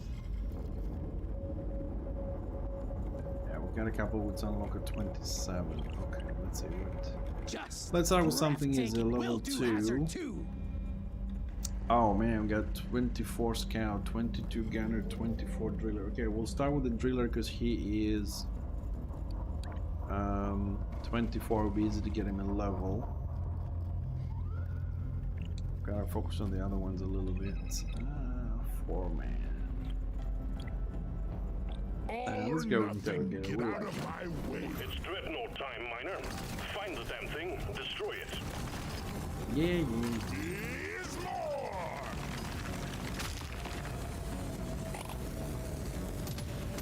Now let's go for our quarters. But it's I'm starting to agree with Magic now that I see how much I need. How much I need to do to level up the 4 characters and unlock everything. That yeah, this is a fairly grindy game. I don't mind it, but it's potency. Oh, they changed that. I'll take this one. So I have done the update, so I'll be also checking out all the new stuff if we come across them. Potency. This is perfect for my build. Where am I going? There's a go code. Supplies blocked. Get the landing zone cleared.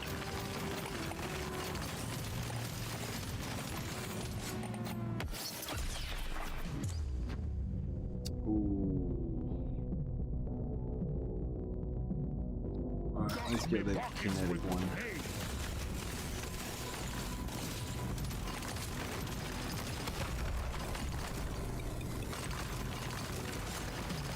Oh, finally some light. Got a supply bubble. Stand here, the impact zone. Nice. And what do we get? What do we get? What do I get? What do I get? Ah, come on. This is it. That's bullshit. Swarm detected. Get ready. Oh, great. Swarm detected.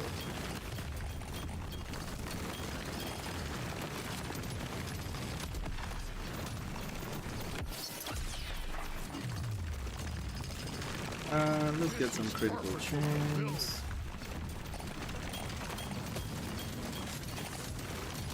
Mine.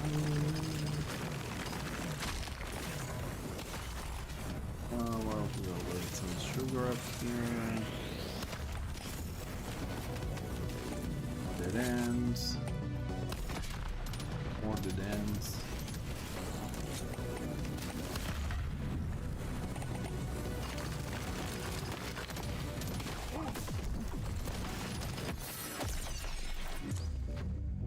Epic damage.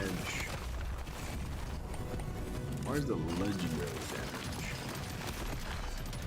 Out of the way.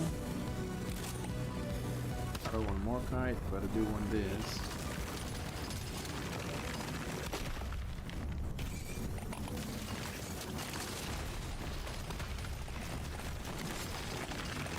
No, don't dig the bloody Morkite, you dum-dum. Ooh, legendary reload. And here comes the... Oh, it had to be a flying one. Why?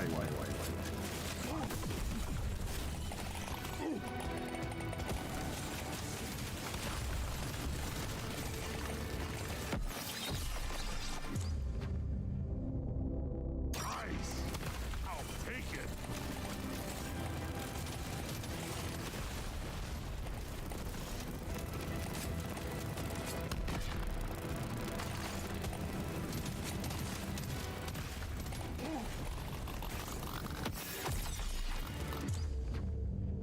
Ooh, +1 beams. It's my lucky day. More beams and more lifetime. I'll take the beams. See if we can get that upgrade again later.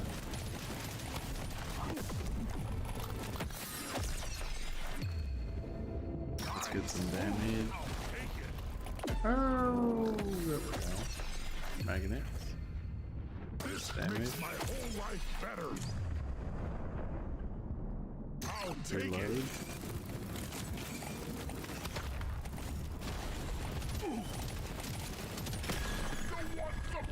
Quota satisfied. Alright, it didn't go too bad. Damage Get on moving. the You won't hang grenade. around.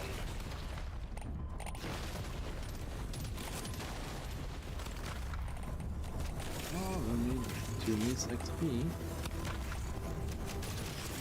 Sorry, buggies. I'm out. Hatches shut. Taking you to stage 2. Let's go, stage 2. What are we getting? Let's see. Ooh. That's Take the one. critical chance because it's legendary. Let's take reload speed on the grenade, reload speed on the gun. That's it, we can get anything else. Get to work. There's aliens to be killed and gold to be mined. We go into behinds. Danger and darkness. Here we go.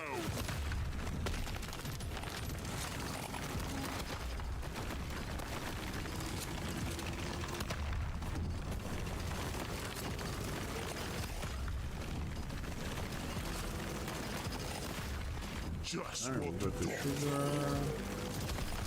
This should complete my quarters. Exemplary work. You've achieved your objective in record time. Ooh. Get the acid man. The scanner just lit up like a Christmas tree. We got a swarm incoming. Oh, swarm incoming, really? I don't believe you.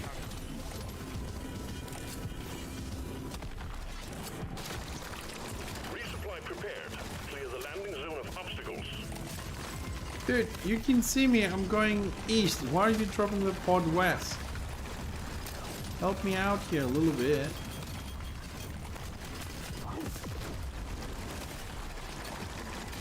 You ugly son of a bitch. Language.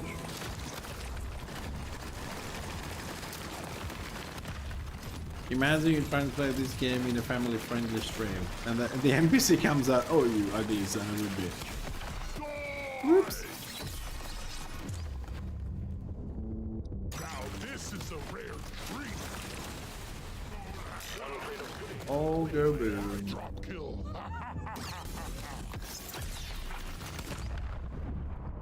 I want it.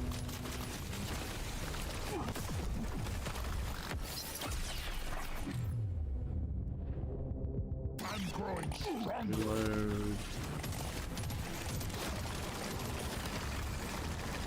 A swarm is heading your way. Load up. I'm not scared of you.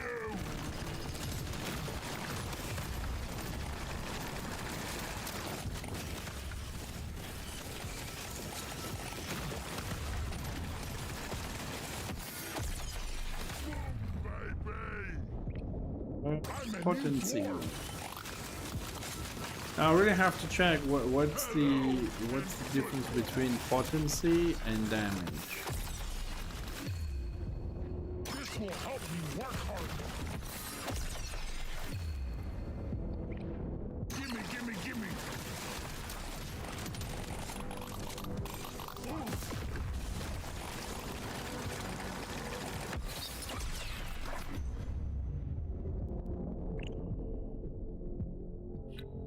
Tough choice.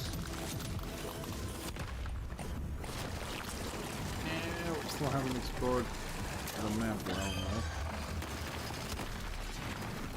Oh, again, it's a flyer. Really? I needed that. Oh, I'm sure you did.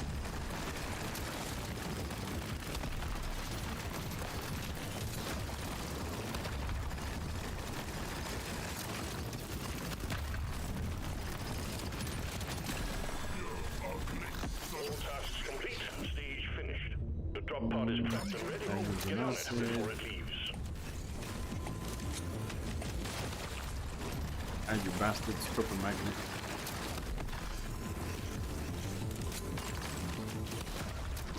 Stage 2 completed. Taking you to stage 3. Well done. The nice little warm up on a level 2. Potency, Became a better dwarf. lifetime, Bugs. Yes, reload speed please. for all beams, critical Why not? chance. There's no point to reroll, we don't have enough to Have your buy things. objectives. Get it done, miner.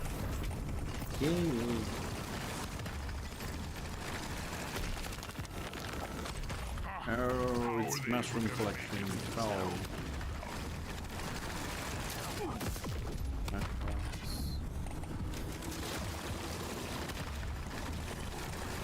Gold.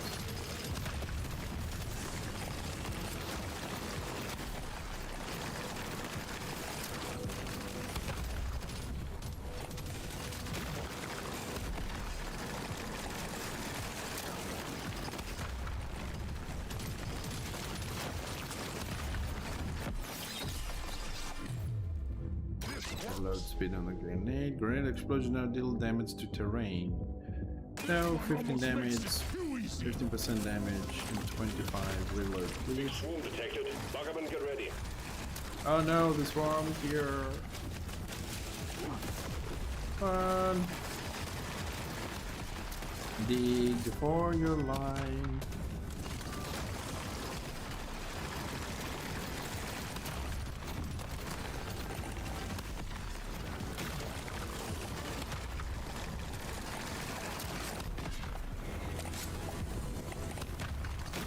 Eight out of 12 Supplies mushrooms. blocked. Get the landing zone cleared.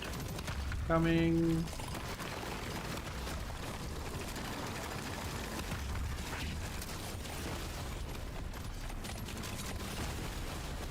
One crate of goodies on the way, miner. Nice. Alright, that's all I want. Extra healing when we level up. Nice to see you.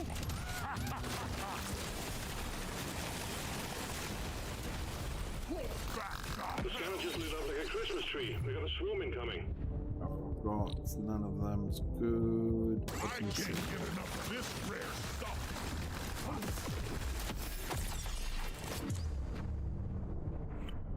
This is Fire damage. perfect for my build. That's all you got. Just liberation.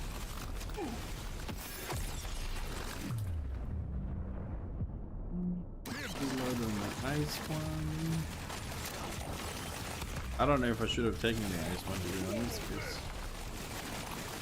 I'm gonna have the same problem I always do. It freezes the exploding ones and screws my plans up.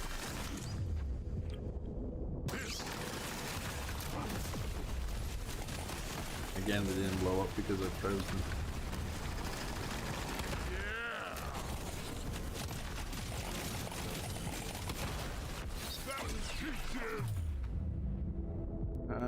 No potency, extra beams. This works. Pick up radius, now pick up the XP. Boss is here. Fight. Potency fire. Gotta run to find the mushrooms. Life better.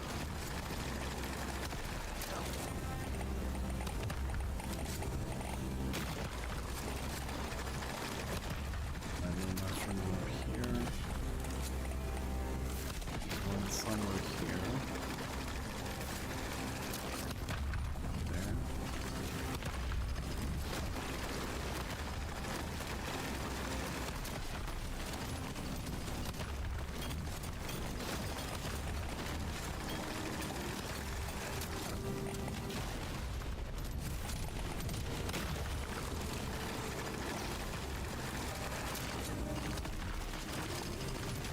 Come on.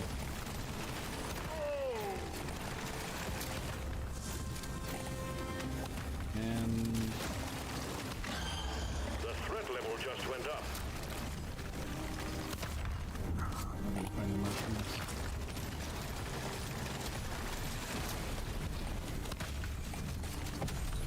Exemplary work. Done. You've achieved your objective in a record time.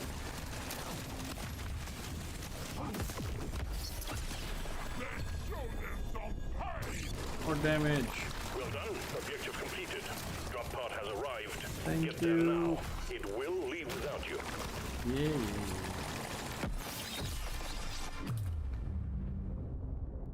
Take damage roll beams. Stage 3 completed. 3 beams and a Remember to mine grenade. for Sounds minerals like a as you joke, doesn't it? progress deeper. 3 beams and a grenade to walk in the bar. I'm having an epic vision. This one. I've been dreaming. Let's shake it up. Feels rare. Feels So we're right. all we can. There's beasties to shoot and work to be done. Get to it, miner.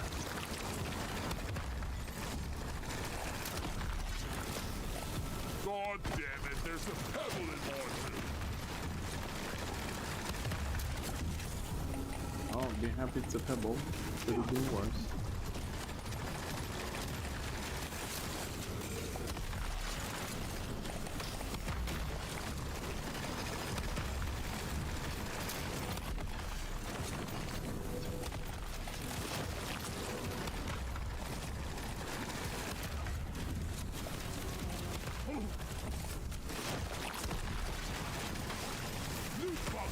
Loot bugs. We like loot bugs. We love loot bugs.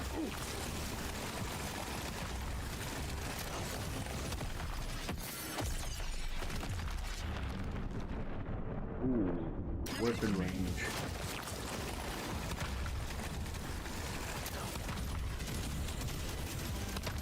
Swarm detected. Get ready for exit shot.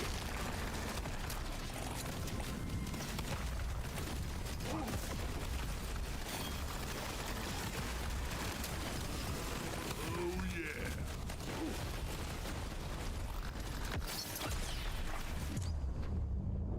I can't Let's get take enough some of this rare damage. stuff. Boy, more fun!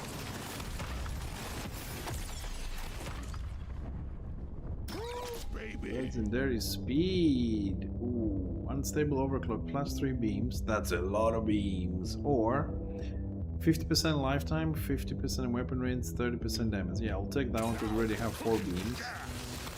We have a lot of range. Epic reload. Swarm Nice detected. drops. Get ready. But usually level 1, level 2 get all the good drops, all the good upgrades.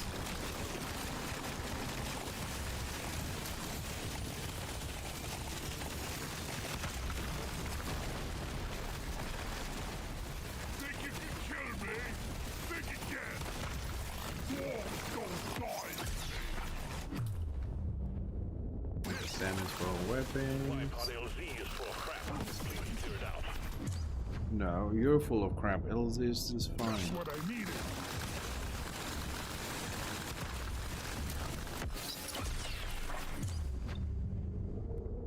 That's what I Swarm's needed. heading your way. Load up. Hello, Swarm.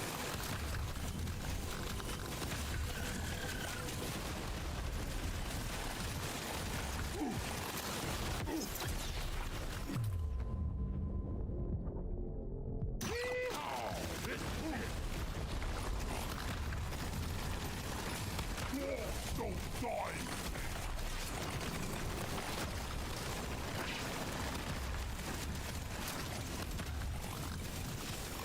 Nicely done. Supplies inbound. I can't get enough of this rare stuff. Man, that's a lot Give of it to me.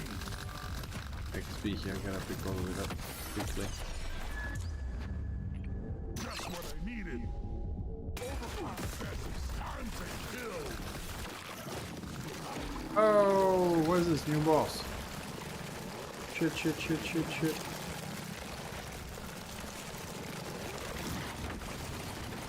New boss.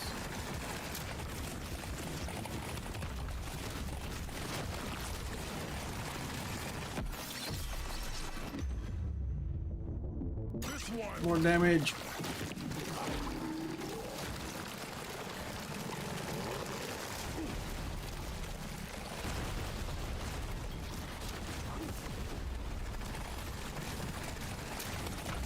on, you little boss. Run through my acid. Done. Objective completed. Drop pod has arrived. Get there now. It will leave without you. I'm running, fellow dwarf. I'm running. But I got small legs, short legs. How fast do you think I can run? Oh, there's some gold here. Some knife. And we're out. Congratulations, miner, on completing the 4 easy steps. Next 4 up easy is the steps to final death. stage. Thanks. What we're gonna get?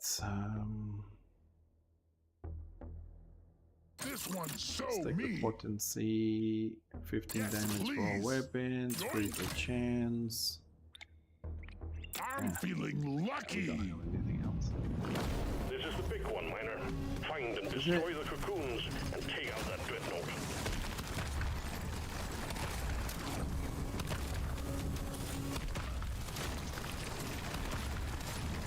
Feeling much better now.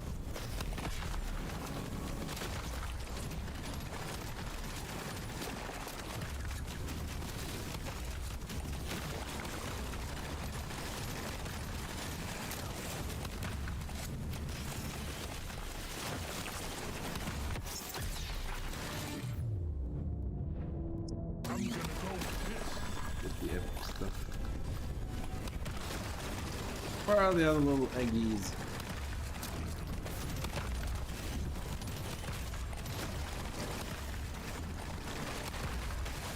You shouldn't need precious mineral. It will get you killed. Yes, it is true. Mining does get less kills, but we're greedy. Magnite here. They're greedy little dwarfs. Ooh, we're picking those up first.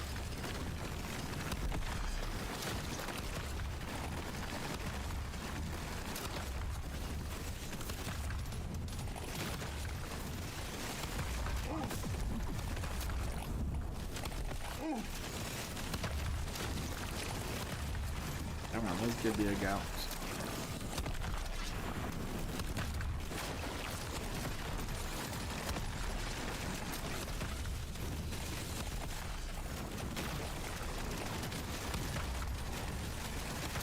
Supply pod ready for insertion. The drop point is... Please clear it out. Let's get some more damage because I think we might have problems with the dreadnoughts later.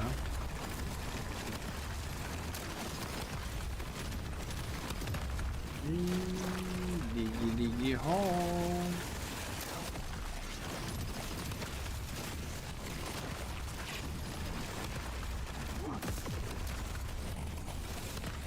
Pass ring back. Should've worn a hard hat, stupids. Now Yeah, this I is a rare treat.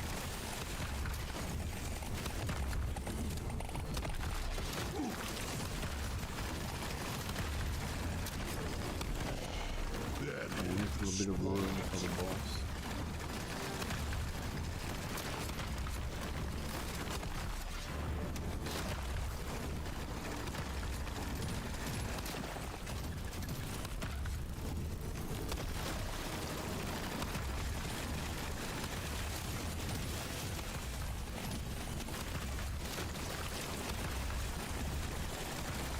I like how we managed to get the beams really long, so we kind of penetrate and hit a lot more bugs.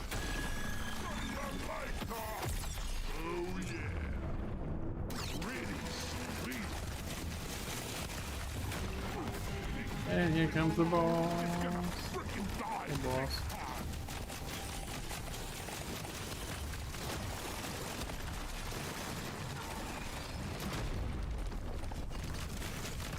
Feeling much better now.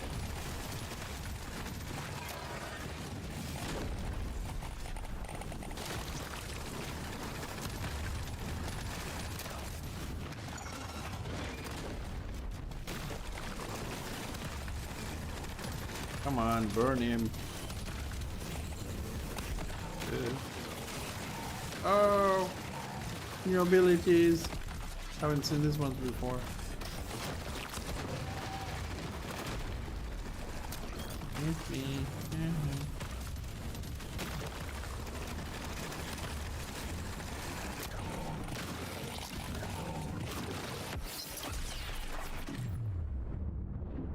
Are we getting started with back damage?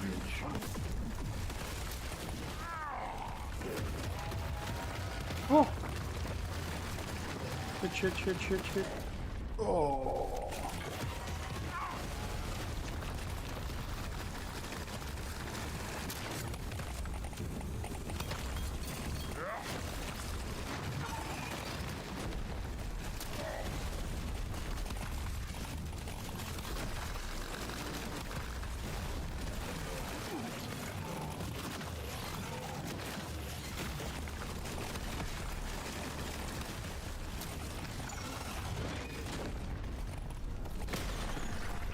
Oh, they did make the boss a lot more interesting and nasty. I give him that much. Drop pod has arrived. Get there before the timer runs out. The drop pod is not going to hang around. You've proven that one that was a nice little warm-up on level 2. we just give you enough guns. Management is pleased. Fuck management!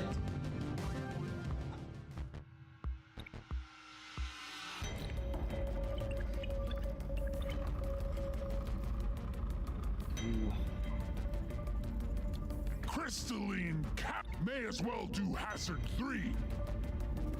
Yeah, we'll go up a little bit. We need more XP and we need it fast. He needs 2 more levels. Alright, let's carry on with him. Leave On only a 3. cinders.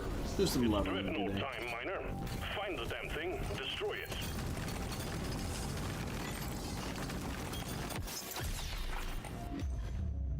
Yeah, where we're going, let's go. Man, what's the difference between potency and damage? I don't know which one is better. Now this is a rare treat. I gotta check that.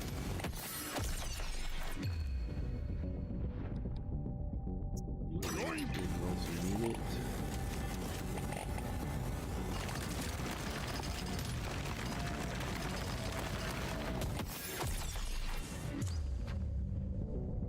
You don't see these every day. Well, they call them rare, friend, because you don't see them every day. Objective completed. Oh, we got turrets. Yeah, let's get some turrets. We like I turrets. can get into.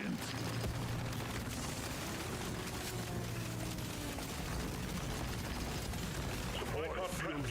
Clear out the landing zone and triangulate your position so it can land. Pop the loop.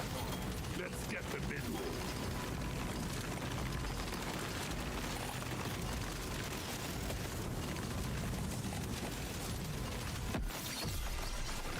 Your cow. This is a rare treat. Now, where's my pod? Oh, gold. Gold comes first. Swarm detected. Get ready. They'll be with you shortly.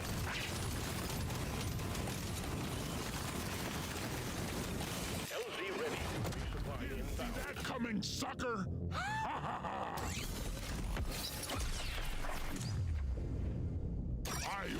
feel stronger.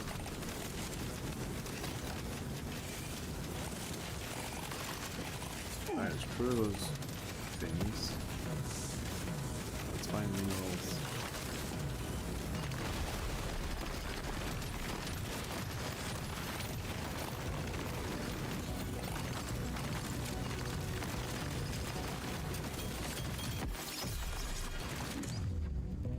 Now this is a Fire. rare treat.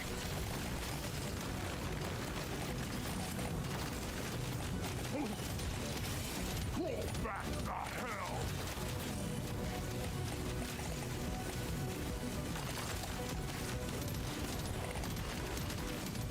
Add some nice little minerals.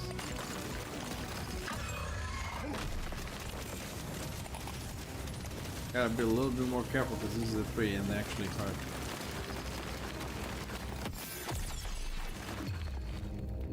This one makes me want to be a better dwarf.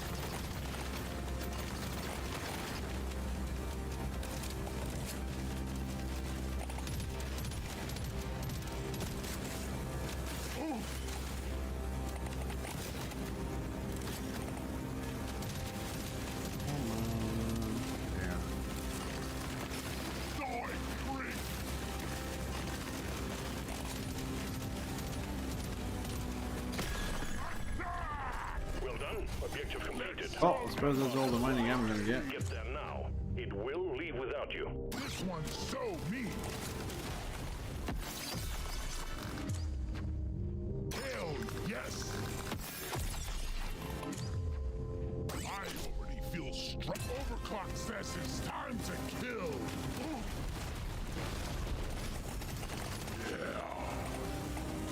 Stage Oh, one didn't go cleared. too bad Be for sure a to level spend your 320 gold gold before on the the first next level. stage.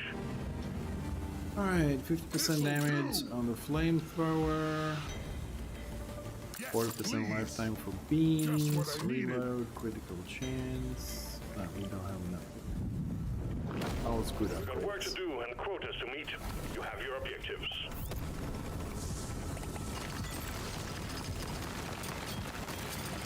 Can't believe how green I was when I started here.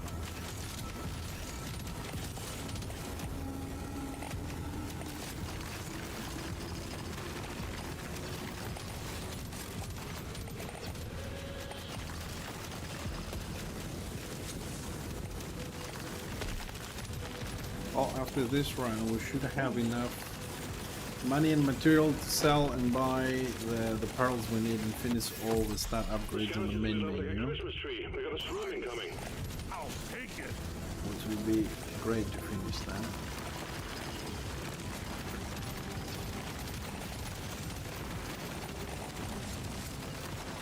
Got a blocked landing site for the supply pod. Get it cleared out, miner. Oh, we only have 5 plants so far, great.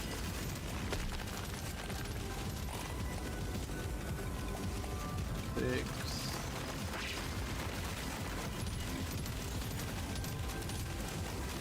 Got a supply pod incoming. Well done.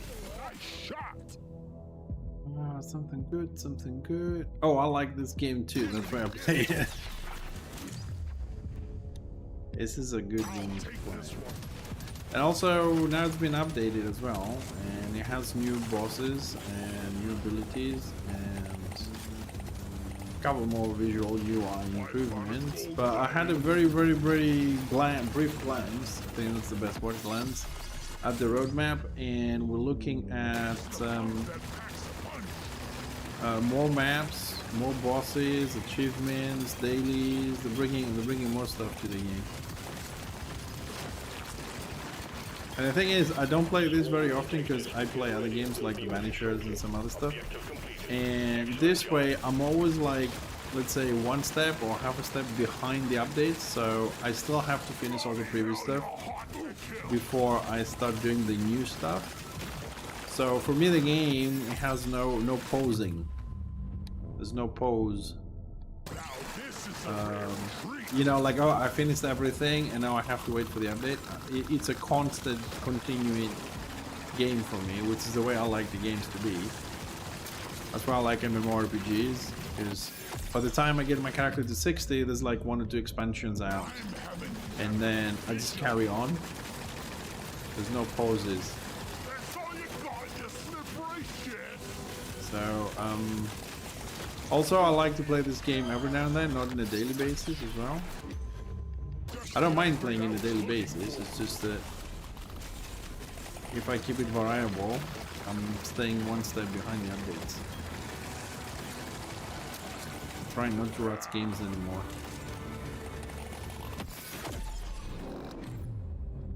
This is perfect for my build. Gotta have it. I will. This is perfect for my build.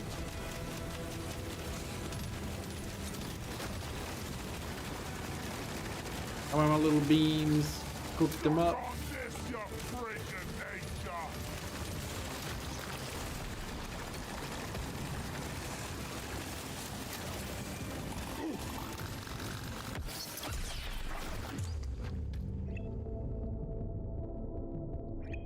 Need it.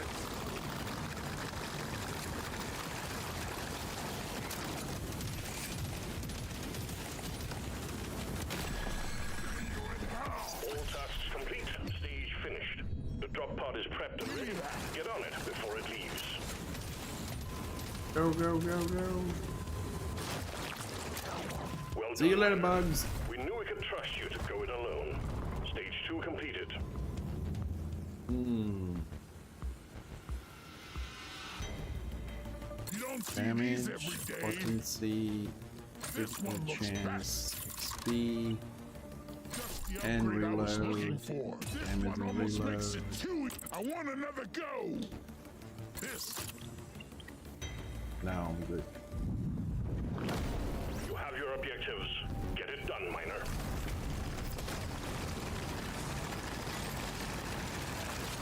Dig, dig, dig. I'm getting too old for this shit. You're not the only one.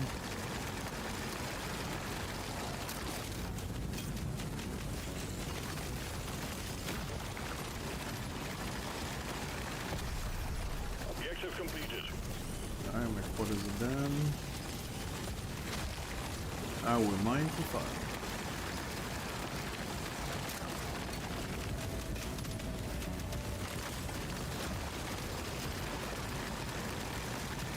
The swarm is heading your way. Load up.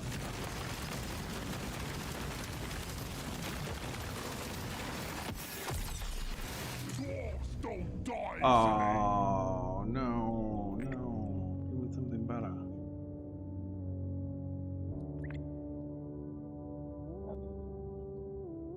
Fire drones. Hell yeah.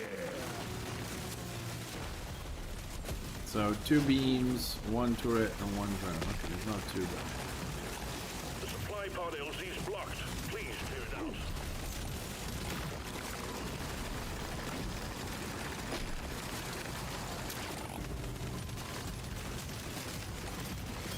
Let's show them some fire.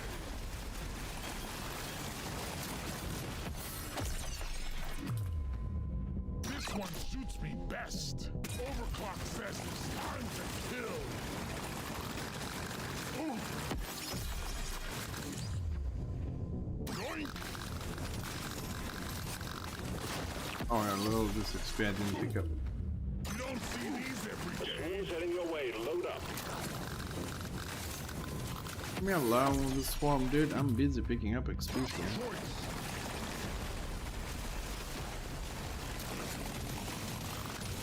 One down.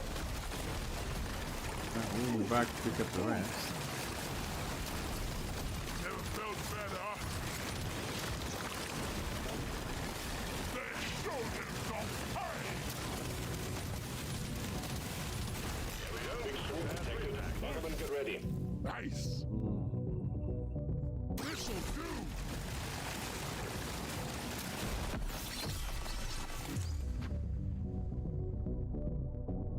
Gotta be happy.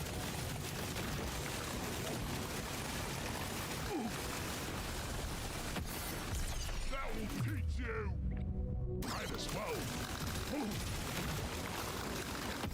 And I really want all this XP.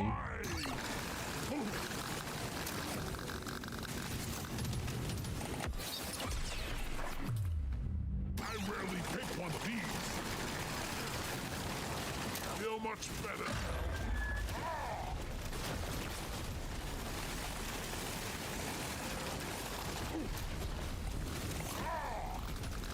I'm probably gonna die in my attempts to try and blow up all the exploding little bastards.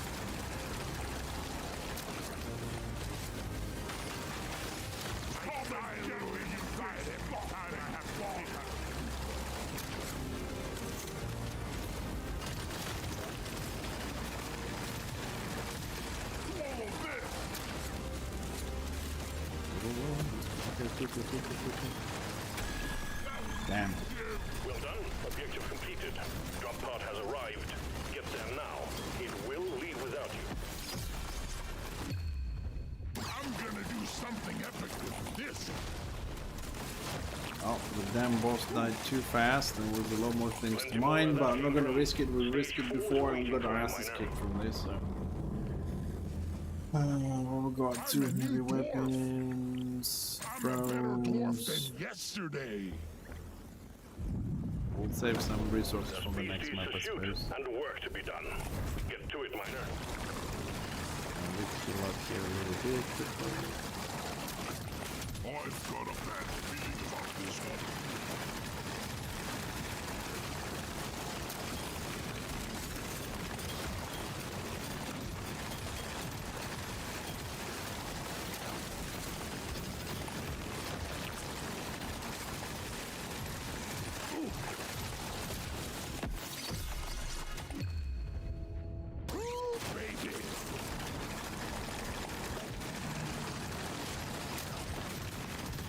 Just what we thought.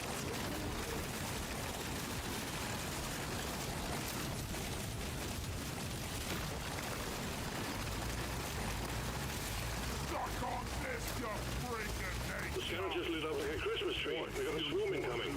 Oh, another swarm. Don't fucking believe you, man. One down. This will help me work hard.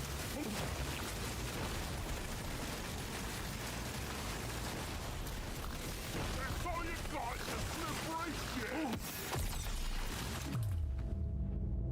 This one's so me. Put a bit of extra kick in it.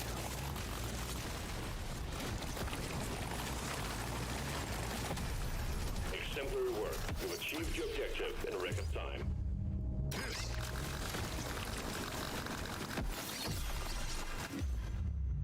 Give me. better warfare. Swarm detected. Get ready. They'll be with you shortly.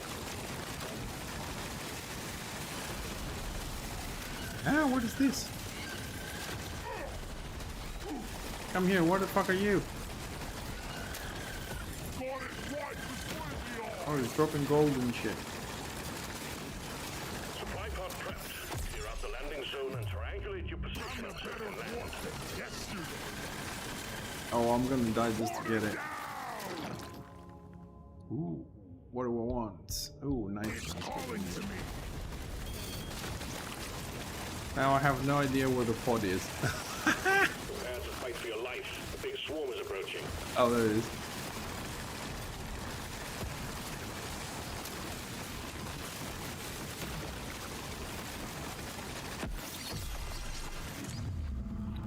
This will help me work harder.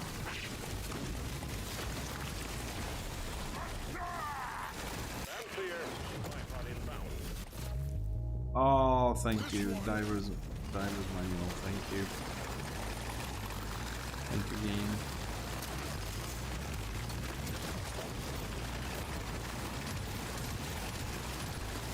Grab the boss coming out. I wanted to mine more. Gotta run for the XP now. This is perfect for the build.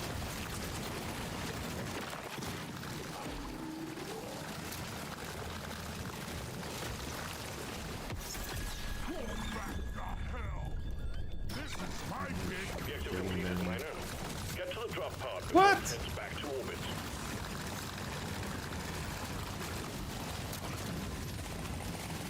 How the fuck did that boss die? Wasn't even near it. Cowabunga. Suck on this, you freaking nature. Congratulations, miner, on completing the 4 easy And a level up. steps. Next up is the final stage. This one makes me want to be a better dwarf. Final stage, he said. Let's see. Potency, damage. I rarely go Damage, for this one. I reroll, want another go. I'm epic gonna do something epic reload, with this. +1 beam, What else we got? I'll 5% take it. damage for all, Hell reload, yes. Let's shake it up. maximum HP. And of course, what did I not do for all that? I This didn't is the kill big one, myself. miner. Find them, destroy the cocoons, and take out that dreadnought. Typical.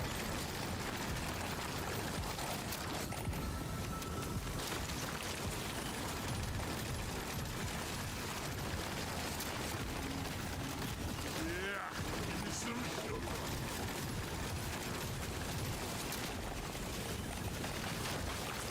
You bug hot.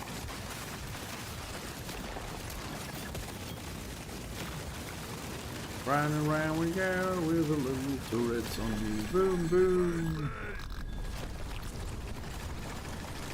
Give me XP. We need XP. I'm mining for the XP now.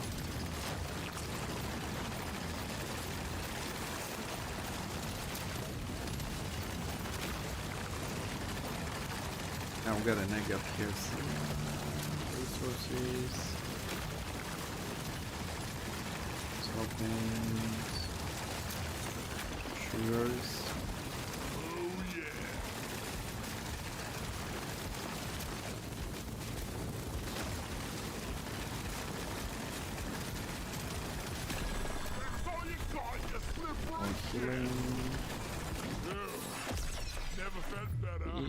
up, or we're gonna get potency on the main weapon.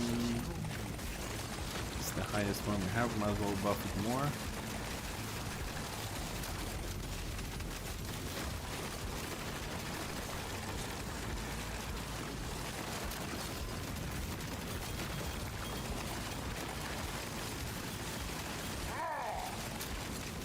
Oh, you chicken brackets. Clear out the landing zone and triangulate your position so it can... Where?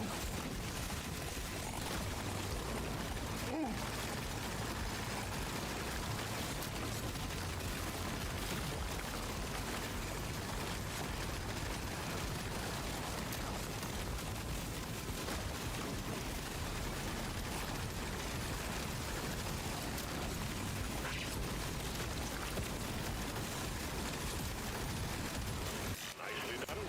Supplies inbound. And where we get? I rarely go for this one.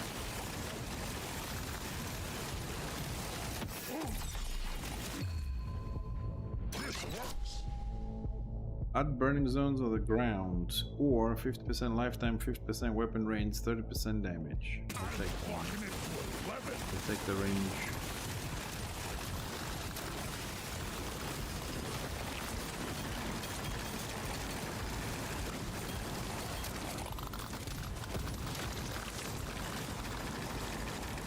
Got a little bit more time to get some levels here.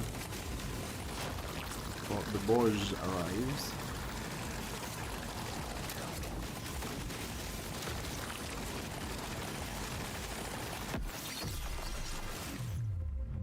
This one makes me want to be a better dwarf.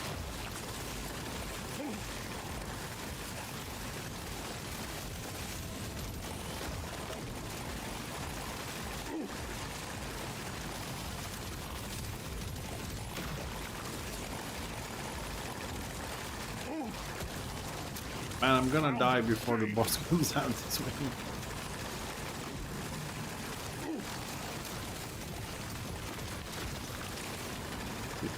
I'm trying to open some holes so I can move around when the boss comes out.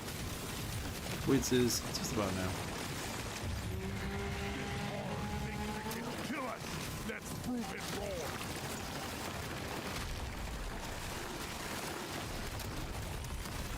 wrong. Oh, it's a Twin Titans.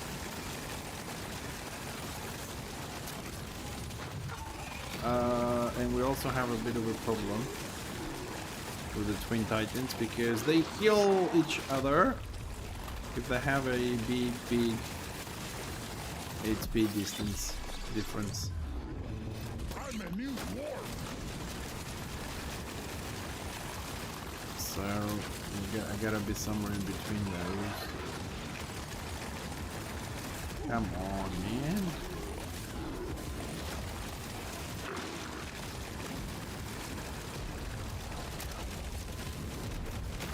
And the healing again.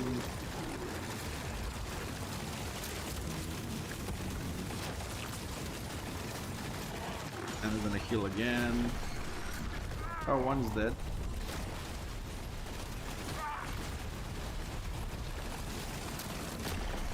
Objective One's completed. dead. Dreadnought threat eliminated. Objective completed, miner.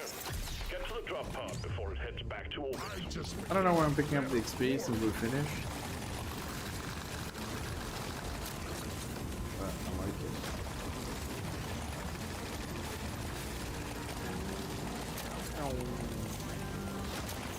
Very well. I thought the twin dreadnoughts, I honestly thought originally it's going to be a lot more difficult than this. But okay, this is a level 3 Grundy, but this is the highest we've been doing anyways. 10.3 million damage.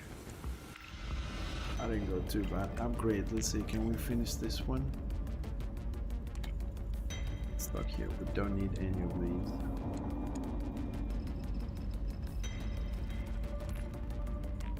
We don't need any of these. Need 100 of these.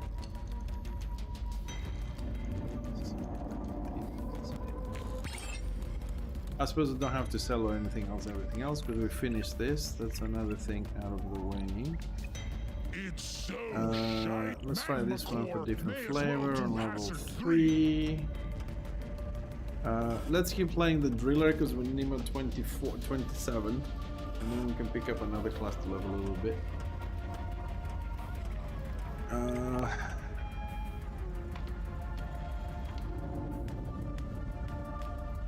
You know, we rarely play strong arm. I'll give it a go, just for the variety. I'll give it a go. It's super fucked up with starting with the axe. It's for me. The axe, when you level it up above 12, is fairly good,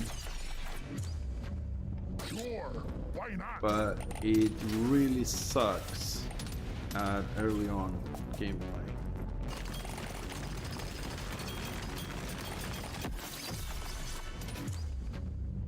I'm growing stronger.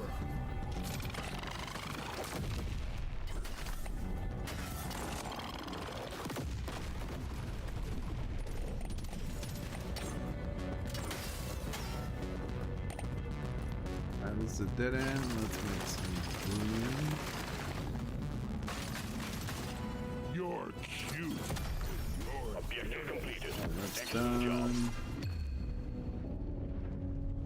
Oh, I don't like the plasma one because it's bouncing. The one with the drones, I don't think they do a lot of damage. Microwave. Yeah, let's take the microwave one. Why not? bugs. It's a little bit weird, but we need something for close range. And we're also going to try and get more throwables. That's it. Everything else we pick, the other two should be throwables to utilize our buffs.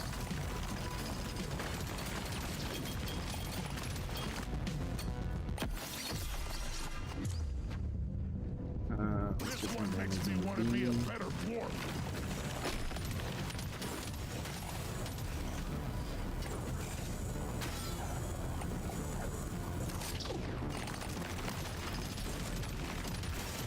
Supply pod prepped and ready, Miner.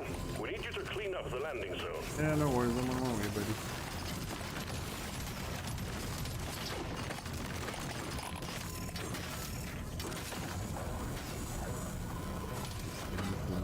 But let's...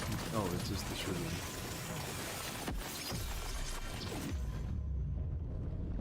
Kill. Reloading axes. Feels rare. To the beam. Right. The scanner just lit up like a Christmas tree. We got a swarm incoming.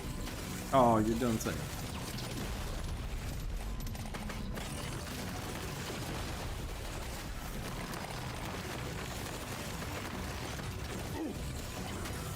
Funny enough, this emitter seems to be doing a lot of nice damage. One crate of goodies on the way, Miner. Should've worn a hard hat. Stupid. I just think better dwarf. Dial it Do them in. nicely. I'm gonna go with this. Damage. All weapons.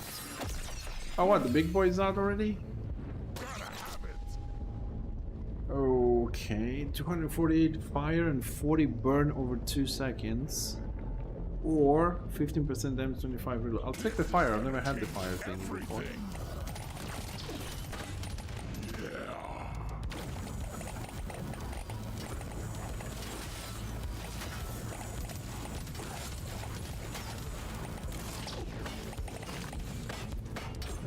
Oh, nice. It leaves the burning on the floor as it comes through. Nice.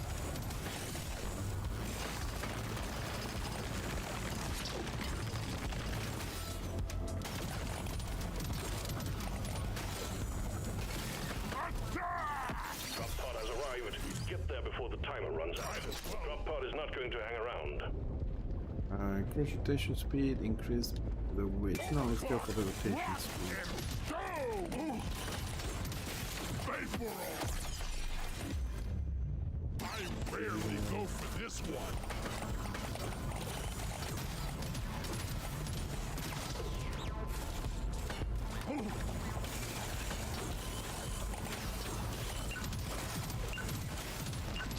Stage 1 cleared. Be sure to spend your gold and nitro before the next stage. Alright, let's see what we got. 35% damage from the axe. What else can we get? Absolutely nothing. Oh, let's get the I'm raring to reload. try numbers this here. out. We need to mine more. Get going, miner. We have quotas to fulfill.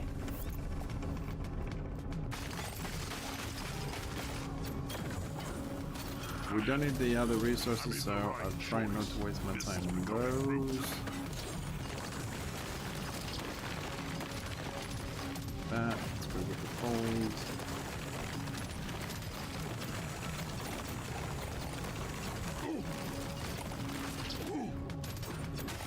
Worth it.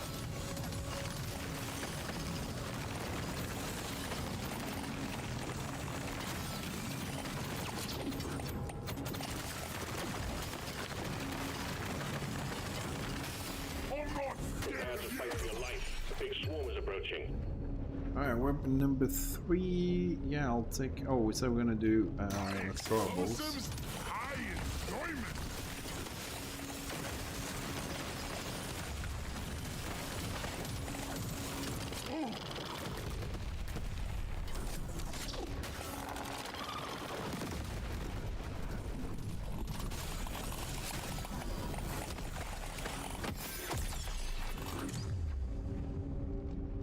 Dimmity dips.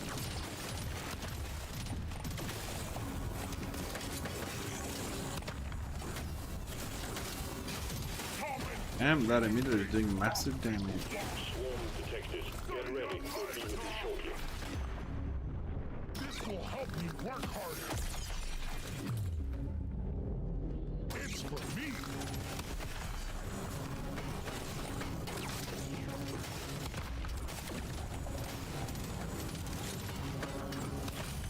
Shoot it in the face. This one looks better. Supply pod ready for insertion. The drop point is too rocky, so please clear it out.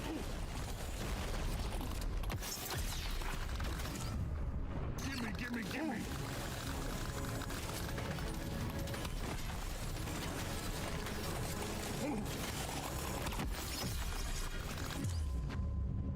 What we're gonna get Just started. the upgrade I was looking for.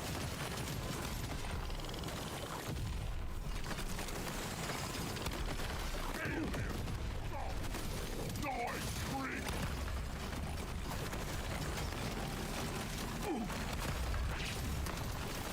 Feel much better now.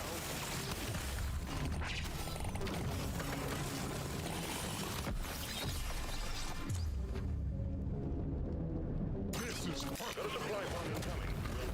Drop kill. Ah, a little bit of healing. Excellent.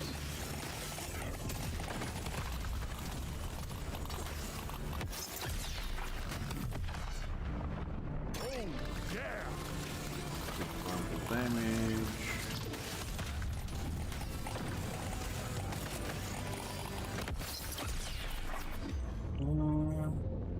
Damage all weapons. Should be some gold here, there is.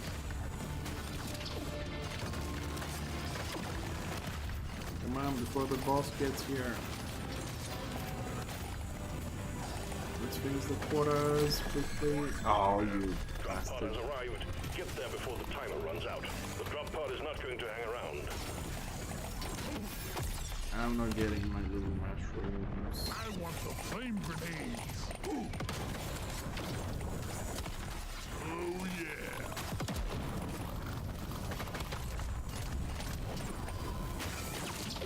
The drop pod is about to leave. Get your ass moving, miner.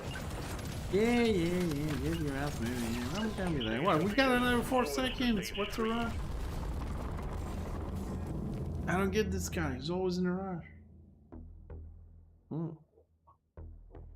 But we don't have any nitro to get that sweet legendary 50% damage. Let's get reload, like for better drops, and call it a day. You know the drill, miner. Fulfill your objectives. Let's get out of here.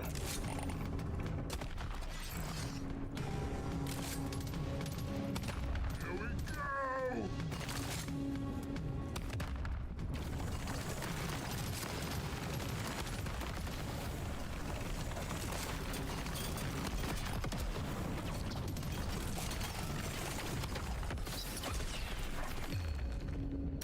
Gimme, gimme. I am giving you.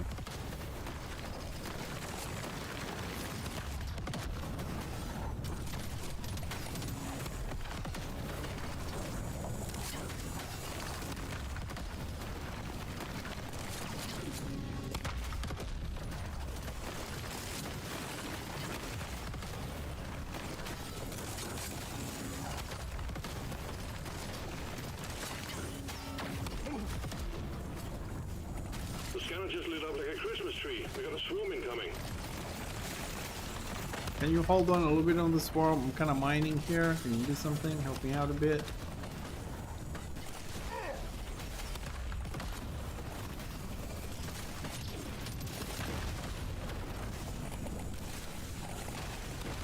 Can't drop can supplies fit. over yet.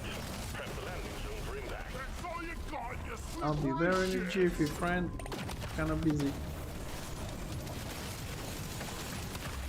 Swarm detected. Get ready. We'll be with you shortly. I'll take I'm not even down with the previous swarm.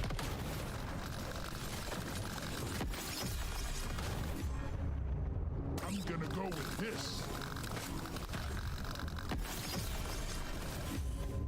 This will help me work harder.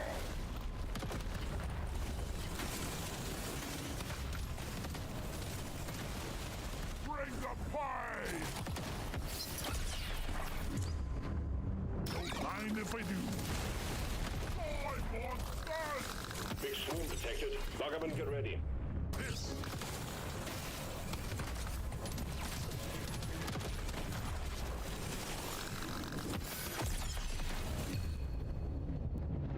None of them is good.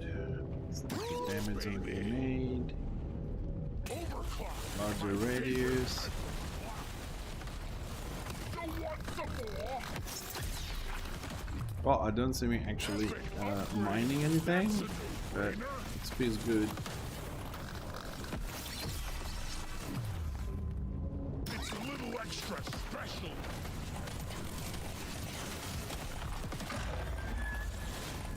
And here comes the boss. Swallow this. Just what I needed.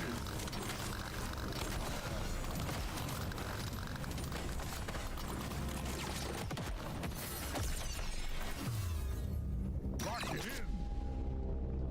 Increase beam length and reduce width. Target the enemy with the highest total HP. Yeah, I'll take that. Locking it to 11. Oh, it went really narrow. Shit.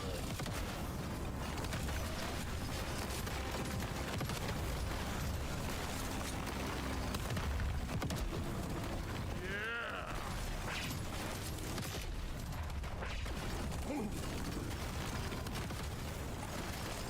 Scanner shows clear. Hard hat. Well done. Objective completed.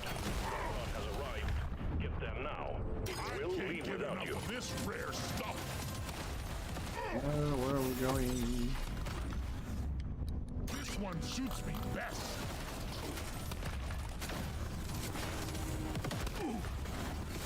One down. I thought it'd take the beam hitting the enemy with the highest HP for the bosses, but I didn't expect it to be that narrow. I mean, it did say it gets narrow, but not This that one much. makes me want to be a better dwarf. No money, no honey, no. Got work to do and quotas to meet. You have your objectives. What hit me? Operated fighting My own bots. grenade? Moving dirt is the best way to make a living.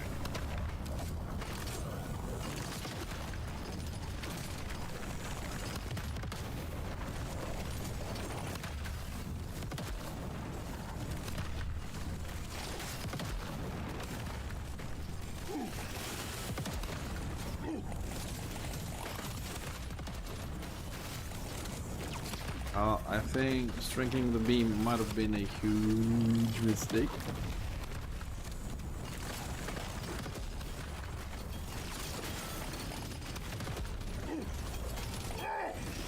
Yeah, I'm gonna die. Roll back to hell. The swarm is heading your way. Load up. Hey, Stone. Boy! Yeah, stringing the beam was a mistake.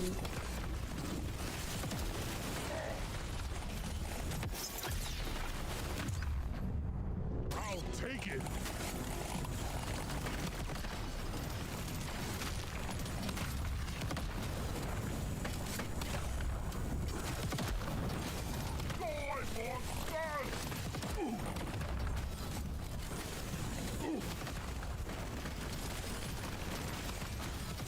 Maybe I'll come back to that XP. Maybe.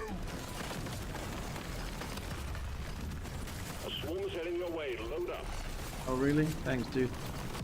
You have any good news ever for me? Like ever?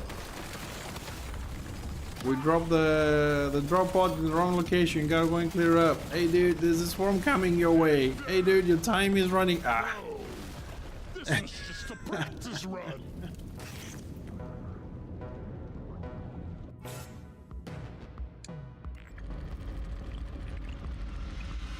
Time to turn up. I'm up for hazard 3. Alright, reeler needs. There's a time for finesse. Do what? Top trio like 10 kilo DPS will be playing. Back to the drop pod if you fail. Well, I'll be playing engineering tank. If I play healer, it will be either an archmage or a rune priest. Mind if I do? In DPS, it will still be an engineer.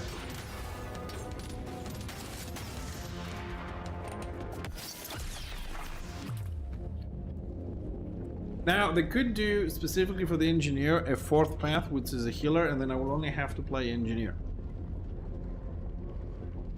Yeah, I mean, on the healing, the Archmage's healer is... It's better than the Return of Reckoning version, and it's... At least on paper, for me, for myself, for my game style, whatever, it's a little bit easier than the Rune Priest.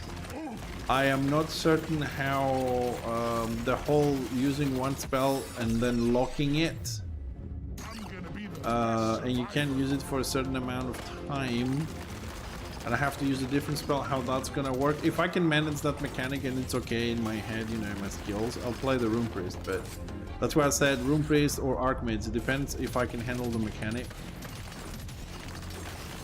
If I can handle the Rune Priest mechanic, then I'll play Rune Priest. If not, I'll go for the Archmage, because I think it's gonna be a good healer. It has good options: direct heal. You have a WoW style Druid healer. It's always good. It's mobile. Not to mention that, you know, the racial bonuses are kind of good for the elves. And it might be fun to attack people in stealth as well and pull them out. Hey, thanks, Jason. I hope he's not giving you, you know, a lot of a hard time there. If he's giving you a hard time, you just let me know. All right, just give me the phone number and let me know. I'll pay the charges for the overseas phone call. I'll sort him out. Prepare to fight for your life. The big swarm is approaching.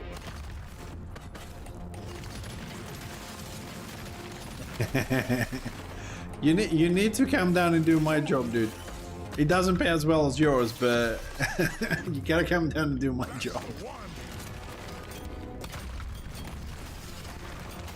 For this first month, I mean first 15 days, because I work from the 1st of May, it is like the best job in the planet at the moment. Like seriously, I've never had an easier job that it pays so much. The pay so much goes according to the amount of effort that I'm putting in there. It's like I found my dream job.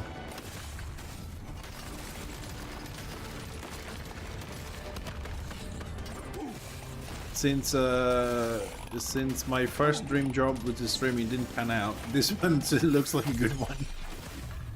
If we can keep it, it's good. So far, 15 days, I work maximum 2 hours a day. I get paid full day.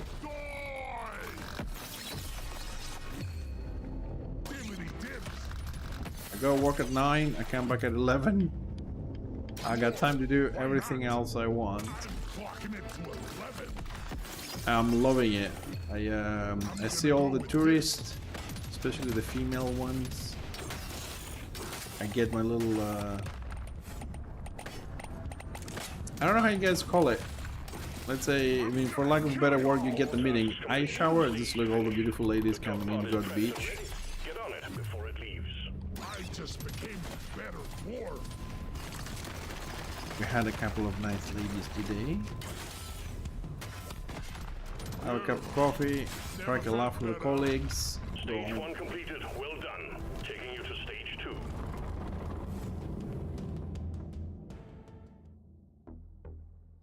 Well, not exactly. I still have to make sure nobody gets on the boat without tickets, and if they don't have to issue them and keep the registry, so I can give the money at the end of it. And people trying always to bypass you, ignore you, lie to you. Oh, but I paid for the ticket, but I forgot it, or shit like that. Or my tour guide has the ticket, Something done right. and then the tour guide never arrives. So there is a certain amount of responsibility in a very short amount of time, because like people board within 30 minutes, and in 30 minutes you gotta check about 600 people. And you know, we don't have, this port doesn't have the facilities like rails to put them in a line, so people just make a line of 3 lines, people on 3, 4, 5, 6 people, and you have to go in between them and make sure they have the tickets. And God forbid you gotta check 600 people and one of them says, yeah, hold on a second, let me find the money to buy the ticket, and you have to wait like 4 minutes. Open the bag, open the luggage, and you're holding the entire thing, and the boat has to leave exactly on time. If they leave anything above like 3 minutes, the company get fined by the port authorities. They have to leave on time. So last thing I want is a fucking company, which I don't work for, coming in busting my balls. So you gotta be quick and all that, but it's, you know, it's the fact that you don't work all day. So when I come back from work tomorrow, I can sit down and cut all the videos from the stream, put them on YouTube, do all my other stuff, go and do some cooking. I'm trying to see how we're gonna do some more online cooking soon. Because now they've actually removed all the cameras and I have to find them and reset, you know, reset up everything. Mrs. is not very happy because I said, look, I want to do maybe once a week again a little bit of cooking. It was fun, and we also were getting something different to eat once a week.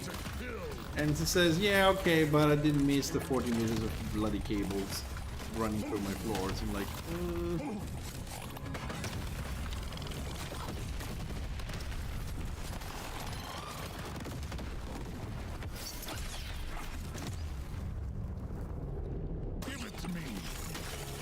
Not to mention, I kind of run out of recipes.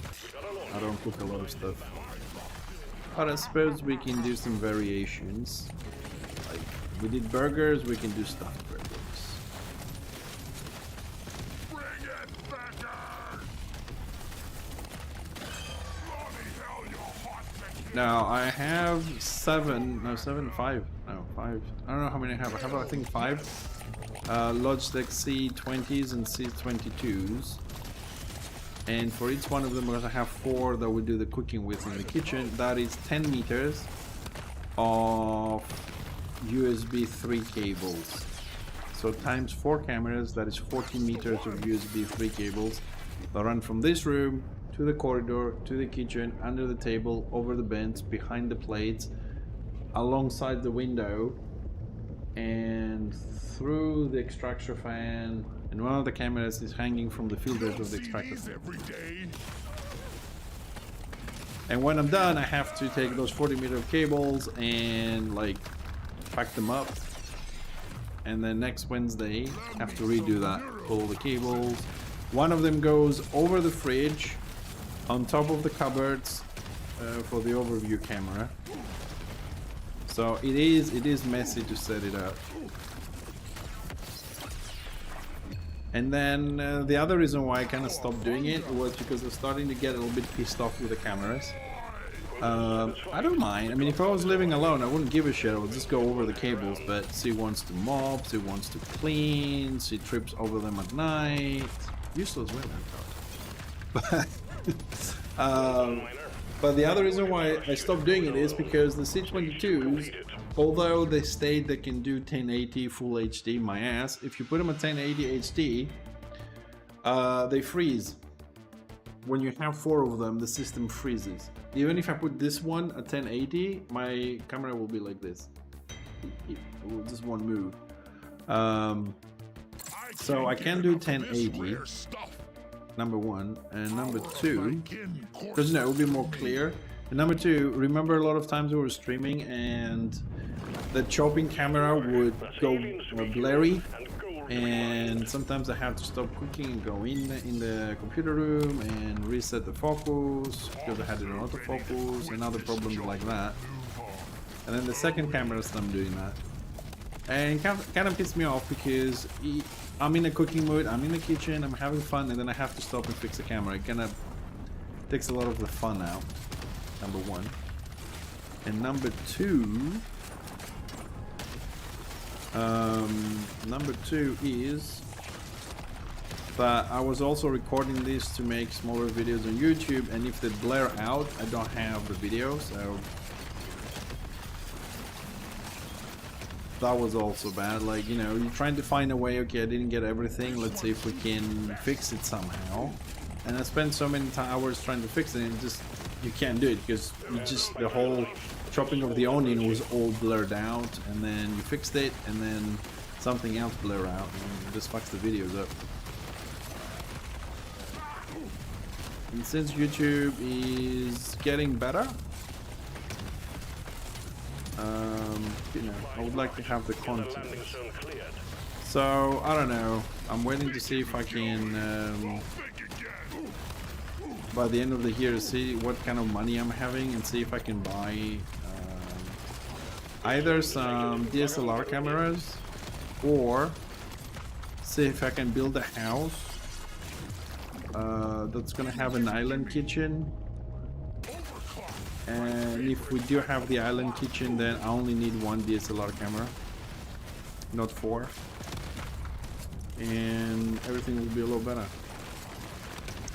Well, you know, I know, I mean, if it's live, it's okay, but when you're trying to do the video later and you have 4 cameras and you have to take 4 cameras, cut the first, you know, 4, 5, 6 hours that we play games with, it makes one huge file, like 16-20 gigs. My system can handle that much. Actually the editing software cannot handle that much. And then I have to go through those 4 or 5 videos to make a coherent 10-minute video. And you say, okay, we start and we chop the onions. Oops, we don't have onions, so imagine how we cut the onions. And then you're like doing, I don't know, let's say you're doing, I don't know, peeling cucumbers or whatever. So here's how you peel a cucumber. Well, half of it, because the other 3/4 are blurred and you can't see it, but you can imagine it. You've done it before. How a video like a cooking video like this would feel. And you can look on this camera for the first 10 seconds how the water is boiling, and you can't see the food because, hey, it's blurry again. New title for the video: Blurry Spaghetti. How do you do blurry spaghetti? You cook it, you record it blurry. Much better. I'll be the imaginary cooking creator. Imagine you cut the onions in small pieces. Imagine you drop them in the pot. Now, close your eyes and imagine the olive oil sizzling. Dude, that would be fun. Like, actually, I might make a video like this if I have the appetite and the time. Well, I'll just put the products as photographs and say, imagine this onion being chopped up to fine pieces. Imagine this spaghetti boiled. Now, put all those thoughts together and you have a new fucking dish. All tasks complete. Stage That would be revolutionary, wouldn't it? Before it leaves. I don't think anybody ever done that. Dude, I gotta do this. It's gonna be fun. Like one of those psychiatrists say, relax, close your eyes, imagine you're the beach. Like hypnosis. Hypnotic cooking.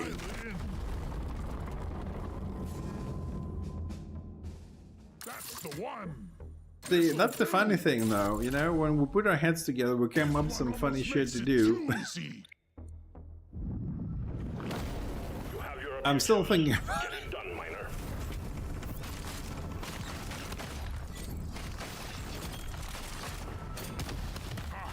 How are they ever gonna make it in this hellhole?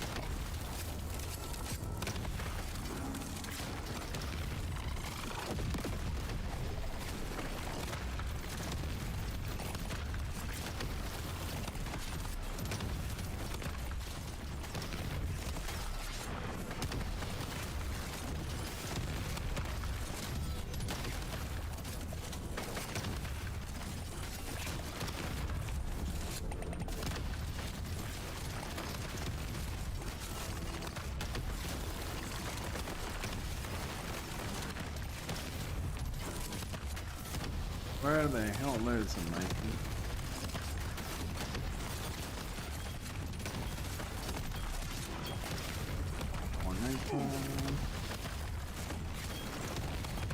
Prepare to fight for your life. A big swarm is approaching. Bring the fire. What have I been doing for the last 20 minutes, you dipshit? Wasn't I not fighting for my life?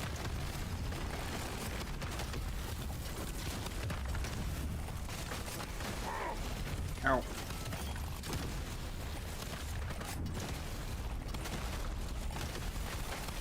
You buck down.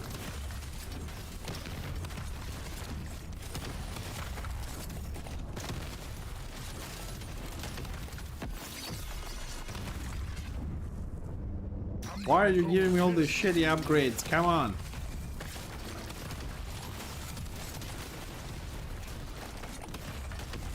Prepare to fight for your life. A big swarm is approaching. I haven't finished with this. One down. God, I love it when it does it. Like, get ready for the swarm. I'm still fighting that the previous one. This one makes me want to Fly be is a locked. better warrior. Get the landing. Oh, fuck it. I'll go through the lava. Oh, that hurts.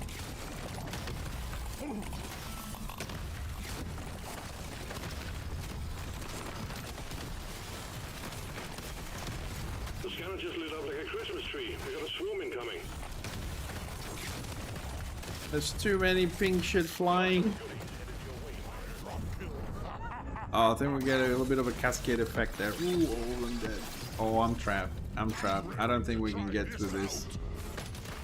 Yep. Oh, Suck on this, you freak of nature. freak of nature.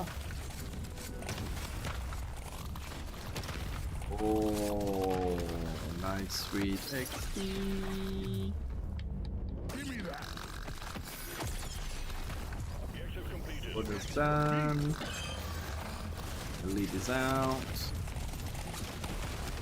Come here, you sweet XP. Hell yes. I don't have a lot of HP. I need some sugar. I need some love. Meet your maker, Crate. Alien. Go. Where are some sugars? Here, sugar. There is one. Just what I Hell yeah. You want some more? Come on, kill him. Well done. Objective completed. Drop pod has arrived. Get there now. It will leave without you. This works. I am trying to get there now. So demanding. Get your ass on the pod. Get your ass on the pod. Stage 4 completed. Next Happy now? stage is the dreadnought. Prepare accordingly. Explosive damage, potency, legendary critical chance, reload speed. This is the big one, Miner. Find and destroy the cocoons and take out that dreadnought.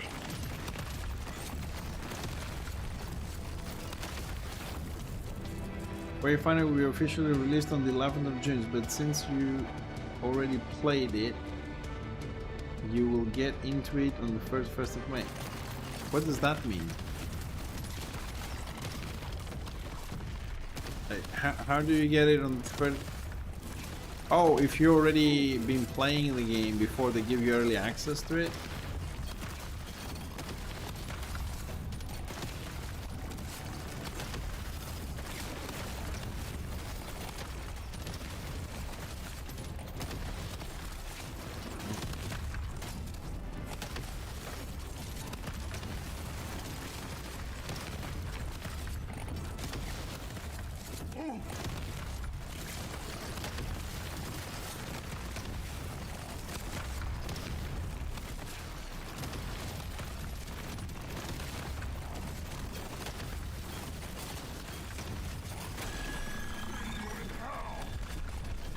I really don't know why I'm mining this. This is the last stage.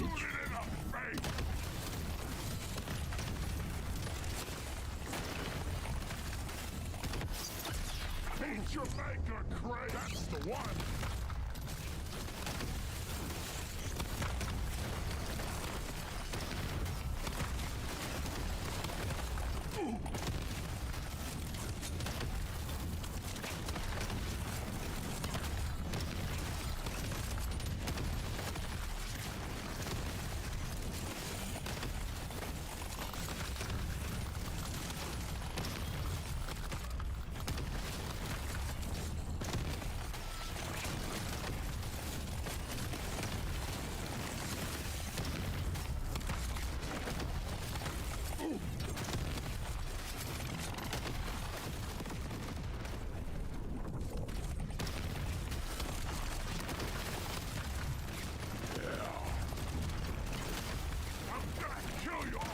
Man, I don't think we're gonna kill the final boss. These grenades are super slow. We're not dealing well with the swarms here. Supplies for you yet. Prep the landing zone for impact. Good reload, fire explosions.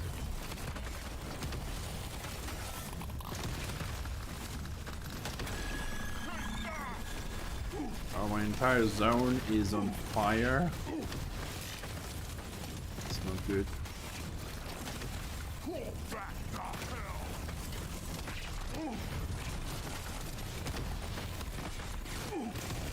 Good work. Tripod inbound. Nice shot.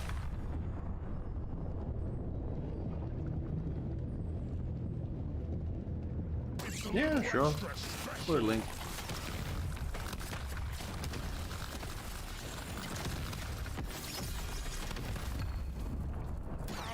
Cowabunga! Overclock time, baby!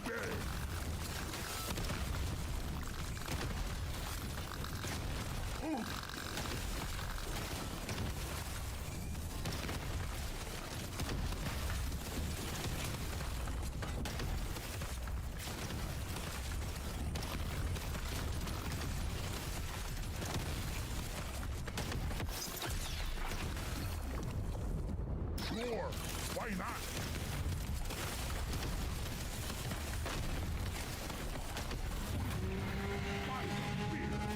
Oh, the boss here got twin titans again.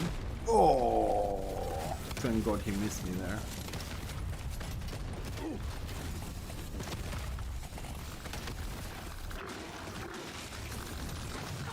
Man, hit the other titan a little bit.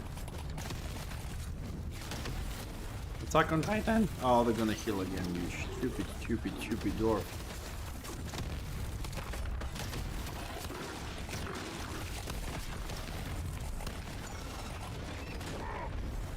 Oh, I didn't see him. I didn't see him.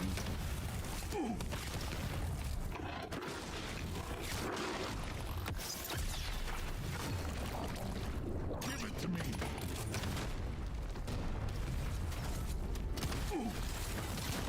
And need to heal somewhere.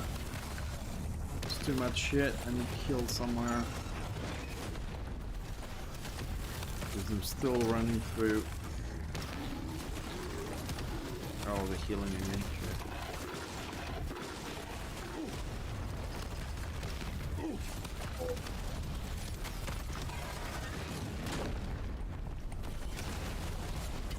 Oh my god, I need healing!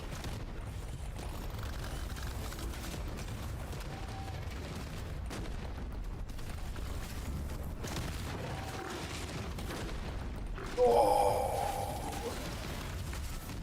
No! I got one of the green. That's stupid. Ah. Man, I like guns, direct them, it's easier to aim.